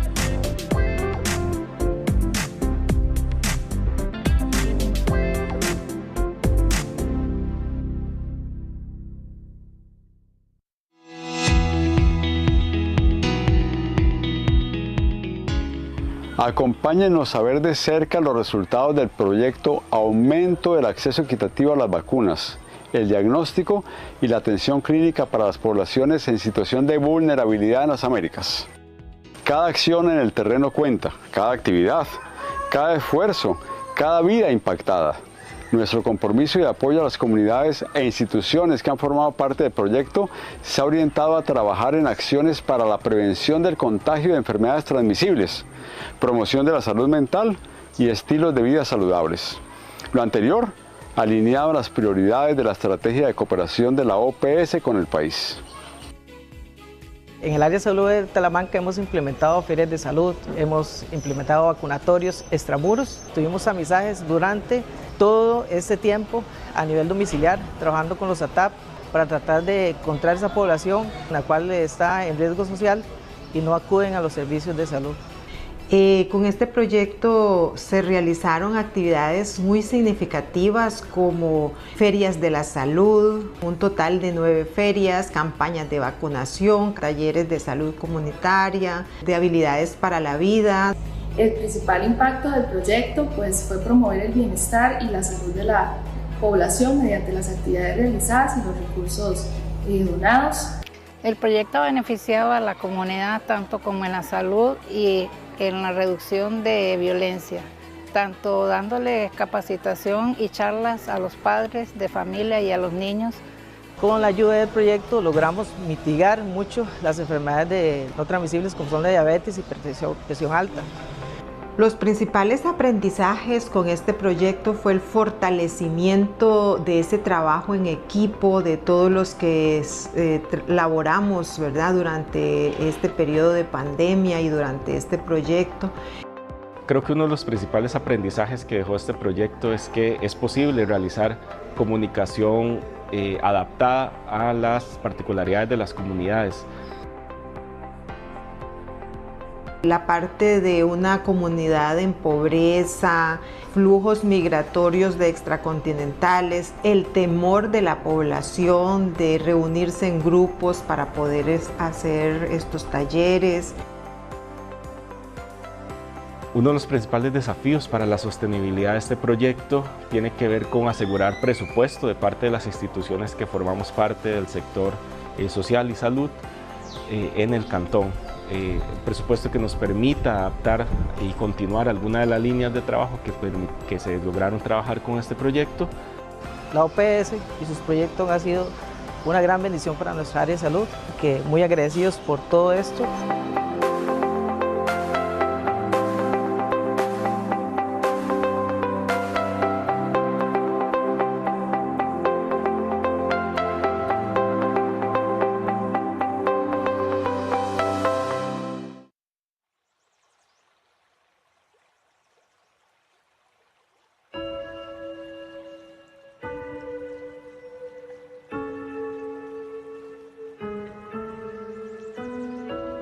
Estamos en Puerto Inírida, Guainía, la triple frontera con Venezuela y Brasil, para el lanzamiento de la Semana de la Vacunación de las Américas.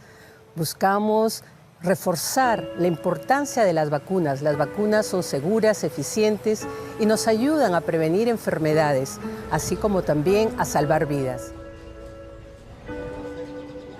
Dándoles pues la bienvenida, dándole la bendición, que eso es lo que siempre hemos soñado en nuestro departamento, que llegue la salud a territorio.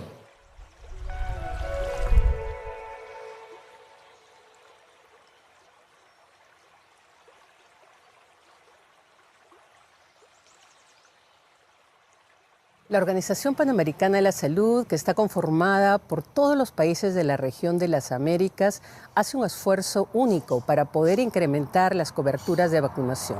Desde su secretariado, la Oficina Sanitaria Panamericana, trabajamos mano a mano con cada uno de los territorios, en este caso en Colombia, para poder llegar a los municipios más alejados, llegar a esas comunidades indígenas, a las poblaciones afrodescendentes, a las diferentes etnias, llevando las vacunas y también otros servicios para proteger la salud y el bienestar de los pobladores. Y gran parte de nuestra población se encuentra ubicada en zona rural y rural dispersa.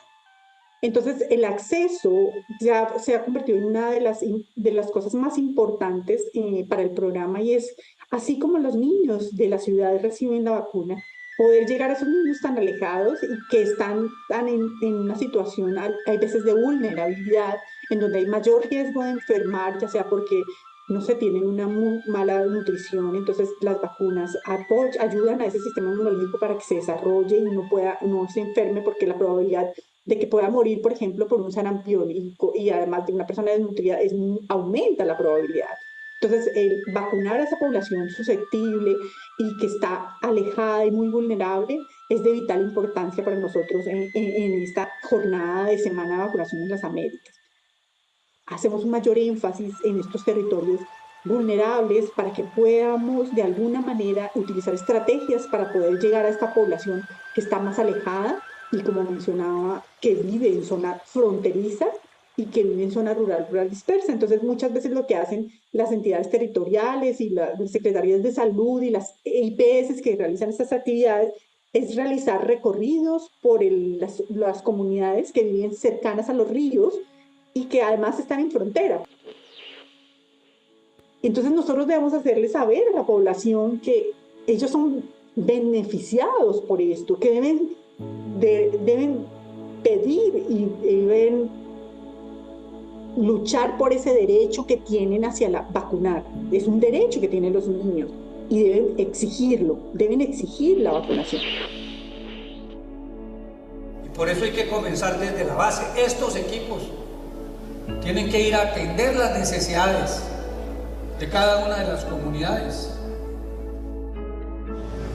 Algunas comunidades, algunas etnias pues no entienden pues lo que son las vacunas, pero ahí vamos paso a paso y pues que dejen de vacunar a los niños para que en el futuro pues no les den las enfermedades por las cuales pues estamos vacunando. La jornada para nosotros ha sido productiva. Hemos encontrado algunos niños para vacunación, hemos realizado la respectiva vacunación y además sí se presta para seguir administrando las próximas dosis. Reafirmar que las vacunas son seguras, las vacunas son eficaces, nos permiten prevenir enfermedades y salvar vidas, y las vacunas son gratuitas. Colombia ha hecho una gran inversión en el programa ampliado de inmunizaciones, tiene 21 vacunas para 26 enfermedades y son gratuitas para todos los proveedores en el territorio. En Colombia no hay barreras para la vacunación. Lleven la voz, hagan que cada miembro de su comunidad esté vacunado, protegido contra las enfermedades. Muchas gracias.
Para nosotros, la captura de pequeños mamíferos es importante para identificar diferentes patógenos.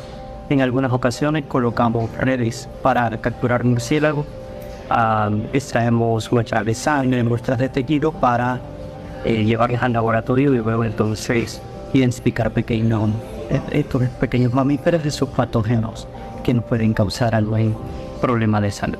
El mayor problema en los murciélagos sería la rabia, que es una enfermedad que no es muy estudiada en diferentes lugares.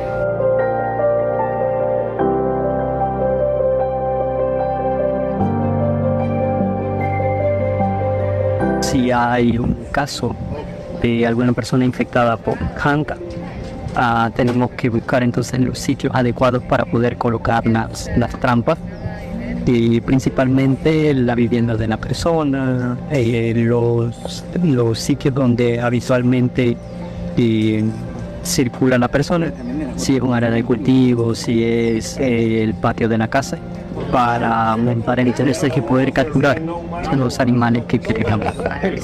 La OPS está desarrollando una iniciativa en conjunto con el CDC, con el Instituto Nacional de Enfermedades Virales Hemorrágicas y el Instituto Gorgas, para diseñar un taller que permita hacer la transferencia en el manejo de potenciales enfermedades zoonóticas, que algunas conocemos, otras son desconocidas, como por ejemplo hantavirus y adenavirus, que ha afectado en diferentes regiones de las Américas, como Bolivia, como Argentina, Venezuela, en relación a arenavirus o hantavirus en Brasil, Argentina, Chile, Uruguay, Paraguay, Panamá, Bolivia.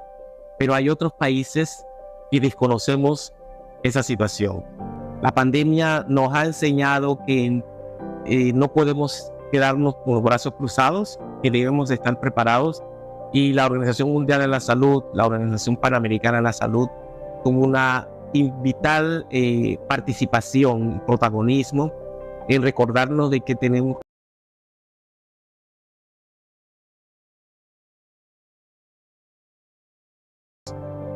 al mismo tiempo trabajando con el objetivo de diseñar un taller que sea bastante realista, que vaya a tener escenarios.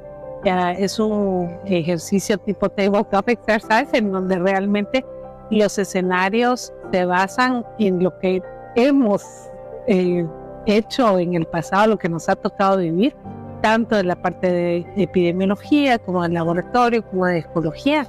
Y eso es una gran fortaleza que se tiene, que seamos diferentes centros con diferentes capacidades, con diferentes retos, pero que todos nos estamos poniendo de acuerdo para diseñar algo que va a servir a países que ya tienen vigilancia y países que no tienen vigilancia.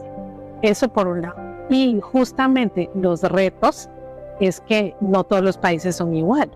Uno de los grandes retos es que hay algunos países que ya tienen vigilancia, diagnóstico, cosas establecidas, y hay países que realmente no es que estén empezando de cero, pero digamos que no hay una vigilancia ni de hantavirus ni de arenavirus que esté establecida. Entonces tenemos que hacer algo que funcione un poco para todos.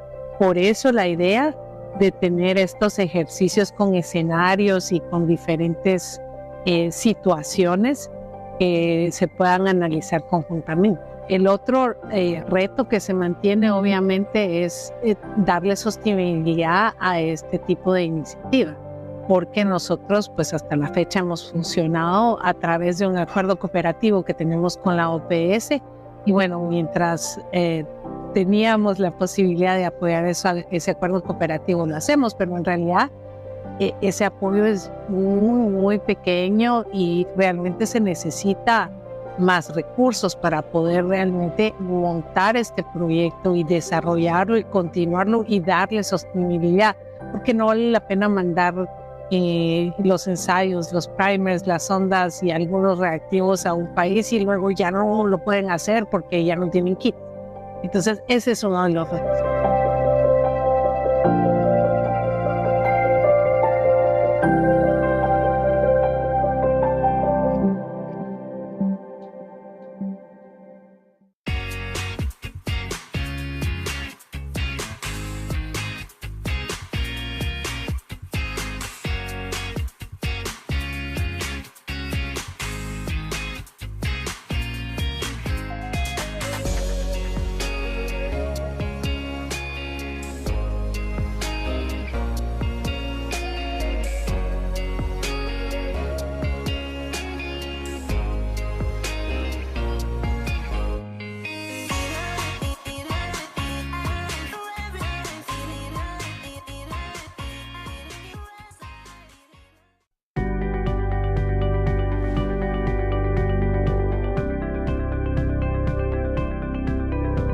Presentamos la Reserva Estratégica para Emergencias y Desastres en Salud de la Organización Panamericana de la Salud Jerónimo Venegas, ubicada en el Depósito de Respuesta Humanitaria de las Naciones Unidas en el Centro Logístico Regional en Panamá. La reserva se ha establecido como parte de un mecanismo operacional regional que apoya a países en situaciones de emergencia mediante el envío de suministros cuando es necesario, dando una respuesta rápida, coordinada y eficaz. Esto se logra gracias a la coordinación entre diferentes equipos, la evaluación de necesidades, la integración de sistemas logísticos y la vinculación de procesos administrativos especiales de emergencia.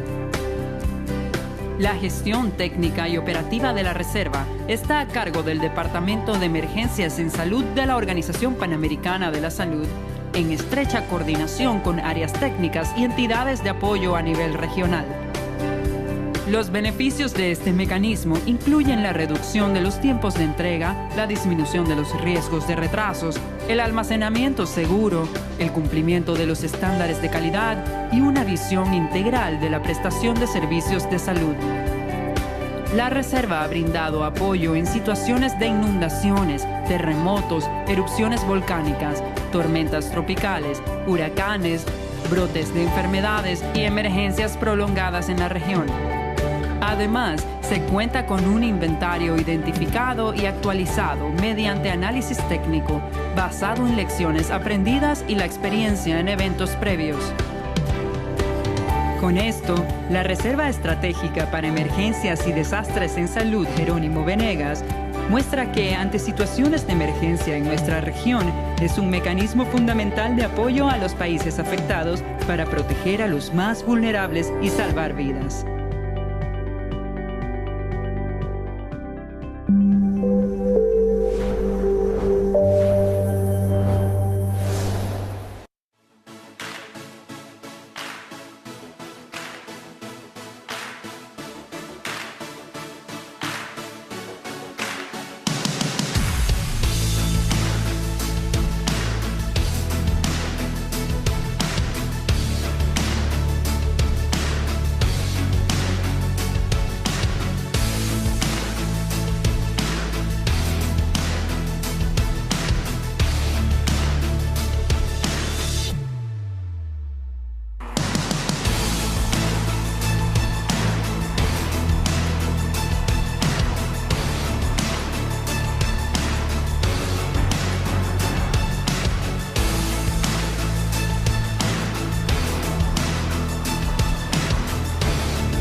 Muy buenas. Good afternoon, everyone. I hope everyone has enjoyed their lunch. Let's get back to our agenda, starting with 7.10, resolutions and other actions of intergovernmental organizations of interest to PAHO. Subitem A, 77th World Health Assembly. I would like to bring document CE 174/INF/10A to the attention of the committee and invite Mr. Nicolas Lagomarsino, Senior Advisor of the Governing Body's Office of the Pan-American Sanitary Bureau, to come to the head table. The Executive Committee is invited to take note of this report and provide any comments it deems pertinent. I will now open the floor for discussion.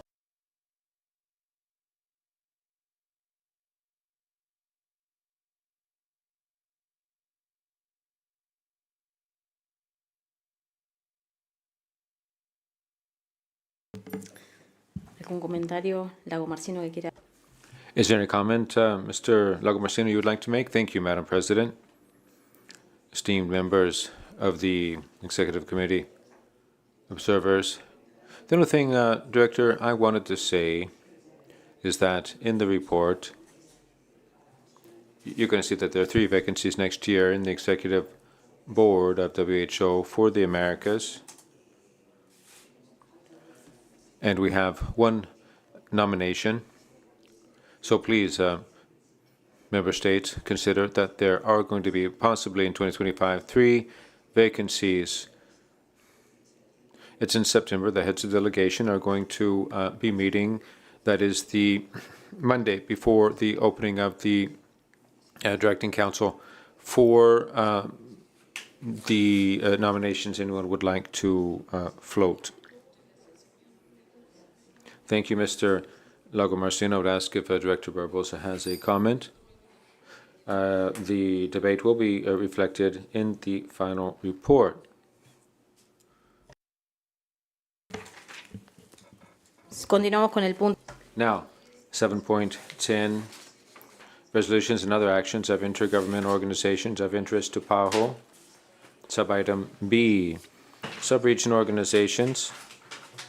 I would like to bring document CE 174/INF/10B to the attention of the committee and invite Ms. Piedad Huerta, head of the Country and Sub-Regional Coordination Office of the Pan-American Sanitary Bureau, to come to the head table.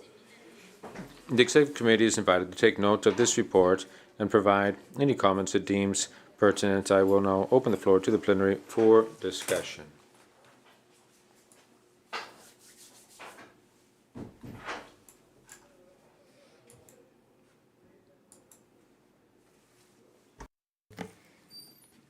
Señora Huerta, ¿quiere hacer algún? Ms. Huerta, do you have a comment you would like to make?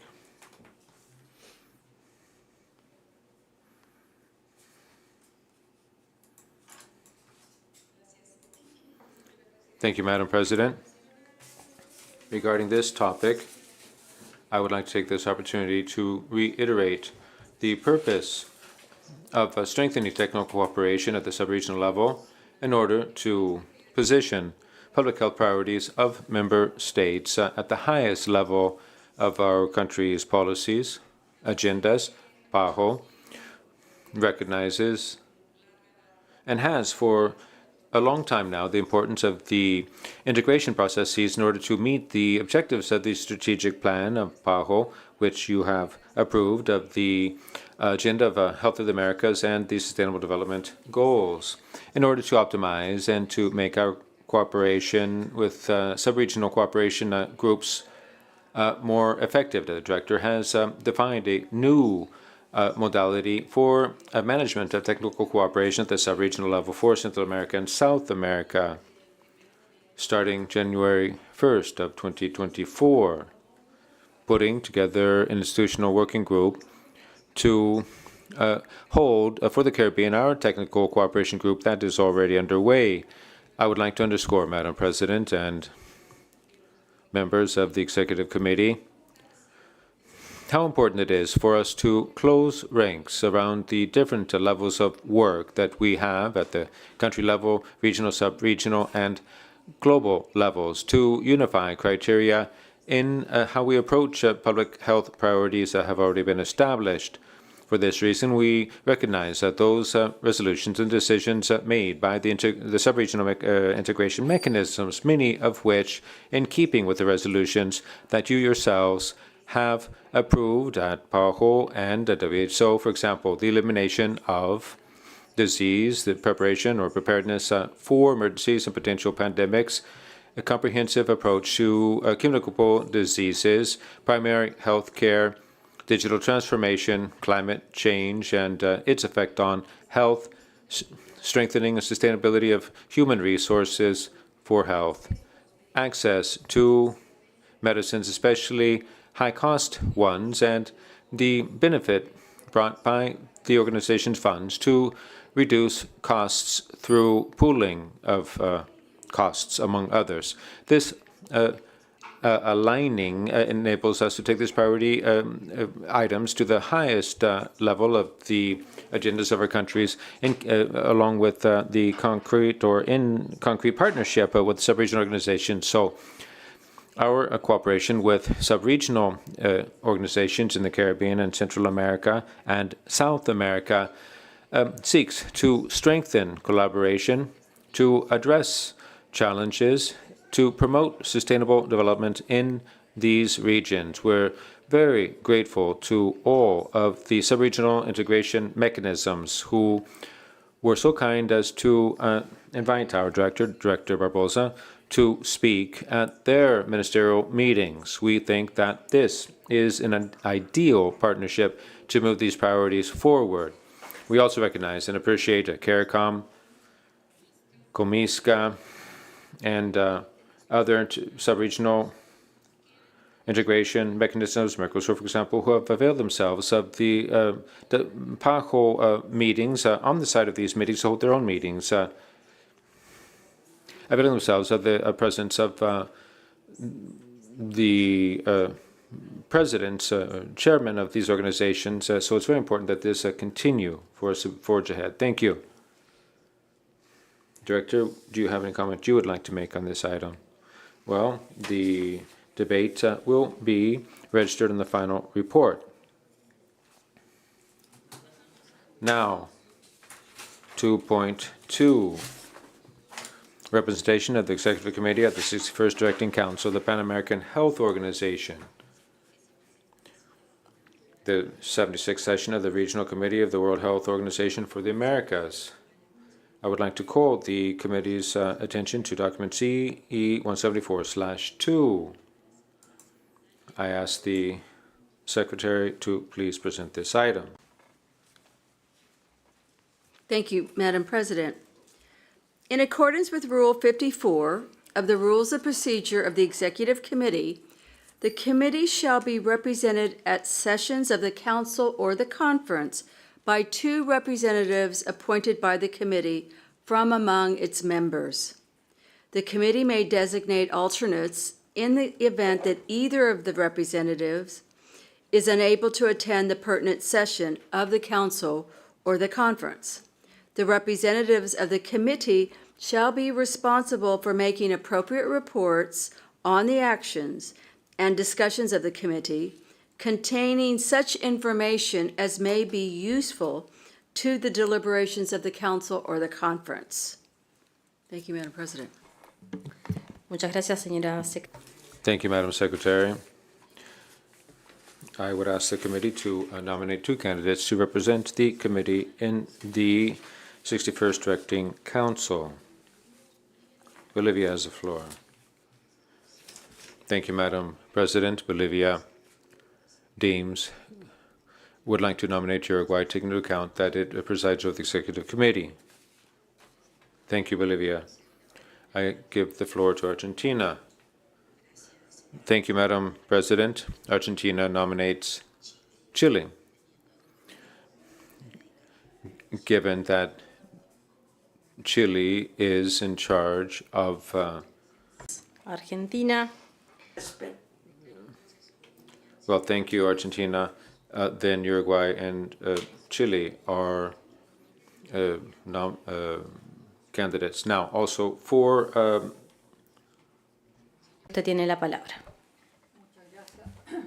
Perdón, muchas gracias, señora presidenta. For alternates, Chile is recognized. Chile is happy to propose the U.S. as an alternate. Thank you, Chile. I give the floor to Canada. Thank you, Madam President, and Canada would like to nominate Jamaica to serve in this role. Thank you. Muchas gracias, Canadá. Thank you, Canada. So the U.S. and Jamaica are appointed as alternates. Now, I report to the committee that these nominations or appointments will be recorded in the report. Now, 2.3, draft provisional agenda of the 61st Directing Council of PAHO 76th session of the Regional Committee of WHO for the Americas. I would like to bring document CE 174/3 to the attention of the committee and invite Mr. Nicolas Lago Marcino, Senior Advisor of the Government Body's Office of the Pan American Sanitary Bureau, to come to the head table. I would also ask the Secretary to report to the committee on the statutory matters on this matter. In accordance with Article 12C of the PAHO Constitution and Rule 7 of the Rules of Procedure of the Directing Council, the provisional agenda of the Council shall be prepared by the Director of the Bureau and submitted to the Executive Committee for approval. Thank you, Madam Chair. Thank you, Madam Secretary. And now yield the floor to Mr. Lago Marcino. The rule of procedure just read by the Secretary, the Director submits for the consideration of the Executive Committee the provisional agenda that he has prepared for the 61st Directing Council 76th session of the Regional Committee of WHO for the Americas. The draft agenda can be found in Annex A.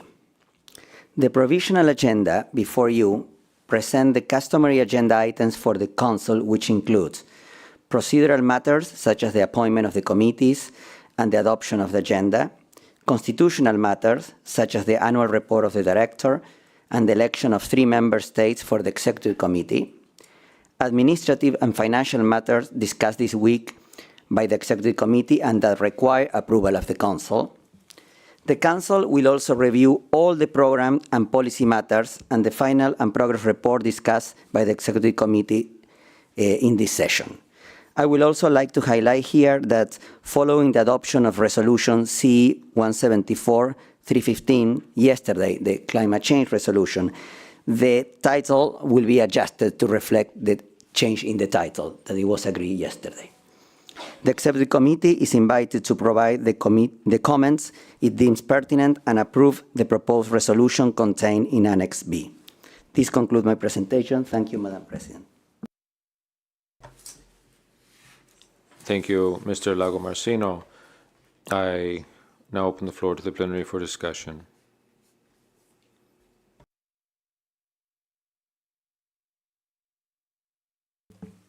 ¿Algún comentario más que quiera realizar? Is there any comment you would like to make? Director? Very well. I would ask the rapporteur to present the draft resolution. Where is that? Proyecto de resolución. Thank you, Madam President. Proposed resolution. Provisional agenda of the 61st Directing Council of PAHO, 76th session of the Regional Committee of WHO for the Americas. The 174th session of the Executive Committee,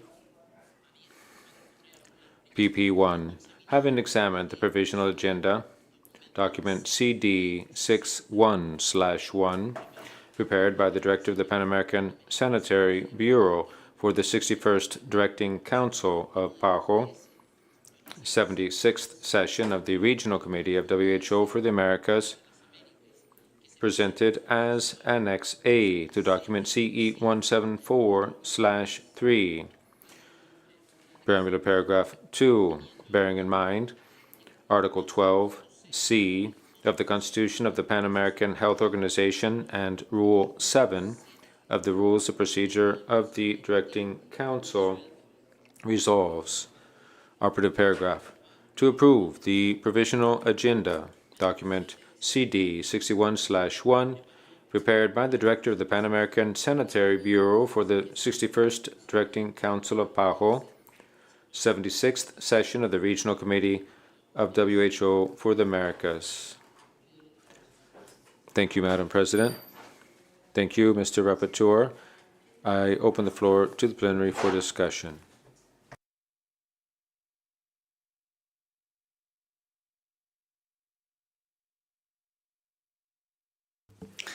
Having no objections, this resolution stands adopted.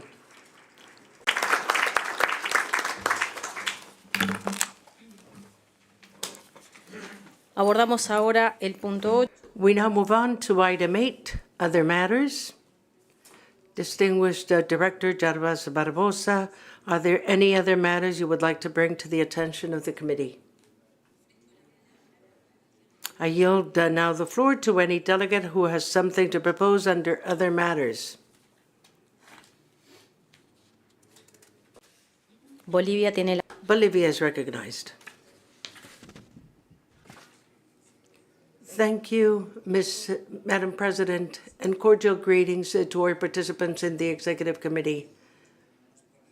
First of all, I'd like to apologize because I'm not following the protocol for this meeting.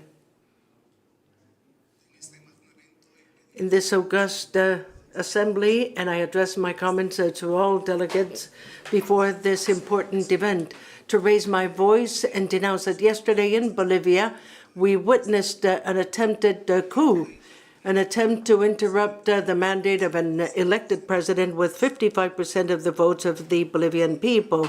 It was a military adventure that was crazy, that attempted to damage the Bolivian democracy.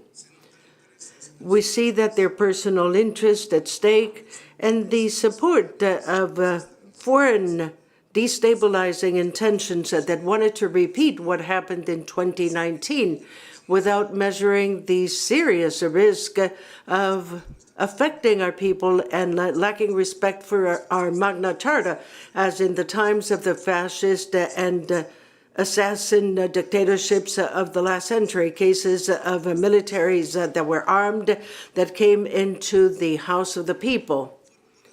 These were intense hours, but once again, the courageous Bolivian people went out to the streets, the humble people to whom we service and we owe ourselves, with a democratic vocation, the love for the homeland, and the unwavering decision to respect the process of change that identifies us and for which they gave their life. We denounce before the international community represented in each one of you as representatives of the different countries, colleagues, distinguished delegates, saying that Bolivia has been harassed with the purpose of disrupting the legally established government.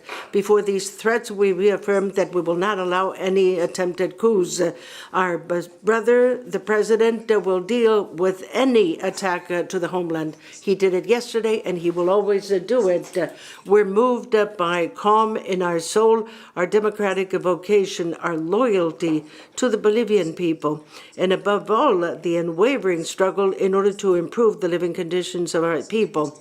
We know that our performance may bother some, but they do not forgive the crime of having given dignity to our people. Nothing will intimidate us. It makes us stronger, and we will continue firm in our purpose, even though this might imply to put it at risk our own integrity. We have the protection of our people, and that is our greatest treasure, and we will always obey the people, and we will govern by obeying the people. We humbly ask all delegates to issue a rejection and pronouncement to reject what happened in Bolivia yesterday, knowing your democratic vocation and a full respect to the self-determination of the peoples. Thank you for your attention, and I'm sure that I can count on your solidarity. Thank you, Madam President. Muchas gracias. Thank you very much, Bolivia. I now give the floor to Uruguay. Thank you very much, Madam President. Obviously, we join in the concern voiced by the sister nation of Bolivia. And we understand that the most important political body in the hemisphere is now in holding this session, and undoubtedly they will discuss and debate this issue, and we will issue, from what we know, a pronouncement in this regard. And going back to the request that was made by the President in connection with the previous item, Uruguay, in connection with that agenda item, had the intention of asking that we talk about the criminalization of medicine as a point of relevance for the region and our countries. Uruguay believes that it is essential to work on this topic, and knowing about the situation we go through regarding what is happening with the medicine, and we request that this be included in our next work agenda, and that we draft or develop an information document in order to begin on our exchanges and our discussions on this topic, and having to resort to the court. Thank you very much, Uruguay, and I now call on Brazil. Thank you very much, Madam President.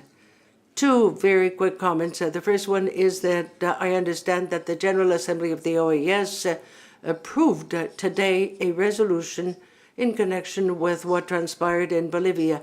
Brazil was one of the co-sponsors, so Bolivia, please, the people and the government of Bolivia, please receive the solidarity expressed by the people and the government of Brazil. The second comment that I'd like to make, Madam President, is simply a reminder.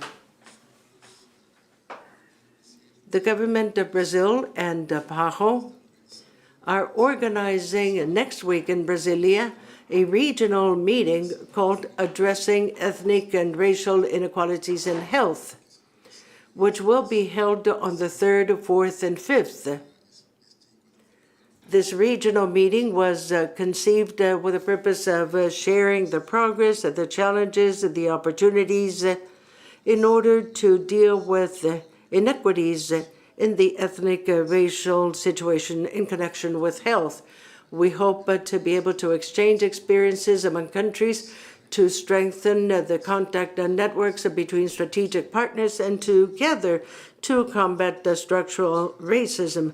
The reason for this meeting is to promote international cooperation, develop recommendations, and ultimately to be able to facilitate the best implementation of the plan of action on health and ethnicity of PAHO, which had the original purpose, which was this one, behind this meeting.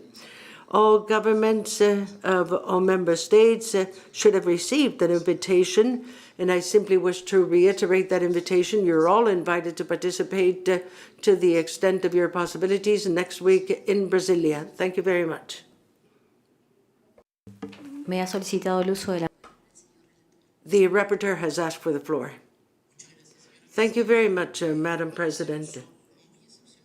Exceptionally, I would like to make use of the floor outside my role as a rapporteur, simply to express on behalf of the people in the state of Chile our solidarity with the people and the government of Bolivia in the current circumstances, and to point out as information for the benefit of all delegates and for the Bureau that a draft resolution has been submitted and approved in actions in favor of democracy in Bolivia at the General Assembly of the Organization of American States. And said resolution has been presented by Antigua and Barbuda, Brazil, Chile, Colombia, Mexico, Paraguay, Uruguay, and also with the sponsorship of the delegations of Canada, Ecuador, the U.S., Guyana, Peru, and Suriname. Thank you, Madam President. Thank you very much, distinguished rapporteur. And now I give the floor to Argentina. Thank you, Madam President. Argentina wishes to add its voice to the rest of the countries in expressing its support for Bolivia. Argentina and Bolivia have been united for years in sharing a lot of customs and habits, and having Bolivian citizens that are permanently residing in our land. So Argentina supports Bolivia. Thank you very much, Madam President. Thank you very much, Argentina. I would like to let the committee know that the discussion will be reflected in the final report. Vamos a abordar nuestro último punto, punto 9. Let us deal with agenda item 9, closure of the meeting. And moving on with the closing of this session, I'd like to invite the director to offer some closing remarks. President of the 174th session of the Executive Committee, Magister Gabriela Gomes, Director of International Relations and Cooperation in the Ministry of Health of Uruguay. Rapporteur, Mr. Alejandro Álvarez, Third Secretary, Acting Representative of Chile to the Organization of American States. Secretariat of Governing Bodies Meetings, Mrs. Marilu Valdez, PAHO's Deputy Director. Distinguished member states, delegates, and observers. Representative of non-governmental organization in formal relation with the Pan American Health Organizations, fellow PAHO colleagues, esteemed ladies and gentlemen. It is with a wonderful sense of fulfillment that I am standing with you at the end of this 174th session of the Executive Committee. During these past 4 days, we have successfully navigated through 48 agenda items, including the approval of 16 resolutions, reviewed 3 progress reports, and 5 final reports. As we come to the end of a productive week, I wish to extend my sincere thanks and heartfelt appreciation to you all for your individual and collective contributions to delivering on this week's extensive tasks. Ladies and gentlemen, I would like to take a few moments to briefly recapture a few highlights of this week's deliberations. You have agreed on a plan of action for the Strengthened Information System for Health 2024-2030, which builds on the previous one in order to expand and strengthen information systems for health at national and subnational levels. Digital health is a key component of this plan, covering information subsystems like immunizations, epidemiological surveillance, communicable and non-communicable diseases, and other programmatic health areas. You approved a strategy and a plan of action to decrease the burden of sepsis through an integrated approach 2025-2029 that will provide strategic and technical guidance to member states on strengthening health systems to address sepsis through a wide range of interventions, including immunizations, infection prevention and control, water sanitation and hygiene initiatives, and continue with access to quality health care services, timely diagnosis, and effective clinical management of sepsis. Furthermore, the policy for strengthening equity-oriented health sector action on climate change and health will strengthen the health sector's capacity for adaptation from the impacts of climate change while reducing health inequities. The approval of the policy on long-term care 2025-2034 includes the strategic and technical guidance for the development, strengthening, and expansion of long-term care in the region. The strategy for strengthening the essential public health functions to accelerate health system transformation 2024-2034 provides a framework that will support actions by member states in strengthening the essential public health functions at national, subnational, and local levels to accelerate health systems transformations and the urgency to adopt a comprehensive approach to primary health care. Member states renewed their commitment in the strategy and plan of action to strengthen tobacco control in the region of the Americas 2025-2030, proposes a roadmap using an equity perspective that prioritizes key actions to accelerate the implementation of the FCTC and enable countries to meet the targets established for the reduction of tobacco use and premature deaths from NCDs. You also approved a strategy on integrated emergency, critical, and operative care 2025-2030, aimed at enhancing the accessibility, quality, and safety of integrated emergency, critical, and operative care, which are an integral part of primary health care approach and health system strengthening. You also highlighted the importance of early warning of health emergencies and approved a strategy on the epidemic intelligence for strengthening early warning of health emergency 2024-2029, which aims at strengthening epidemic intelligence capacity for early warnings of health emergencies under the International Health Regulations Framework. You have also emphasized the value of and importance of the regional revolving funds, which are unique to our region. The two funds build from lessons learned to maximizing synergies across the funds, to improve efficiencies and increase their visibility to augment access to vaccines, medicines, and essential public health supplies. The new priorities focus on promoting regional manufacturing and innovations, pandemic preparedness and response, and increasing access to new technologies, including those that are costly. Let me now switch to Spanish. Me complace sobre. It is a great pleasure for me to see that the external auditors have issued an expert opinion on audit without any reservations about the financial statements of the organization for 2023. Besides, the Bureau acknowledges and expresses its gratitude for the comments made by the external auditors on the general mechanisms of governance and internal control of PAHO. I would like to express my gratitude once again to the National Audit Office of the UK for the cooperation and dedication to PAHO in the course of the last 6 years. And we now welcome the National Audit Office of Chile. They will be replacing them as of next year. We've talked about the preliminary report of the end of a biennium assessment of the PAHO program budget 2022-2023 and the second interim report on the implementation of the PAHO strategic plan 2020-2025. We identified complex realities at a national, regional, and global level. Significant progress have benefited great sectors of the population in the region, but there is an increase in inequality and inequity in access to health, food, water, safe housing, and other basic conditions for life and well-being.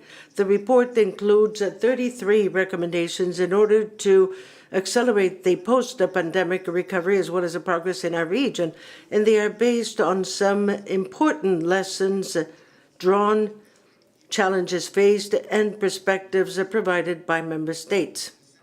The Secretariat undertakes the commitment to follow these lessons in the development of the new PAHO Strategic Plan 2026-2031.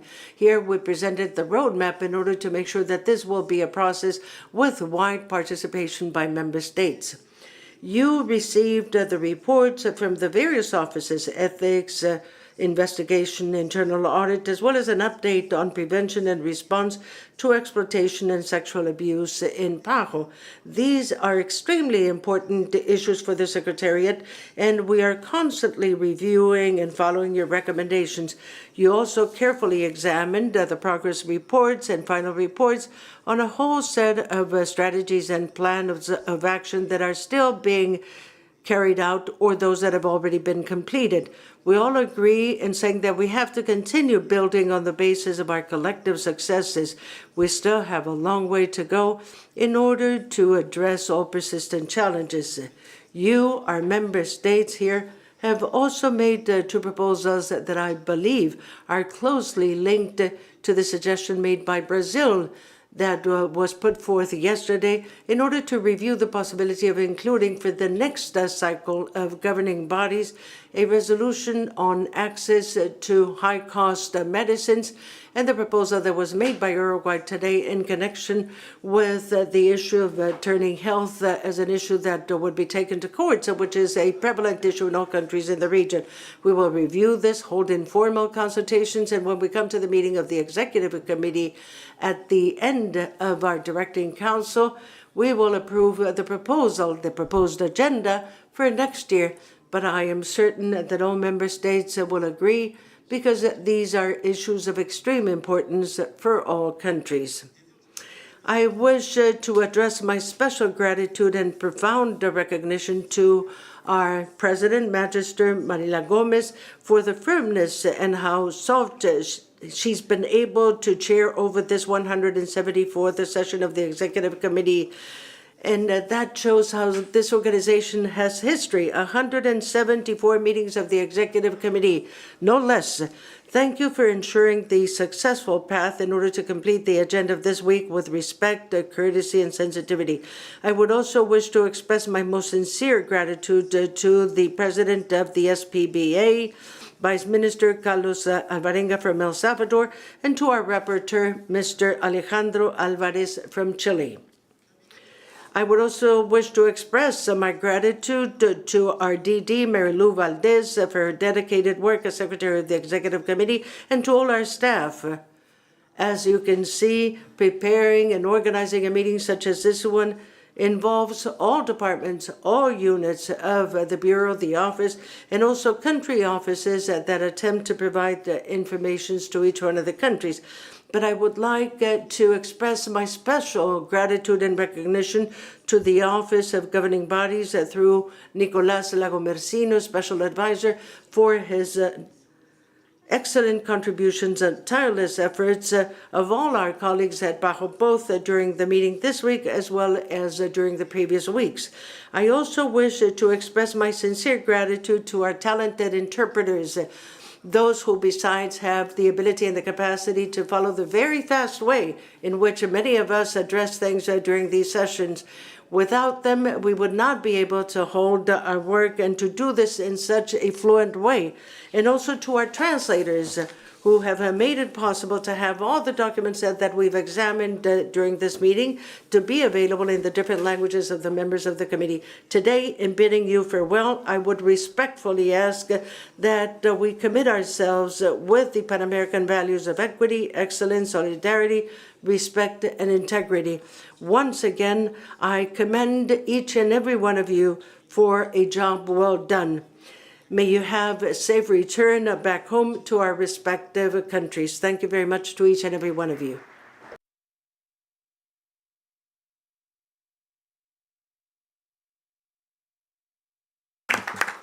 Muchas gracias, señor director. Thank you very much, distinguished director.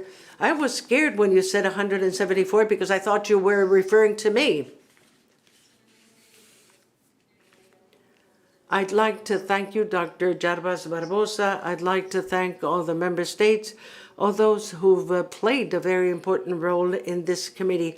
I would like to say that for me, for my country first and foremost, and for myself on a personal note, it's been an honor to play this role in this executive committee. I hope that I've been at the level of the circumstances we've discussed, or we've worked, as the doctor said, on 48.6 resolutions, which is significant progress in reporting the great work that we all did.